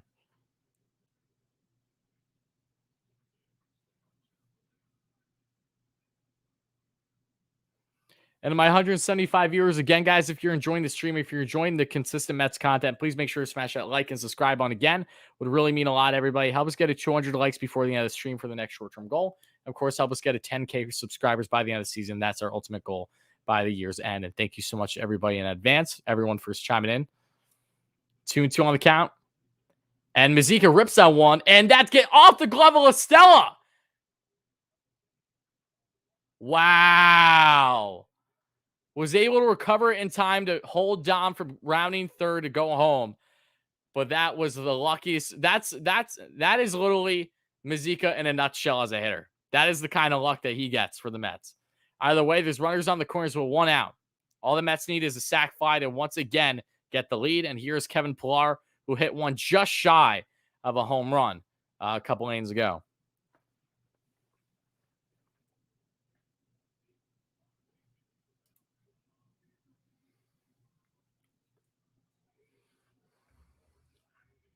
All Pillar needs is something. Just get something deep enough for us. That's all we ask, Kevin. I'm wearing Pillar's jersey because I got sent to me from Dave Kaplowitz, a great subscriber and friend on the channel.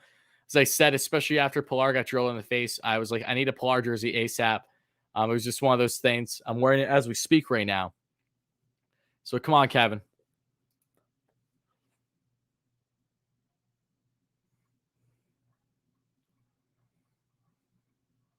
The 1-0. Please! Please! Please! Yeah! 3-run bomb! Kevin Pillar!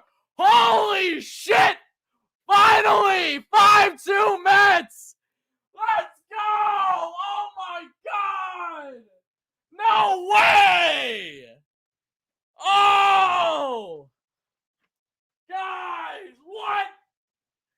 What just happened? What just happened? Oh my God! Let's go!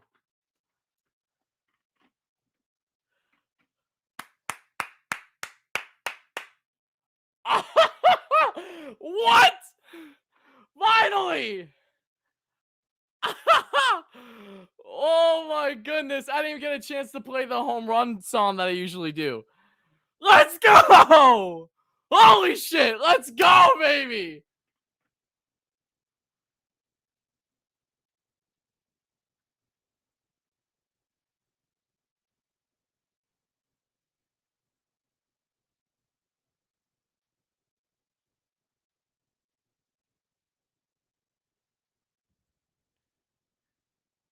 And Nemo rips out one foul to the left side. It's 0-2 on the count. Guys, I'm still in disbelief. He had a great swing just a couple lanes ago, but I'm still in disbelief. I cannot believe this. Wow. Kevin Pillar, holy clutch.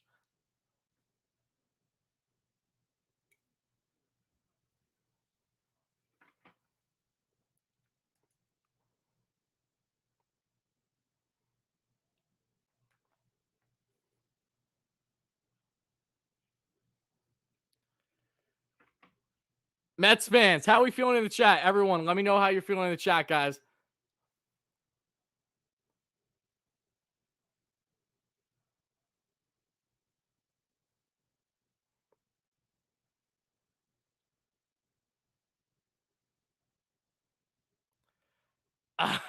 I still can't. I'm still in disbelief right now, guys. That Mets needed that home run more than life itself. Wow.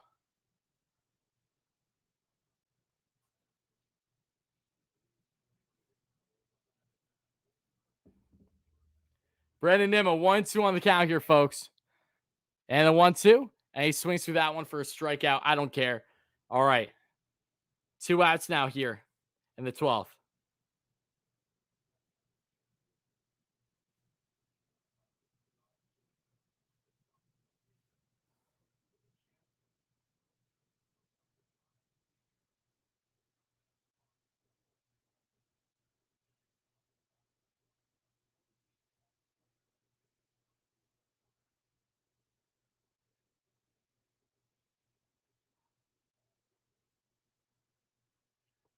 And that's going to be topped off foul there by McNeil. And it's 0-1 here on the count. And hold on, guys. I haven't been able to look at the chat in a minute. I'm trying to put on something on Twitter real quick. I just want to put my reaction for fun. But I can't. I'm so. Oh my God. That Pilar home run. That is a game changer. Mets needed that more than literally anything.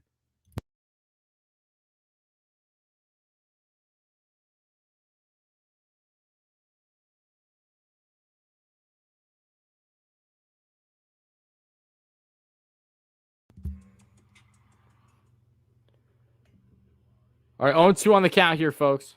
All right, now I'm seeing the chat. Okay, where's your present? Hell no. Appreciate the kind words, though. Everyone's feeling good. From what I'm seeing, everyone's feeling good. McNeil, gapper. Jeff McNeil gets himself a gapper. That should be an easy double for Jeff. Love to see that. 2-run extra base hit. Jeff, look, if you can't do a runners in scoring position, do it now. Come on, baby. Come on, baby. Love to see it. Shout out to Jeff McNeil for getting that gapper there. That home run. It's again, the Mets have been, those are the hits the Mets have been needing. They haven't gotten hits like that and literally feels like easily like 2 months. Oh my God, they needed that. It's insane. They needed that home run more than anything. I still can't get over it. This game isn't over by any stretch, though, so I'm going to try to, get myself content here. Chance Sisco, though, originally with the Baltimore Orioles, was called up today, is pinching. So Sisco's now up at the bat. Oh! Sisco brings in another run! What? No way! Let's go! Give Chance a chance and a 1 RBI, pardon me, double with 2 outs. Chance making an impression with the Mets. Finally! Doesn't matter that you lost the series in these close games, knowing that you won the series finale like this. This is the oomph the Mets needed. Damn, this feels good. This feels so good. Holy shit. Let's go.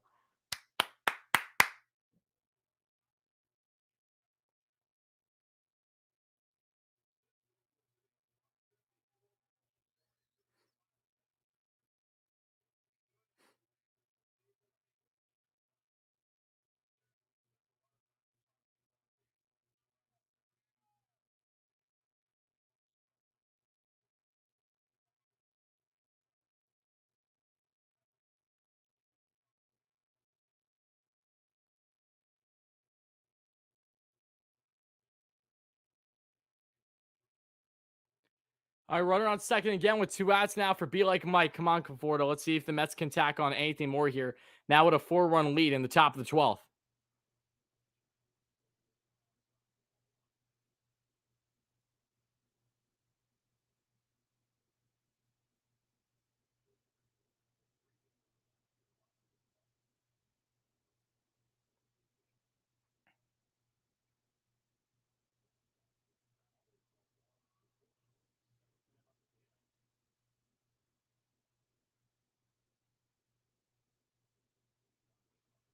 Guys, this is my Christmas. With how depressed I've been with this team, with how depressed we've all, this is my Christmas. Game ain't over yet, but Conforto swings through the off-speed pitch up out of the zone. This is my Christmas though. I just got his iPad mini back. What? That felt damn good. Finally, something positive to talk about tomorrow in Mets talk. Goodness gracious. I'll take this. And Conforto strikes out there. That's okay, Mike. We're up by 4. Let's close the door. Please, for the love of God, let's close the door. 3 more outs and the Mets win this one, folks. Shout out to Kevin Pillar, you beautiful SOB. And shout out to everyone in the chat that's been staying here. Appreciate you guys. But yeah, if you guys don't know, I'm wearing the Pillar jersey. I've been. But it's crazy to see him come up clutch like that, guys. So you probably see it. I think you guys can see it from there, right? See the Kevin Pillar jersey? No less, absolutely huge. So shout out to Kevin, Superman, as we love to call him. We were calling him Batman then, when he had the mask on after his injury. But yeah, shout out to Kevin.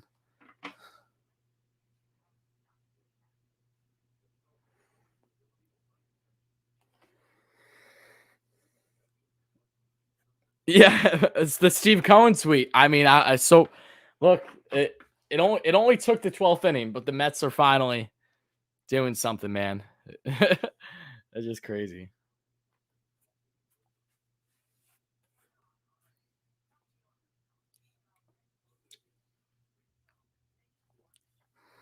And you know who that was so important for? It was Kevin Pillar. And the reason why I say that is Pillar has been so bad, so unbelievably bad for a solid couple months now.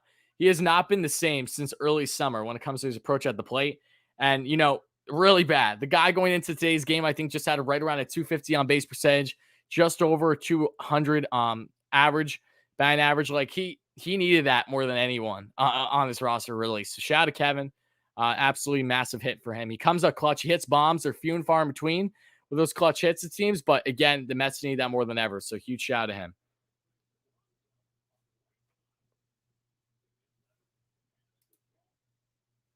Now, I'm not denying how bad he's been. That's why it's so pivotal for him more than anything.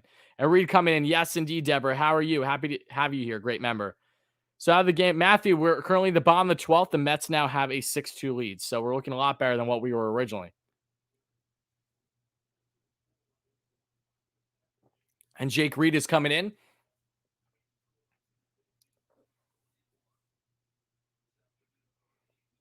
The right-handed submariner.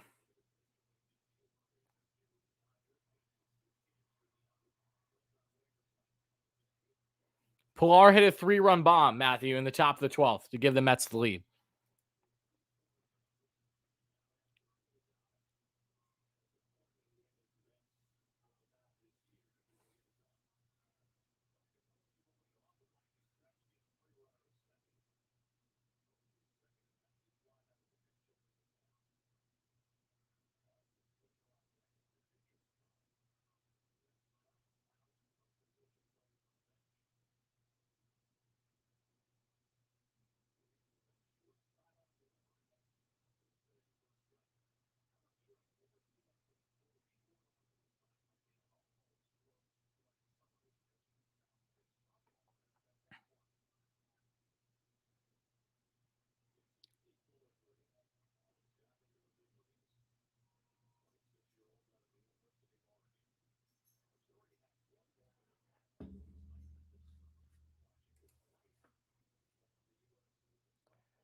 All right, and that off-speed pitch is going to miss out of the zone. It's now 1-1 now on the count here.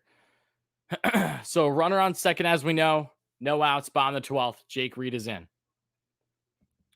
Reed was most recently with it was the Dodgers, then it was the Rays, and the Rays dropped him then too. It was over a short period of time, I think. Now he's here with the Mets.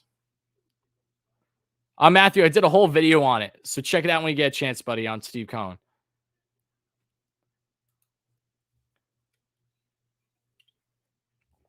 I cannot wait to eat dinner after this. My goodness. I haven't ate all day because of this game.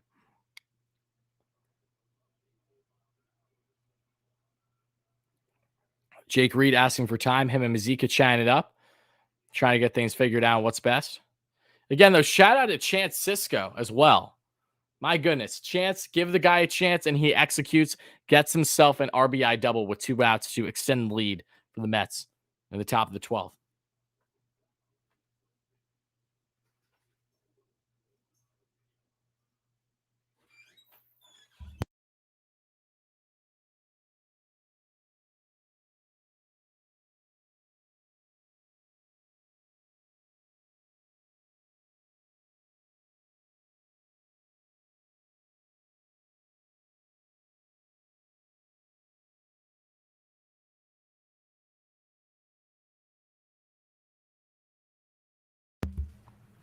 What am I having for dinner, Nathan? I don't know. Matthew says, I'll bring you some pizza. Oh, thank you, Matthew. The 2-1, that's hacked away foul by Buster Posey. And it's 2-2.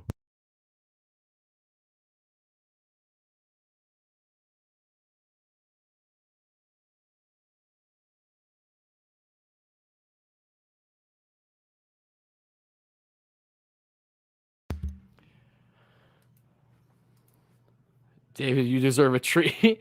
Dave with the $5 donation. Mets will win. Thank you, Dave. I appreciate that. I hope you're right. Thank you so much, Dave, for the $5 donation. Everyone give love to our good friend and pal Dave Kaplowitz in the chat. And that's a strikeout there by Jake Reed. One away. Let's go, baby. Shout out Jake Reed. And shout out to Dave as well for the $5 dono. Strikes out Posey. Nasty. I said that Jake Reed, when the Mets picked him up, I was like, he could be a sneaky good pickup for the Mets.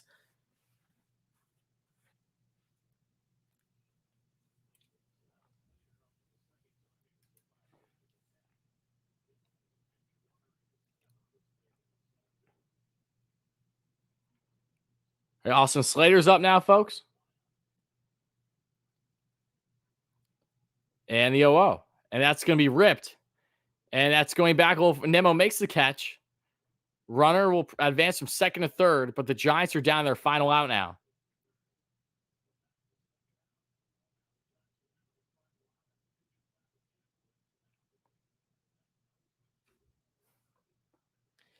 Shout out to you, Thunder, for not crying. Mets made my night. I mean, they're 1 out away, then they'll definitely make my night. And Tyler Chatwood's batting. Holy shit. They're really just letting Tyler Chatwood bat? Wow. All right. I respect it. And it's a ball 1. 1-0 on the count. They're like, you know what, Tyler? You're the reason why we're losing, so make up for your deficit. We'll let you go out there and take a hack.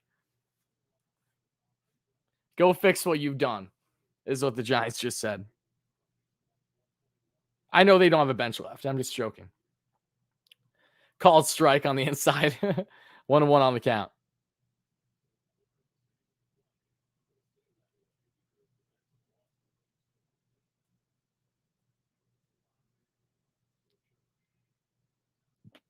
And the 1-1. Hiked away foul. Giants are down their final strike, folks.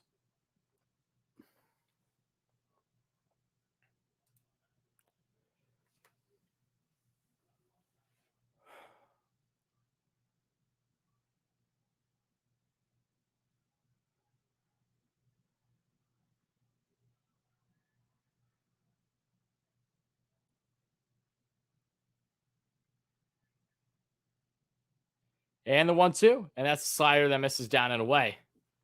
2-2.